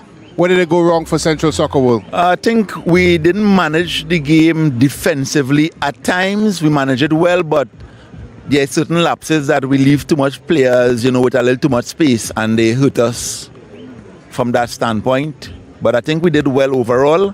I think we could only do better going forward. Well, of course, disappointment for the defeat. But in terms of what you saw in this game, are there things that you believe you can move forward with as a football club? Oh, definitely, yes. There are things, many things. We possessing the ball well. They understanding the patience, the style of play that we're trying to apply, the philosophy. They getting it as we go along. And game by game, we're seeing they improving. Well, of course, Coach Boyce, congratulations on the performance and improvement we've seen throughout the tournament, and all the best to you and your charges as the tournament goes on. Thanks very much, Brent. Of course, Coach Boyce, disappointed with the result, but we're very happy with some of the aspects of the game that he thought Central Soccer World would have improved in throughout this tournament, a team that seems to be on the up. Of course, now I'm joined by the winning coach, Mr. Dave Quamina. Of course, 10 wins out of 12 games, getting closer to the title. Is one hand on that trophy for Terminix La Horquetta Rangers? No, I won't say that. I think. Let me start by saying, well fought game by CSW. They had an excellent game. I think it's still